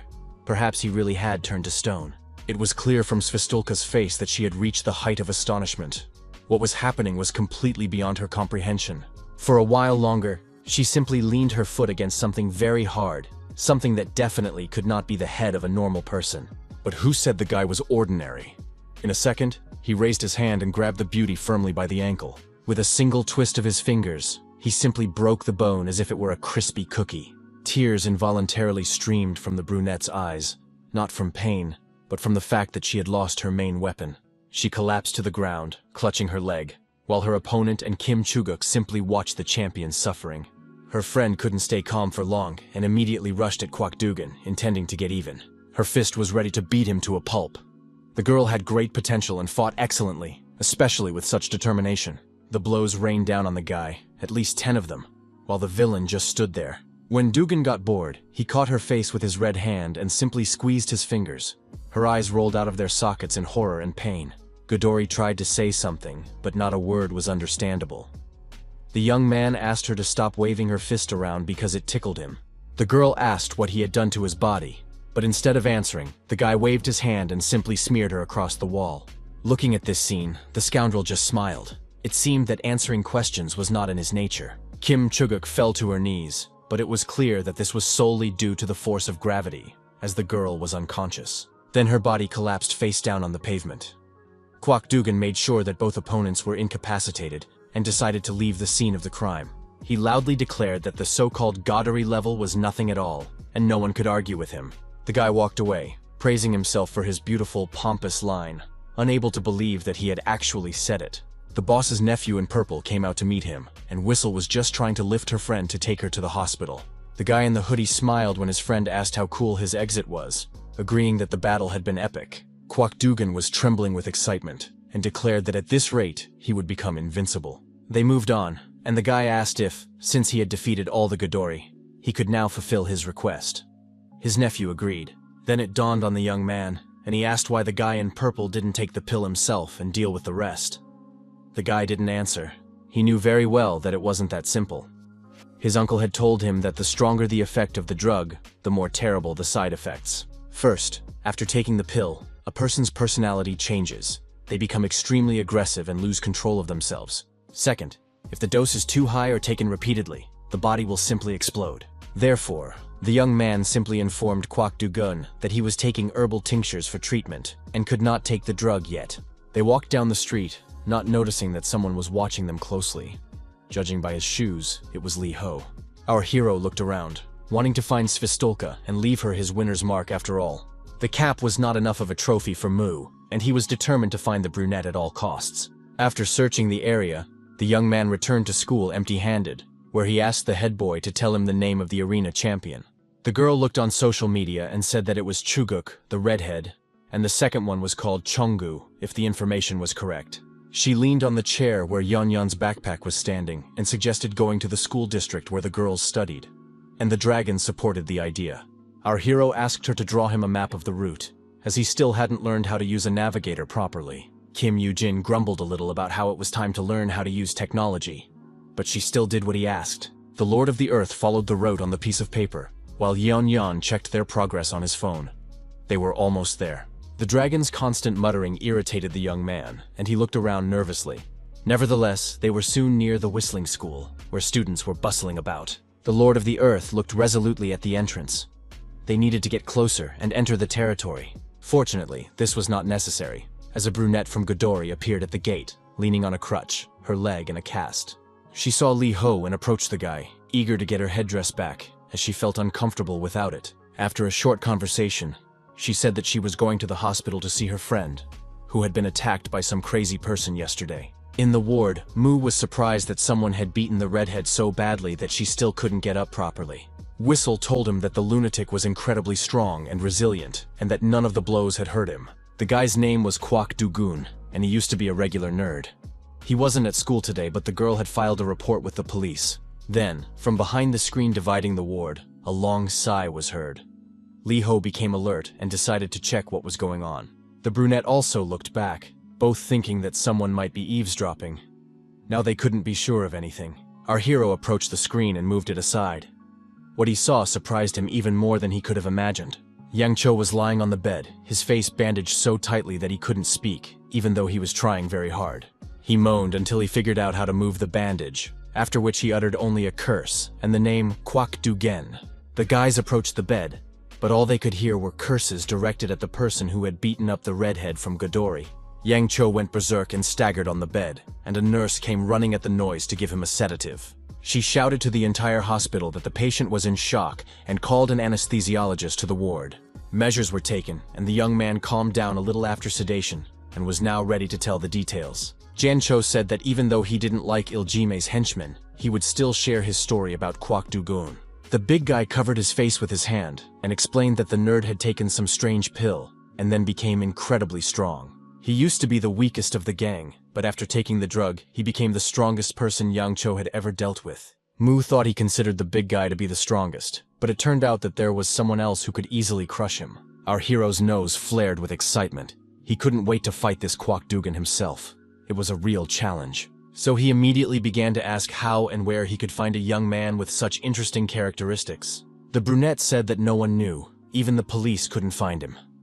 The Lord of the Earth asked what the police were, but no one paid any attention to that. He licked his lips greedily and declared that in that case, he would find this Kwok Dogon himself. He had special methods. However, school could not be forgotten either, and the homeroom teacher decided to give Lee Ho a session of work therapy. He instructed the boy to take the boxes to the hall, noting that he was not going to train him only in sports, as there were many other useful activities. Mu's thoughts were not on this at all. He was tormented by the obsessive idea of finding the guy who had beaten up the redhead and the gangster. Rumor has it that Kwok Dugan went into hiding, and Lee Ho continued on his way with the boxes, not noticing that the person he was looking for was climbing the stairs. The guy held a photo in his hand and reported on the phone that evening classes had already begun, so the target must be there. A shout came from the cell phone saying that it wasn't time yet. Did the idiot want the whole school to know that he was on drugs? Dugan ignored the request to wait and hung up. He was determined to complete the task right now. The round windows in the classroom doors allowed him to see what was going on inside without disturbing the classes, which was very convenient. Only Heejin was in the classroom. He was tired after work and yawned incessantly, but he didn't stop studying. He had to prepare for exams. Kwok Dugan carefully checked the photo and realized that he had found the person he was looking for. The guy looked exactly like the one in the picture. Without thinking twice, the criminal popped a pill into his mouth. Now he would show who was boss in this city. Unbeknownst to him, the young man was completely focused on his studies. The criminal stood quietly by the door, and the young man did not pay any attention to him. Everything changed when Kwon Dugan entered the room. Now he was no longer afraid to reveal his presence. He called out to the young man by name, and the latter looked up from his textbook and stared at the villain, who had become huge again. With a completely demonic face, the bandit promised that today Heijin would die, and he would help him do it. The bandit reached for the chair of one of the students, who flinched in fear, completely unaware of what was happening. Kwok Dugan lifted the furniture along with the person sitting on it, and the boy clung to the legs and was ready to scream in horror. The chair flew towards the hero. The careless student fell to the floor, screaming in pain, and commotion began. Hejun stood up, but did not dodge the chair that was flying straight at him, managing to remain calm. He jumped aside at the very last moment, realizing that there was a window behind him and the chair would easily break it, and the shards could be dangerous. The students were frightened and didn't know what to do. Someone suggested calling the teacher as soon as possible. Lee Hejun wasn't angry yet. He was slowly boiling with rage, so before getting into a fight, he asked who this crazy stranger was. He wanted to add that he didn't understand why he had become the reason for such behavior. But Kwok Dugan ordered him to shut up and had already rushed into the attack. The blow was supposed to hit his torso, but our hero managed to dodge it, and only his left arm was injured. But that was enough to send the young man flying sideways, crashing into the wall at some wild speed. He slid down with a groan, but there was no respite, as the villain attacked again, seemingly in earnest. The next blow missed its target, and the young man realized that he would now have to fight for his life. The bandit's hand smashed through the door of the locker with the student's belongings. The pill had made him completely insensitive to pain. Hejin prepared to fight back, realizing that if he didn't, he would die. The young man consoled himself with the thought that it was self-defense. He hit Kwok Dugan in the chest so hard that he flew back several meters, and his father's blood boiled again. It seemed that this time the opponent felt something, as a strange expression appeared on his face. Hejin delivered the second blow with his head, a technique he had observed from our hero and now actively employed. Kwok Dugan lowered his head, as if trying to check if his ribs were still in place. At least that's how it looked from the outside. Then he raised his head again and suddenly let out a laugh, saying that the kid should stop because it tickled too much. Instead of answering, the schoolboy punched him from below to stop these idiotic taunts immediately. The villain said that this time he even felt something, but it didn't matter because there was no time to play games. He grabbed Heijin's arm so hard that his bones cracked, and the student couldn't help but cry out in pain. The other students froze, afraid to move, while curious kids peered into the classroom from the hallway. Daejin and Kang Chul also came, and now couldn't figure out what was going on in the classroom, and who had attacked the girl's brother. Something had to be done, so the beauty threw her slipper at the thug's back, drawing his attention to herself. He glanced back maliciously, and Dajun rushed at him, ready to scratch his face with her nails, or even worse. She screamed loudly for him to let go. The big guy wondered who had come here and raised his hand to prevent the schoolgirl from fulfilling her promise. He swung, aiming to hit Dajun right in the face, but luckily the girl managed to slow down in time. Her classmate, on the other hand, sped up, and Kang Chol managed to counterattack, preventing Kwak Dugan from completing his maneuver. While Sister Hajuna was recovering from her fright, the boxer declared that he was ready to personally ensure her safety. The young man himself did not waste any time either, and struck the hand that was holding him with all his might with his elbow. The deadly grip loosened, and the young man managed to jump back, hissing that no one dared to raise a hand against his sister. His face became more and more demonic, and Hajuna promised that he would now demonstrate what it meant to answer for one's actions. He rushed at his enemy with a speed that the latter could only dream of, even taking into account the effect of the pill. Meanwhile, the teacher and Lee Ho stopped in the hallway when they heard a strange noise. The students around them were also talking, and rumors about Godor were spreading quickly.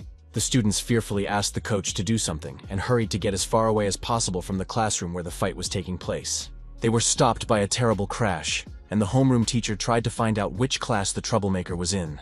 One of the kids replied that the bully was from another school, but he had come to the senior class and attacked one of the students. Hearing this, the teacher ran towards the classroom, saying that he would give everyone a good beating.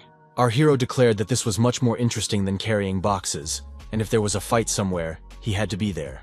With a slight movement of his hand, Mu threw his load aside and shouted that he would join the coach right away.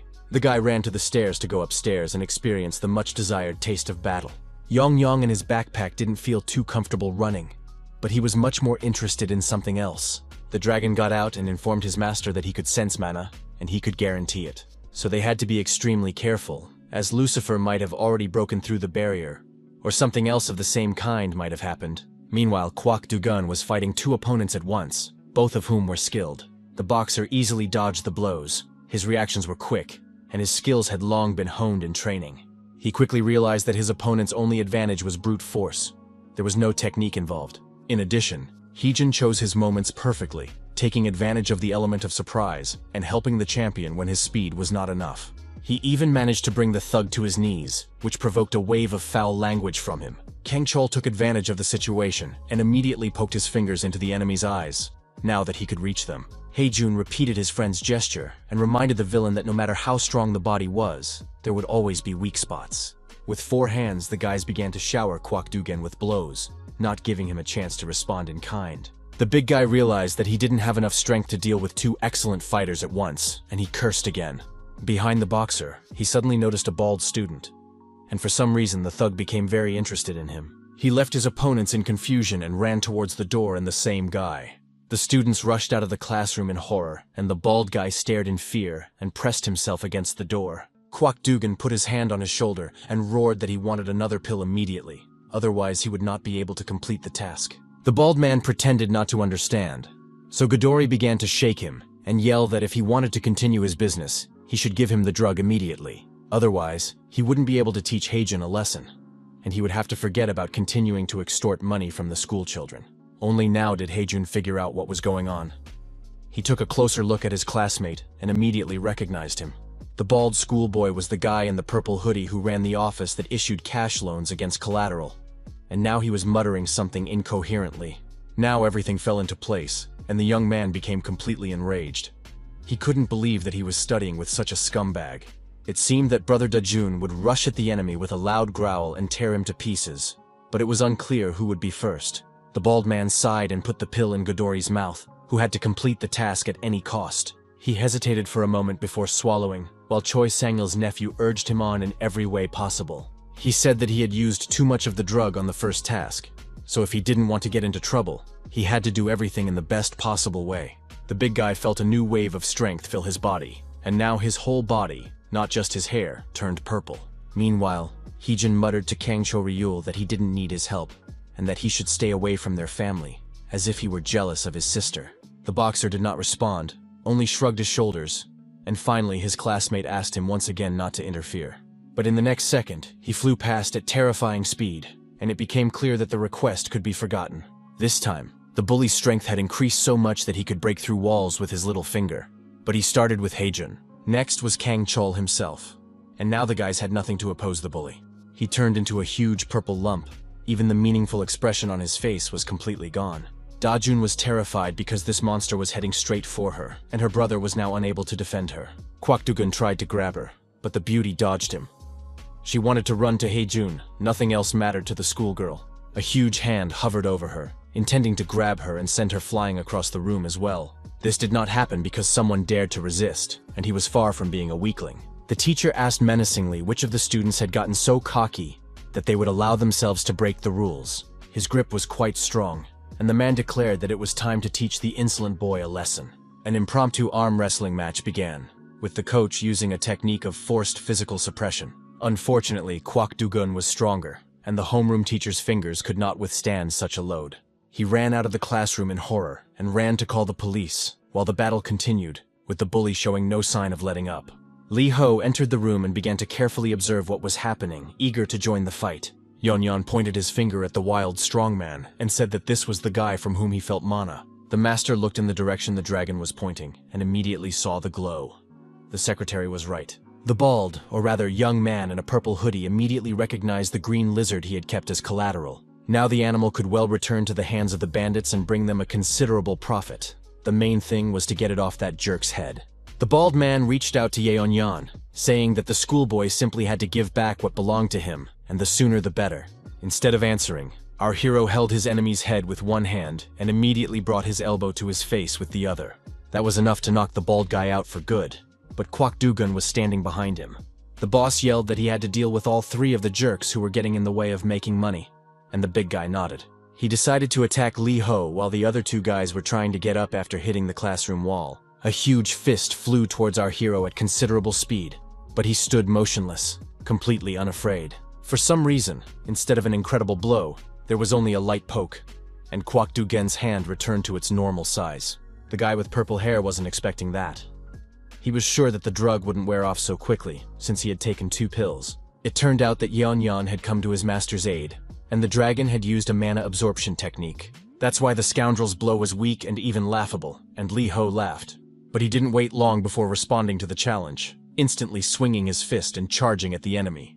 The attack left Kwakdugen with little chance of moving on his own, and he could only cry out in pain, unable to fight back.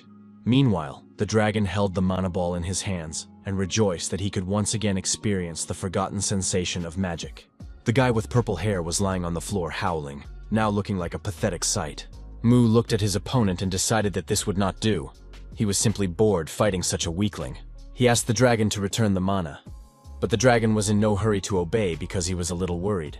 He explained to the Lord of the Earth that this was special mana, so extreme caution was required, as it was very pure and powerful. Only then did Yeonyeon return the mana to Kwakdugun, and a familiar blue glow appeared around him. The cunning secretary did not give back the entire ball, keeping most of it for himself, believing that this portion would be sufficient. Mu had a different opinion.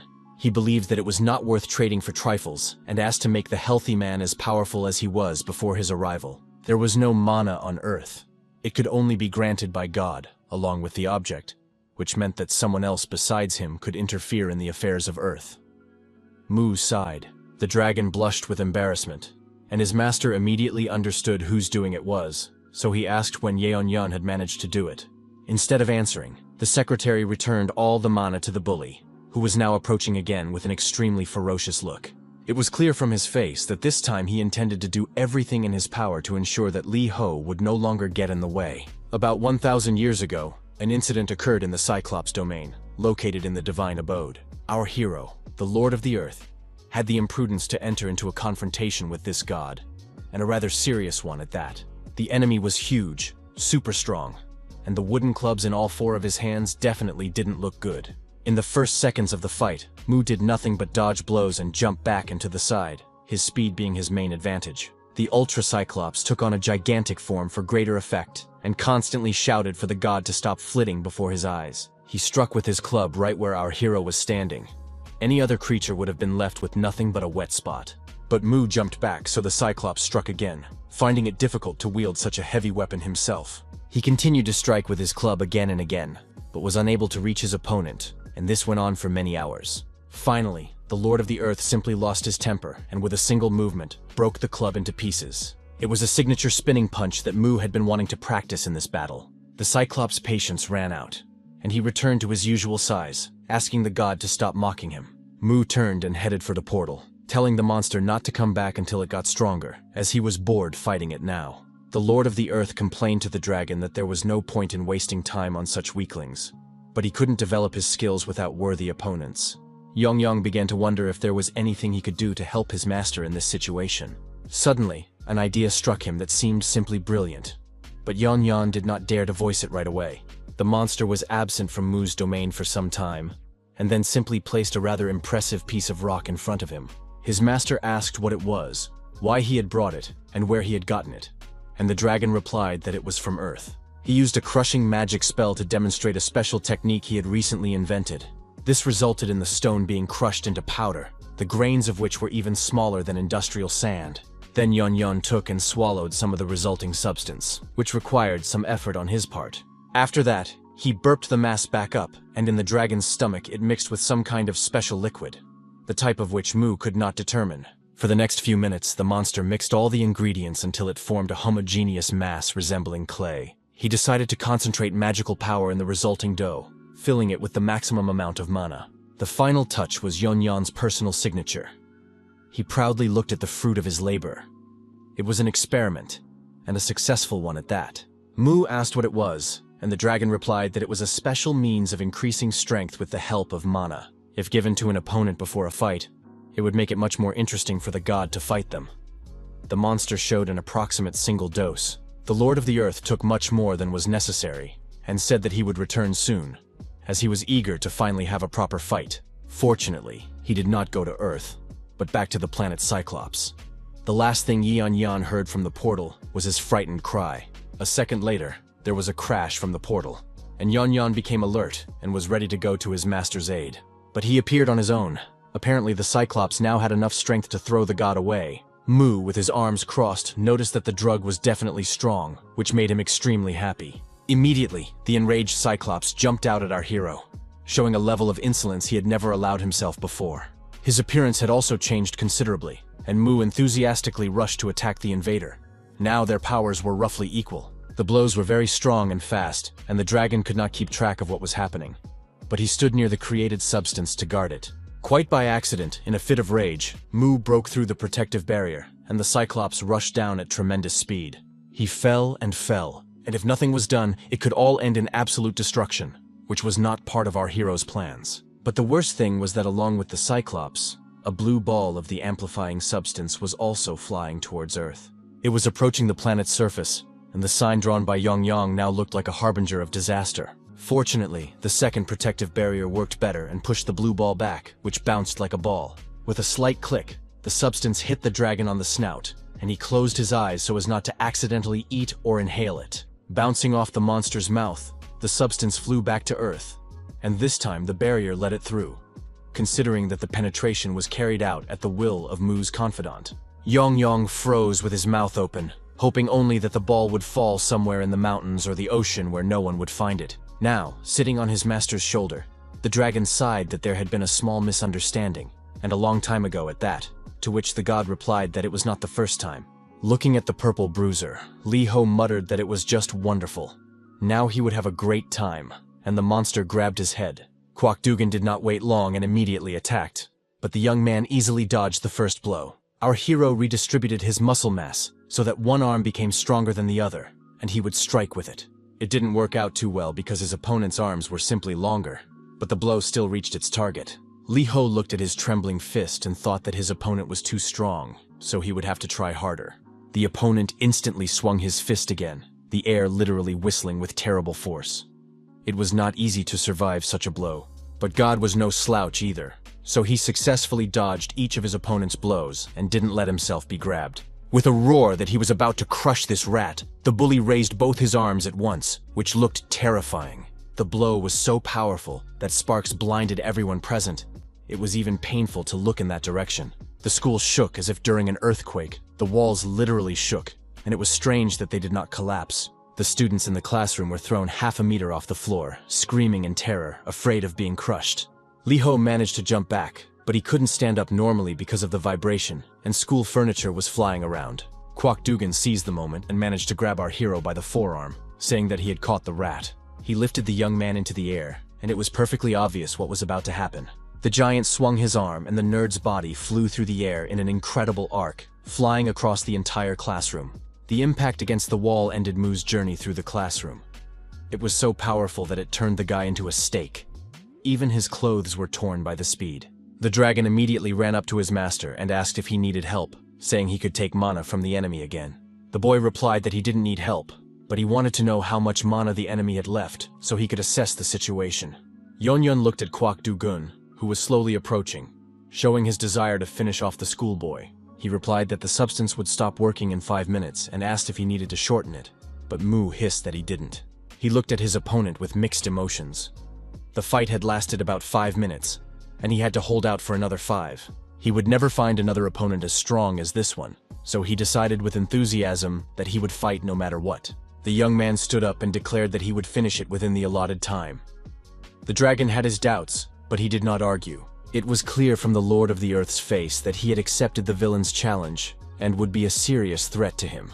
Choi Sangil, armed with a hammer, stood with a decent chunk of magical substance in his hand, noting that it would be enough for now. He chipped off about 1/10 of the total mass of the blue ball, the rest continuing to wait for its moment.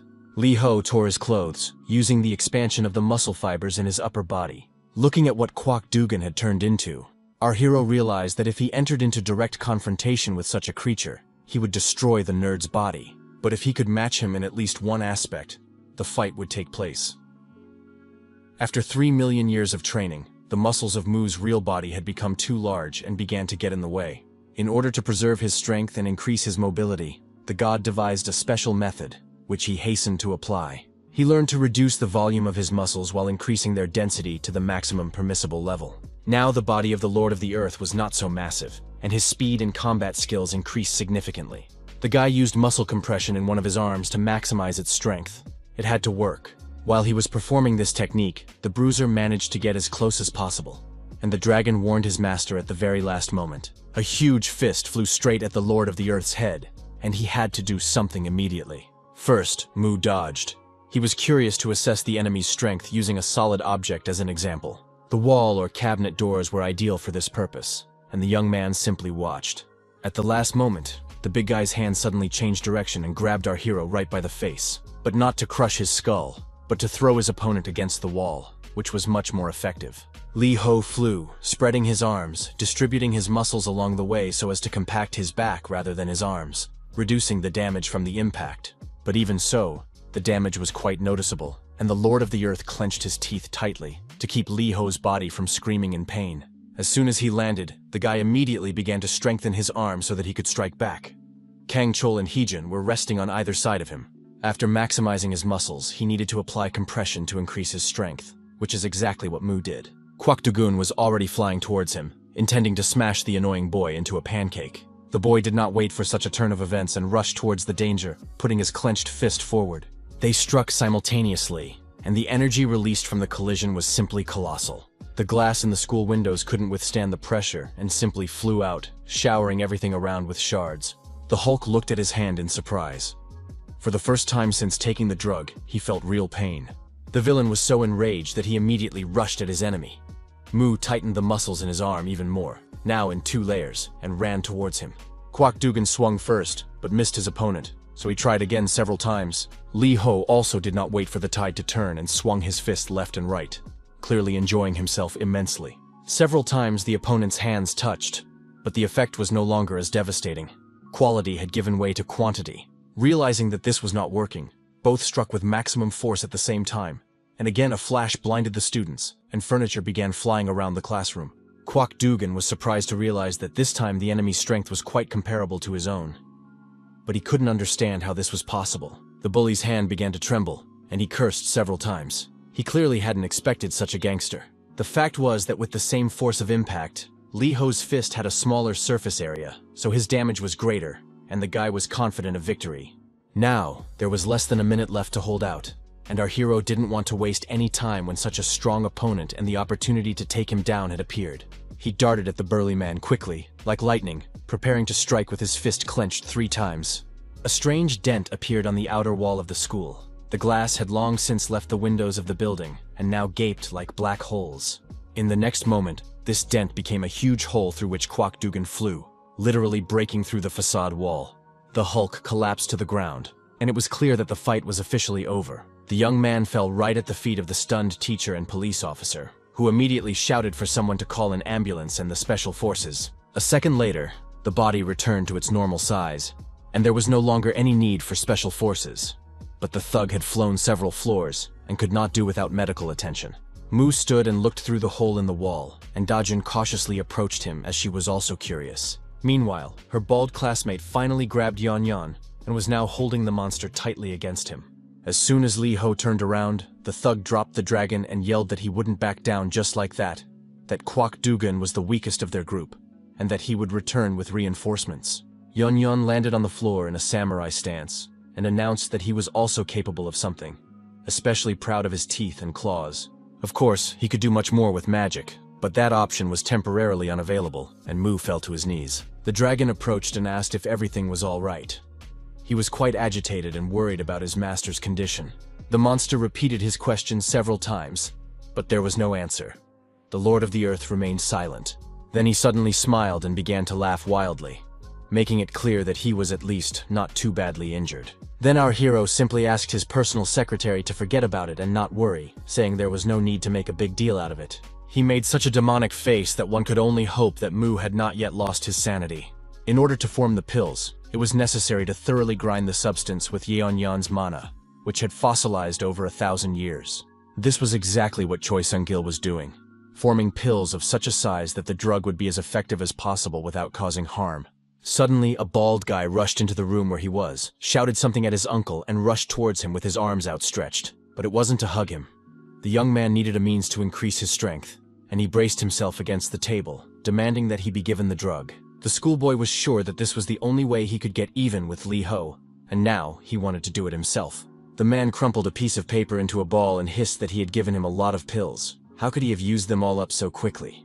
The bald man began to whine that he had to give 3 pills at a time to each of them, so he should be generous once more. Choi Sung-il was stunned to hear about such a consumption rate. He was sure that 1 dose was enough for any opponent. The boss declared that this could not be, and instead of answering, his nephew once again slammed his palms loudly on the table. Suddenly, something hit the door with a loud bang, frightening both relatives, who could not come to an agreement. No one entered the room, but the sounds of a fight could be heard from the hallway.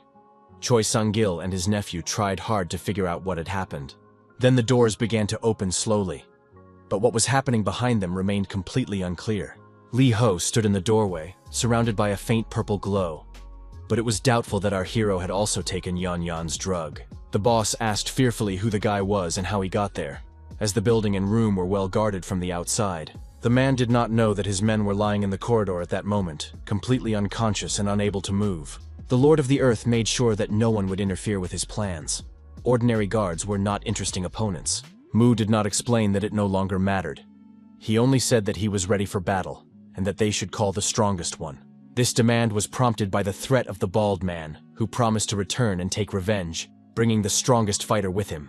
Then a compulsive desire arose in Mu's mind to challenge the warrior who was considered the strongest here to a fight. But before venturing into the unknown, our hero needed to heal himself, so he asked Yan Yan for a healing orb.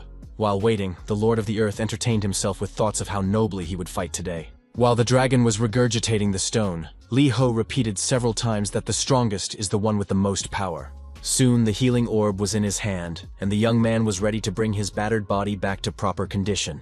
Complete recovery and physical strengthening had taken place, and now Li Ho, or rather his physical shell, could stand up to anyone. The schoolboy ordered the dragon not to lag behind, and it jumped onto his shoulder. Both moved towards the classroom exit, but then Kang Chol called out to the hero. The boxer asked where the nerd was going, saying that if he was following those criminals, it was very dangerous, and he would go too. Hearing this, Heejin also tried to get up and said he would deal with the scoundrels in no time. Instead of answering, the young man turned around again and headed for his friends, but he looked somewhat unfriendly. The closer Li Ho got, the more obvious it became that he was not approaching to give a friendly hug. The guy grabbed the boxer and Dajun's brother by the ankles and pulled them sharply toward him. At first, the guys didn't understand why, but when Mu pulled harder, the schoolboy's ligaments began to hurt, and now they needed medical attention to be able to stand up. Both cursed and shouted for him to stop immediately, saying they hadn't done anything wrong to him. Dajun jumped up to the Lord of the Earth and asked menacingly what was going on, telling him to stop torturing her brother. Our hero replied that the injuries were not serious enough to cause serious harm, but he needed to make sure that the strongest opponent went to him and only him. Having eliminated his potential rivals, Lee Ho spread his arms like wings and flew toward the door to catch up with the bald scoundrel. He made it just in time, before the schoolboy disappeared completely from view into the building where his uncle was. The boy paused, thinking. There was a security guard standing at the entrance, but if he got into a fight with him, it would cause too much noise. Yong said it could be dangerous, and after those words, a happy smile spread across Mu's face. He put on a straight face and walked calmly toward the door, completely ignoring the security guard and dark glasses. The guard asked the young man to slow down and asked where he was going and why. Judging by his appearance, he looked like some kind of beggar. Lee Ho replied that the man who had just gone inside had promised to give him something, and he was trying to bring his pet inside. The security guard said that was out of the question, and received a powerful blow to the face in response. He shouldn't have been so smart. The man broke the glass and rushed inside, followed by Mu. The other guards looked at the man who had entered with surprise, but they were confident that they could stop him. In reality, things turned out differently. Lee Ho had to warm up properly before fighting the strongest opponent, and the bodyguards were excellent training partners for him. While the men were running towards our hero, he was already formulating a plan in his head to neutralize them with a series of blows. A satisfied smile appeared on his face. Now a warm-up fight was about to begin, but that didn't mean it wasn't still a fight. In literally a minute, the guards were finished off, and Lee Ho opened the door to the office where the bald guy and his uncle were. He entered, eager to quickly begin the battle with the strongest opponent, but what he saw was clearly disappointing. Mu smiled crookedly and asked the brats again where he was. The strongest fighter who was supposed to return to school and kill him. The bald guy turned and pointed at Lee Ho, explaining to Choi Sang-il that this was the very same psychopath who had defeated the guy who had taken 2 pills. Yon began to growl and swing his tail from side to side, angered by such disrespectful treatment. The monster shouted that no one dared to doubt his master's sanity, that he was in perfect shape. In fact, the Lord of the Earth's face showed the opposite. All he cared about was getting the fight started as soon as possible. Lee Ho asked again where the strongest one was, and the bald man called his uncle plaintively. The man watched as the guy took out all his guards and realized that he was not so simple. So the boss promised to show him the strongest, but on one condition. Hearing that if he lost to those who worked for him, he would have to serve Sangul. Mu just smiled and agreed. The bald man shouted that he also had a condition, that the lizard was also in on it. Otherwise there would be no fight, and the strongest would not come. He pointed at Yon and demanded that if he lost, the pet would become his. Mu easily agreed to this as well. At first, the dragon was a little upset that he was not a thing to be used as a prize, but then he decided that his master would not lose anyway, and fell silent. The battle took place in the arena, as expected. Lee Ho was significantly smaller than his opponent, but this was not his first time. His nephew asked Choi Sang-il if he was sure that the fighter would not lose, and the man smiled and asked him not to worry about it, saying that he had a well-thought-out tactic. The fighter with purple hair stood confidently in the arena, unaware of how dangerous a god with 3 million years of practice could be. The man took 1 pill with Yon's mana. His task was not to defeat our hero, but to wear him down. The warrior immediately rushed into the attack, shouting that the boss had allowed him to kill the boy, but he would start by simply crippling him. It was not difficult for Mu to dodge the attack, as his opponent was very clumsy. Our hero tensed the muscles in his arm, strengthening it in order to perform a special bone-breaking hold. He simply dug his hand into the forearm of the fighter, taking 1 pill, and that was enough to knock him out. The man screamed and fell to his knees, begging him to release his grip immediately, as he was in excruciating pain. Thus, the first fight ended almost immediately, and Choi Sang-il realized that Lee Ho was much stronger than he had expected. He decided to try sending out another, weaker fighter to see if the previous fight had been a fluke. The strong man drank the drug and attacked the young man with a jump from above, his eyes glowing like headlights. The Lord of the Earth realized that a punch was expected of him and decided to go against the system, flexing his leg muscles for greater strength. He struck with such force that his opponent flew in the opposite direction without even changing his expression. The man asked in surprise what that was, but received only silence in response. And then our hero's fist flew into his face. Our hero did not consider it necessary to explain his strategy to everyone he met. In fact, he was beginning to get angry. The second fighter flew to the opposite side of the arena like a rag doll, and our hero realized that this fight could also be considered over.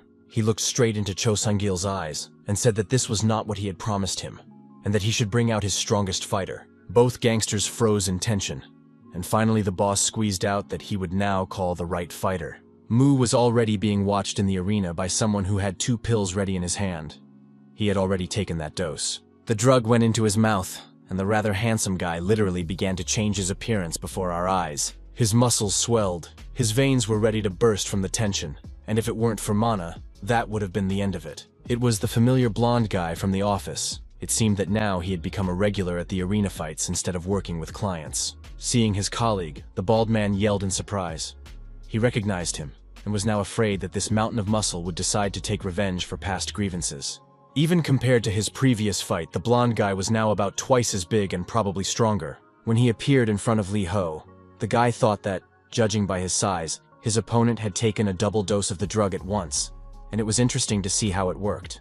When asked if he was the strongest man, the blonde replied that he didn't know. But here, he was definitely stronger than everyone else. He looked at his colleague lying on the floor, who was shaking slightly, but did not worry too much about it. The fighter almost stumbled but continued moving, swinging his huge leg, preparing for the first blow. He kicked the previous warrior as if he were not a human being but a soccer ball, his body whizzing past Mu and crashing into the fence. Our hero thought that the big guy's legs were really strong, and he wouldn't want to get hit like that. Choi Sang-gil did not expect his warriors to be so cruel to each other, and was frightened by what he saw at first. But then the man smiled. After all, his villainous nature helped him to calmly accept such actions. The boss was also pleased that Lee Ho was distracted by the incident, and did not notice that the blonde man was already rushing to attack him. The knee strike hit the young man's forearm, and only then did he realize that the fight had already begun. The blow sent Mu flying to the side, and he skated across the floor as if on skates, except that he had no skates on his feet, and there was no ice beneath him. Our hero slowed down near the fence, clouds of smoke billowing from the soles of his nice sneakers. The Lord of the Earth lifted his foot to look, and it turned out that the soles of his shoes were completely worn out. The blonde continued his attack, and the guy figured that the lower half of his body was clearly overworked. This meant that he had to focus his attention on the upper half, and the enemy's shoes flew into the face of the former manager. For some reason, the giant got scared and started covering himself with his hands, even though he could have easily torn them off in mid-flight. In fact, it was a diversionary tactic. Our hero crouched down to attack the fighter from below. He was preparing the very same giant's blow that had already served him well in fights on Earth. In addition, Mu activated the four-leg mode, which had become one of his latest developments in battles several thousand years ago, and Blondie also raised his leg. But his blows were slow and clumsy, while the Lord of the Earth attacked swiftly. The man couldn't hit his opponent, who, on the contrary, kicked tirelessly. Blondie asked plaintively if Mu was a cockroach. This angered the young man, and he swung his fist harder to silence that mouth. The blow landed on his face and did indeed stop the former manager's stream of whining in an instant. But he did not stop resisting at all, instantly grabbing his opponent by the wrist, bones cracking. The blonde man smiled, saying that Lee Ho's actions were exactly like those of an insect, but he knew very well how to deal with pests. Our hero decided that this would not do and began to strike with his free hand, trying to break free. This didn't help much, so Mu decided to use his knee, which proved to be much more effective. The guy managed to break free and jump aside while the big guy was coming to his senses. He was still too slow. Blowing his nose, the blonde noticed that everything was going according to plan, and that the insect was completely powerless to resist him. Lee Ho thought that, to some extent, his opponent was right. The blows were not very effective and did not cause the blonde any particular harm. This upset the Lord of the Earth so much that his fighting spirit waned somewhat, and he once again put on a sad and gloomy expression. The guy was trying to decide what to do next: attack the joints, use an ancient wrestling move, or increase his strength. At that moment, the manager rushed at him. The man's legs were much stronger, and this knee strike could well have been fatal for the young man. Lee Ho's face took the full force of the burly man's legs, and it cannot be said that it was a pleasant surprise. The Lord of the Earth decided to respond in kind, charging his fist straight at his enemy's solar plexus. The enemy attacked again with his knee. It seemed to be his favorite move, something we had seen before. Our hero began to get angry. Was his strength really not enough? That meant he needed to increase his muscle density by reducing their volume. So he did, and when their fists met again, this time the blonde felt that he could finally give a worthy response. To consolidate his success, the young man strengthened one of his knuckles in particular. sticking it out slightly. He struck the body again, and the manager gasped in pain, grimacing and gritting his teeth from the strain. Saliva flew from his mouth. It seemed that Mu's opponent could no longer control himself, and the most interesting part was about to begin. The guy delivered more and more blows, and each time the big guy was thrown back quite a bit. Finally, the fight began to bring the god real pleasure. He figured out how to defeat this giant. Now the manager was only trying to block his attacks, but he wasn't very successful, and he became a vulnerable target. Choi Sang-gil and his bald nephew did not expect such a turn of events. They watched in horror as their strongest fighter suffered defeat. The dragon rejoiced, once again convinced that there was no creature in the world stronger than the master he had served faithfully for millions of years. The boss simply could not comprehend how an ordinary schoolboy could defeat a bruiser who had been strengthened by 2 pills. Shouting that this simply could not be allowed to happen, the man ran down to the arena where the fight was taking place. The blonde man was already struggling to stay on his feet. They were covered in bruises, and the strong man was simply trembling, having given up all attempts at resistance. Finally, he collapsed to his knees, covering his head with his hands. The fighter didn't know what else he could do in this situation. Lee Ho did not finish off his opponent. He simply watched as he fell to the floor, as if it were the end. Suddenly, another blue pill rolled toward the manager's face, and he opened his eyes just in time to notice it. The boss stood leaning against the net and begged the fighter to take the drug, saying it would help him win. Choi Sang-il began gesturing to the blonde man that he should put the blue pill in his mouth. If he swallowed it, everything would go smoothly, and a worthy reward would not be long in coming. The money received for the fight would be doubled, or rather, he would pay 4 times the amount. After looking at the boss and the pill again and assessing the possible prospects of winning, the man made an attempt to approach the pill. He looked at it and muttered that he didn't want to risk taking a 3rd dose right after the first 2. But still, the opportunity to get rich played its role, and the blonde man decided to swallow that damn piece of mana. He began to grow in size. Choi Sang-il rejoiced, and Mu suddenly realized that this was far from the end of the battle. The manager's body began to take on strange shapes. Now he was becoming a real monster, gradually losing his human form. Even his teeth began to resemble fangs, which was not surprising, since this fool had taken 3 dragon pills at once. Now he looked so terrifying that the boss had no doubt about victory and ordered the fighter to crush this cockroach. The enemy rushed into the attack, intending to deliver a double blow. He could feel the energy overflowing him. The hand was approaching our hero's face, and Mu thought that it would be much more difficult to cope with such force, so something had to be done urgently. Most likely, the creature's joints and bones had not had time to harden, so the Lord of the Earth decided to further strengthen his muscles. He completely removed the muscle mass from his torso, redistributing it to his arms, leaving only the most necessary muscles for support. Then the young man used a compression technique, compacting his hands as much as possible to increase his strength. And the cherry on top was to be an equally compressed finger, which would be at the very tip of the attack. The monster's hand continued to approach, and Lee Ho had already prepared his counterattack with his fist, confident that it would work. But before attacking himself, he had to dodge his opponent's huge hand, which was not difficult given the guy's size. Meanwhile, his deadly fist was approaching the monster's ribs to slightly adjust their shape. The opponent opened up. He was still much slower, and our hero deftly struck right at the point he had targeted. The move failed. The enemy was too dense, and the Lord of the Earth had to jump back to a safe distance. His finger couldn't withstand the collision with the mutant's steel body, which meant one thing. To survive, he had to come up with something else. The blonde crouched down, trying to figure out where his opponent had gone, while the young man thought about what to do next. Suddenly, the manager, using the tremendous strength of his lower limbs, jumped high into the air. This came as a surprise even to Mu, who had seen many monsters in his lifetime. It turned out that someone else could still surprise him. The blonde man hung under the very roof of the arena and took aim to carry out the order to crush this pathetic cockroach. When he crashed down at terrifying speed, the floor of the building couldn't withstand the impact, and stones flew in all directions like hail. Our hero also flew along with them, knocked unconscious and thrown back several meters. His opponent's hand, which had firmly grabbed the guy by the ankle with its giant fingers, prevented him from completing his fall. Then the manager slammed Lee Ho several times against the remains of the floor, waving his arm as if he were fighting flies. The Lord of the Earth lost consciousness for a moment, now dangling in the monster's hand like a mannequin, bleeding profusely. Each new blow finally knocked the life energy out of the nerd's body. A little more, and this body would be destroyed. Yong screamed in horror. He had never seen his master in such a situation before. The dragon rushed down the steps with a cry that he would save Mu now, no matter what it took. The secretary declared that he would immediately take all the mana from the enemy of the Lord of the Earth, and had already begun to act. But then our hero's hand made a strange movement. He tried to stand up, saying that Yon should not rush, but wait a little longer before helping. It's hard to believe, but the young man was smiling. He didn't want to miss the opportunity to continue this epic battle. The guy tried once more to grab the floor with his hand to hold on, but he failed. Although his fingers left several dents, the Hulk continued to swing the man around like a flag, while the latter frantically thought about what to do. After another blow, Mu suddenly realized that if he couldn't break through the blonde man's skin and muscles, he had to find a more vulnerable spot. The idea came to him suddenly, and Liho smiled again, which seemed completely surreal given the situation he was in. The next time he found himself above his opponent's head, our hero prepared his hand for his own attack. He chose the enemy's head as his target, and this time the effect was much more pleasant and powerful. The big guy's brain hit his skull with such force that for a split second, the manager lost control of his own body. The fingers of his giant hand unclenched and released the young man's leg.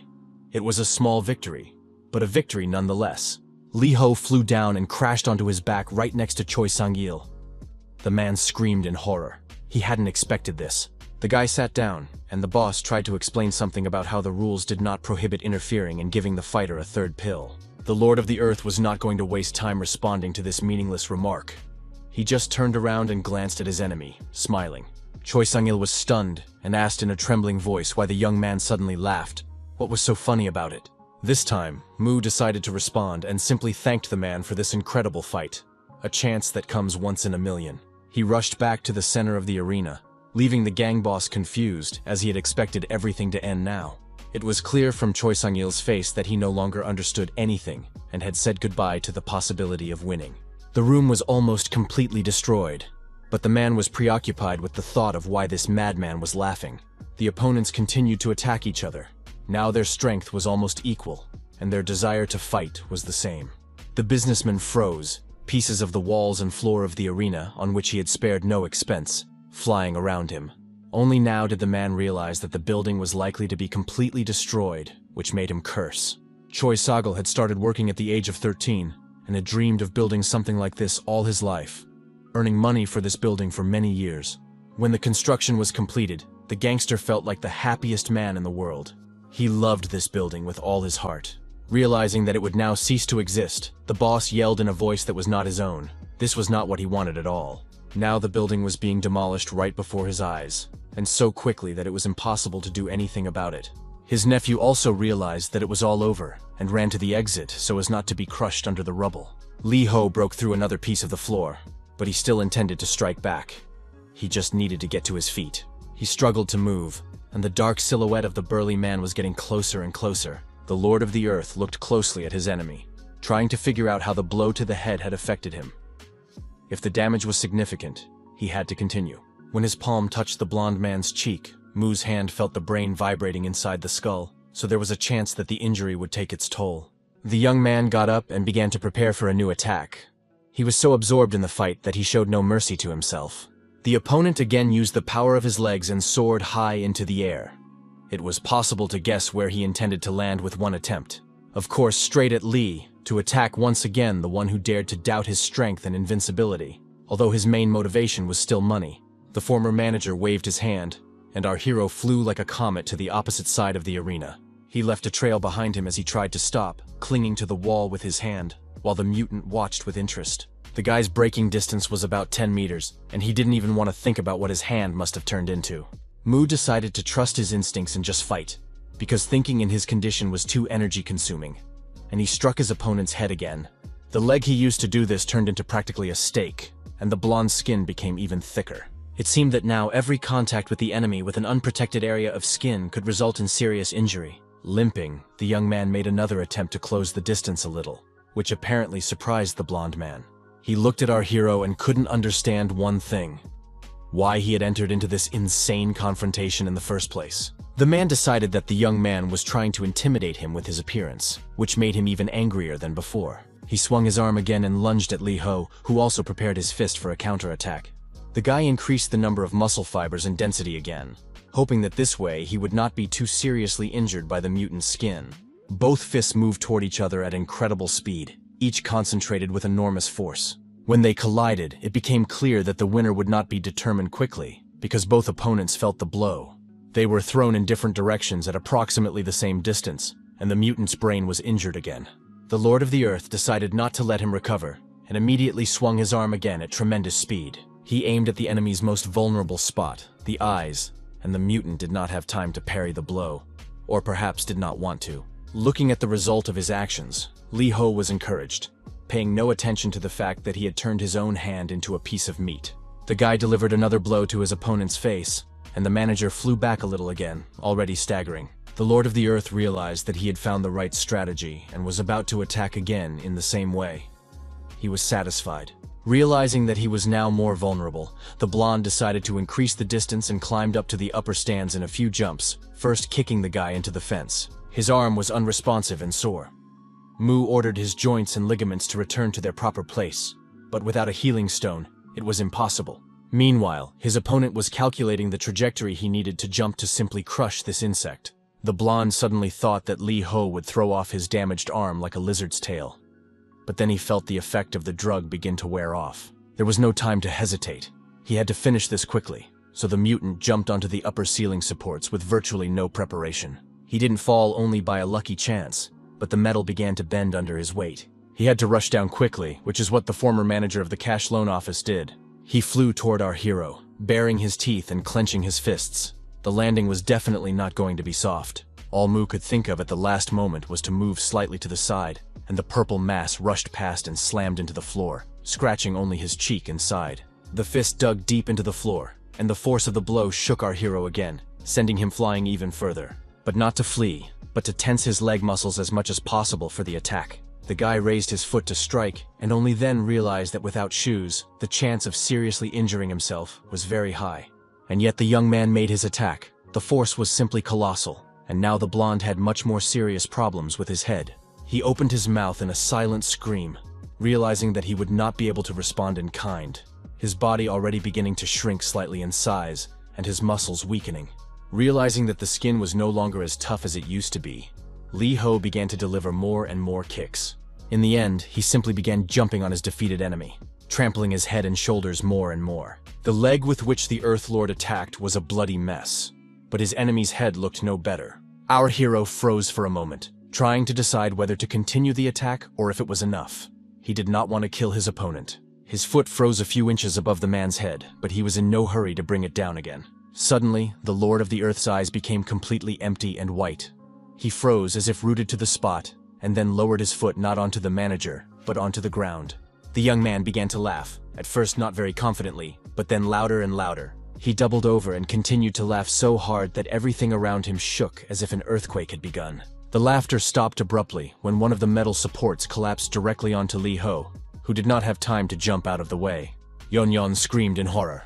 He called out to his master several times, but there was no response, and the dragon panicked. He rushed down and ran up to the metal structure, hoping to somehow move it, but the monster's strength was not what it used to be. He couldn't even break through the fence on his first try. Meanwhile, Choi Sang-gil was afraid to move, his whole life having collapsed along with those supports. The man thought he wanted to have a little fun and earn some extra money, but he lost almost everything. The damage and destruction were simply colossal.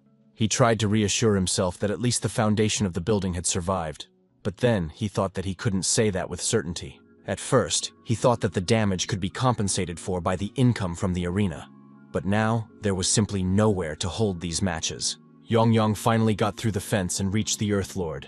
Only his crippled arm was visible and it was moving slightly. The dragon attempted to lift the metal structure slightly to help Mu get out. He managed to lift it by barely a centimeter, and then Yon remembered the huge chunk of strength-enhancing drug.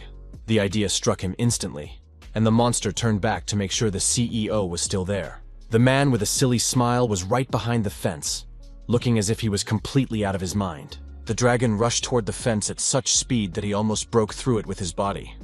But it was still safer to jump over it. Mu's personal secretary shouted from above for Choi Sang-il to give him the drug immediately, but the man pretended not to understand. Then Yon decided to use force and clung to his enemy's face with all four paws. He was very angry. While the dragon was biting the man's head, the hand under the support began to give some kind of signals again, but it was difficult to understand what they meant. After a few seconds, Lee Ho realized that he couldn't count on help and had to act on his own. The hand froze, then pressed firmly against the floor. Yang Yun and Choi Sang-il's eyes widened when they saw the entire support slowly begin to rise. Our hero stood up, holding the metal structure on his shoulder, and the dragon immediately jumped onto the fence with a joyful cry. The young man threw the support back and took a few steps, wondering what had fallen on him. Yang Yun did not rush to answer. He was more interested in whether the gentleman was all right and whether he needed help. The guy repeated the question insistently, and the monster, after thinking for a moment, said that he had seen something fall from the ceiling. The Lord of the Earth laughed again and muttered that he knew it was the building that had hit him. And for some reason, this fact amused the hero. He smiled and raised his hand, saying that now it was clear, although only Mu knew exactly what was clear. The young man clenched his fist and began to wave it somewhere above, continuing to giggle and laugh loudly. Then Mu lowered his hand and began to straighten the bones and joints on the damaged one, the muscles making strange sounds as they were stretched to the limit. Yang watched with admiration. He knew this sound well and understood how much pain his master must be feeling now. Finally, everything was ready, and the Lord of the Earth waved his fist several times, checking its full functionality. He was not satisfied with the result, so the guy decided to use his whole fist, striking the floor of the arena with maximum force. Everything around him shook violently. The walls began to sway, and the ceiling was ready to collapse. Choi Sang-il was thrown from where he was standing, but it did not occur to the man to flee like his nephew. A crack appeared in the wall, growing rapidly and becoming deeper, and soon another one appeared nearby. The man cried out that no, this couldn't be happening. This simply couldn't happen. The building couldn't just collapse like this. He yelled at Li Ho not to even think about continuing and striking again, because he would destroy them all. The dragon on the fence begged his master to leave before everything collapsed. For Yan Yan, the priority was to get Mu out of the danger zone, although if it came down to it, they were all in danger. The Lord of the Earth asked if his personal assistant was sure that the building could collapse, and he nodded in agreement. Then our hero, his eyes burning, raised his hand to strike and laughed that when it all finally collapsed, he would win. His fist, clenched several times tighter, struck the floor again with terrible force, and the walls shook even more violently than before, already on the verge of collapse. New cracks began to appear everywhere, and Choi Sang-il realized that this time his empire had finally come to an end. Yan Yan also realized this perfectly well, but he didn't know what was better to do: find a safer place or continue to persuade his master to leave the arena. During this time, the bald schoolboy managed to cover a considerable distance. He went outside and ran about 200 meters away from the building. Cracks had already spread across the entire facade. The boss's nephew continued to run forward when he heard a terrible crash behind him. His worst fears were confirmed. The house had collapsed. The young man looked back at where his uncle's empire had flourished until recently, but now there was only a pile of rubble. The dust made it impossible to see the details, but there was no need to anyway, as only stones and a drain pipe remained of the building. One might have thought that everyone inside had perished, but suddenly there was movement among the ruins, and a green paw appeared. Yang was alive, not only alive, but immediately began to clear the rubble in search of the Lord of the Earth. He called out loudly for Mu and finally found him. Our hero was also alive, although he had suffered quite badly. The Dragon Lord suddenly opened his eyes wide and laughed, then announced loudly and joyfully that he had won. The owner of the house had also survived, and upon hearing the laughter, he came to his senses and began to dig himself out, quickly freeing the upper half of his body. But what he saw completely discouraged the man from continuing to fight for his life. His empire had been completely destroyed, and his business was gone. By some absurd coincidence, the entire ball of the strength-enhancing drug was right next to Choi Sang-il, and even the seal of Yan Yan was intact. Hope flashed across the boss's face again that everything could be fixed, or at least that he could take revenge on those who had destroyed his fate. The dragon muttered that if he had known that everything would turn out this way, he would have taken more recovery spheres from the divine abode, but Lucifer had prevented him. Li Ho reassured his friend that his body would recover over time, and that there were special medical centers on Earth where he could be put back on his feet. The guy didn't have time to finish talking about hospitals when stones thundered over his head again. Someone was trying to attack Mu and Yan Yan.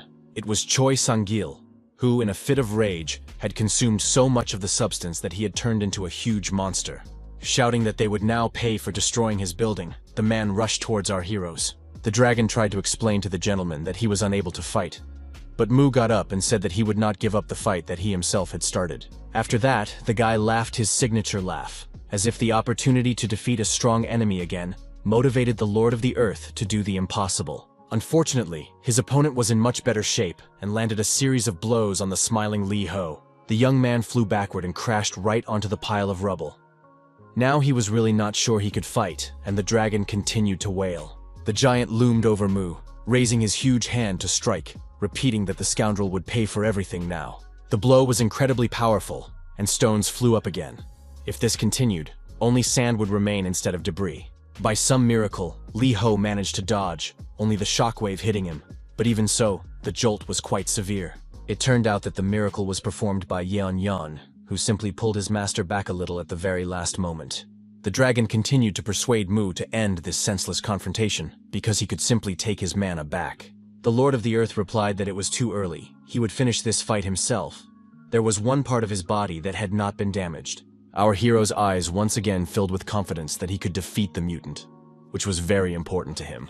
Mu explained to his personal secretary that he wanted to deliver one more blow, just one, with his left foot, and then he would either win or ask for help.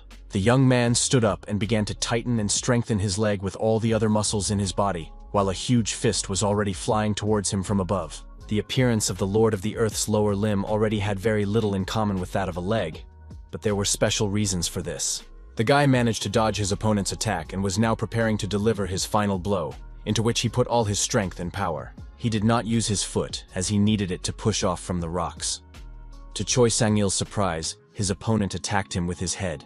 The blow landed in the most effective spot, causing the enemy's stomach to crumple, and all his other internal organs to suffer serious damage. Vomit filled the man's mouth and he began to swallow it and choke because his lungs had stopped working. Finally, the boss regained the ability to breathe and spat out everything that was supposed to be inside. The fragments of the drug he had taken had not had time to dissolve and now left the mutant's body. The body reacted instantly, returning to its original form, and the opponents lay on the ground facing each other.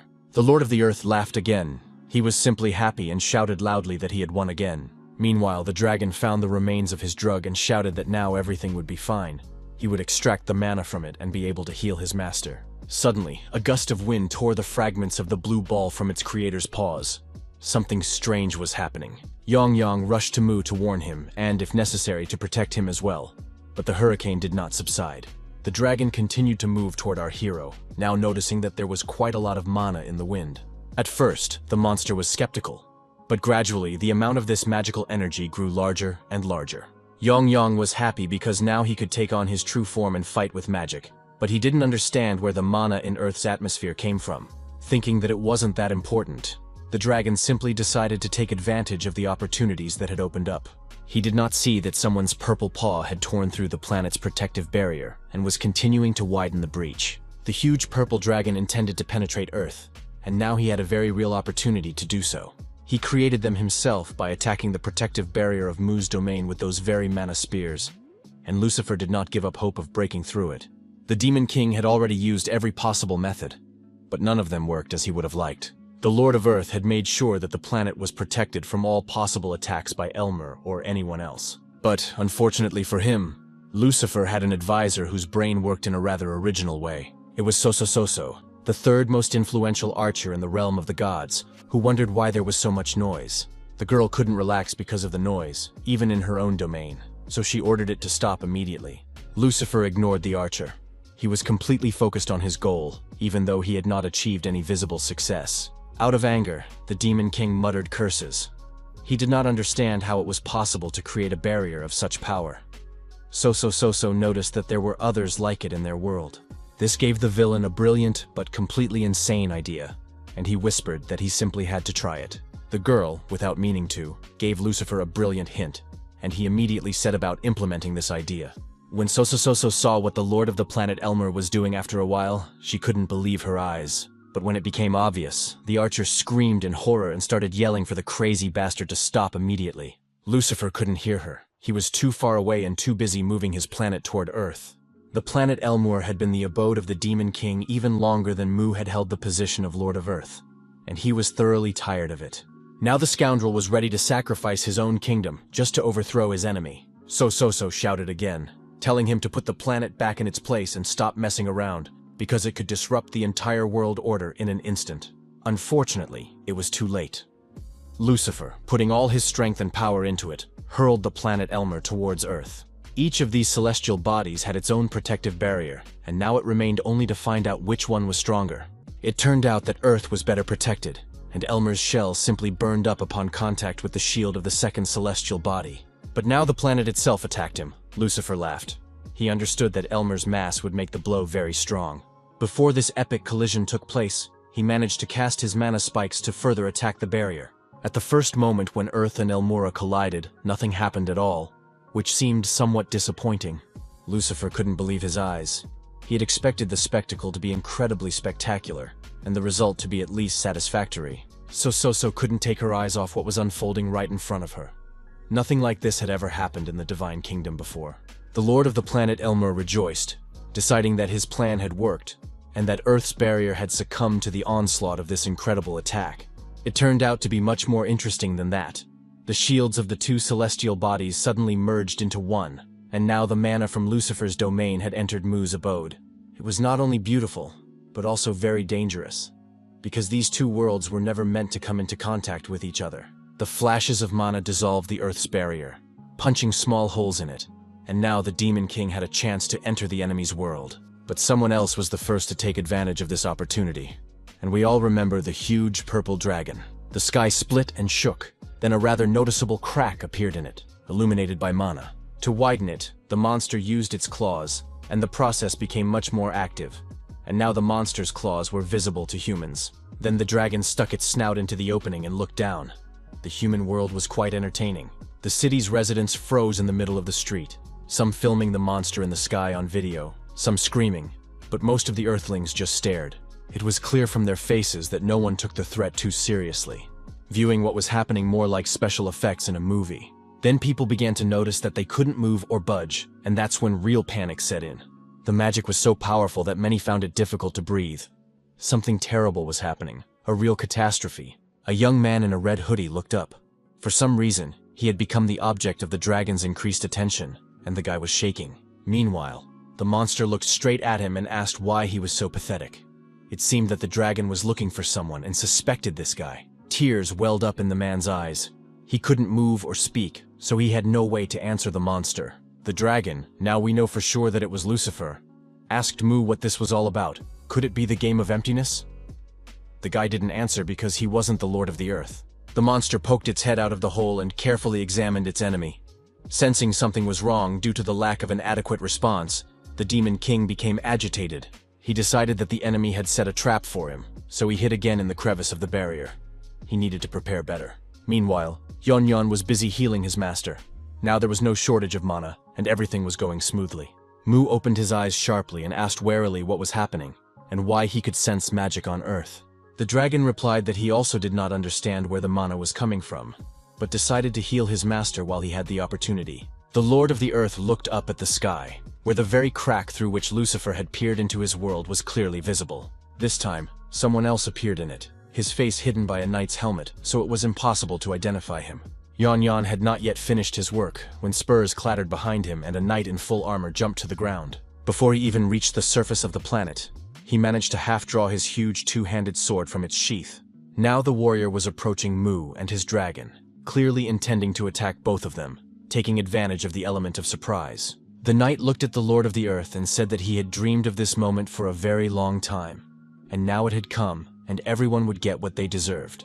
Yong turned his head and noticed that it was not wise to threaten his master, as the consequences could be extremely unpleasant.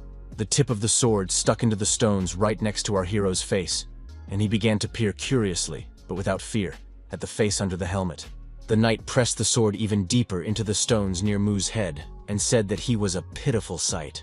He was about to launch an attack, but was prevented from doing so by the dragon's tail. It seemed that someone had taken on their usual form thanks to the mana. With one blow, Yon threw the enemy as far away from his master as possible. Now there was no room for jokes. The dragon stood menacingly in the knight's way and asked who he was, and why he was speaking about the Lord of the Earth in such a tone. The enemy said he just wanted to say a few words to Mu, so his secretary should get out of the way. They had already had a chance to talk, so now it was time to give our hero a chance. Yong said that the only way to get to his master was over his dead body, and these words were not an empty threat. The knight used magic to summon his sword and declared that in that case, they would fight. The blade sprang from the stones and slowly began to move toward the knight's hand. It was clear that it was quite heavy. Yon prepared for battle. Now that Mana had appeared on Earth, he was confident that he could give the Master's enemy a worthy rebuff. The enemy raised his sword, taking aim, and the dragon prepared to repel the attack, if not with his tail, then with magic. The monster calmly announced that he had grown tired of others' arrogance and his own inaction lately. So he wanted to have some fun, and there was no point in messing with him. He instantly cast a spell and declared that he was not someone who could be easily defeated, that these were necessary measures. The knight leaped, his red cloak fluttering beautifully, repeating the movements of his body, which looked very epic. Yong's spell circles appeared immediately from all sides. The warrior was unfamiliar with this type of magic, and he chickened out a little. Sweat began to drip even from his helmet. His nerves were on edge because the unknown was frightening. An explosion rocked the area, and everything around took on the blue hue of Yan's mana, which the dragon now had in abundance. His opponent fell down, hitting the rocks, and all he managed to do was curse loudly and pass out. Mu got up and went over to see what kind of guest had come to his planet and allowed himself such insolence. It was impossible to identify the knight because of his armor, so it would be a good idea to remove his helmet.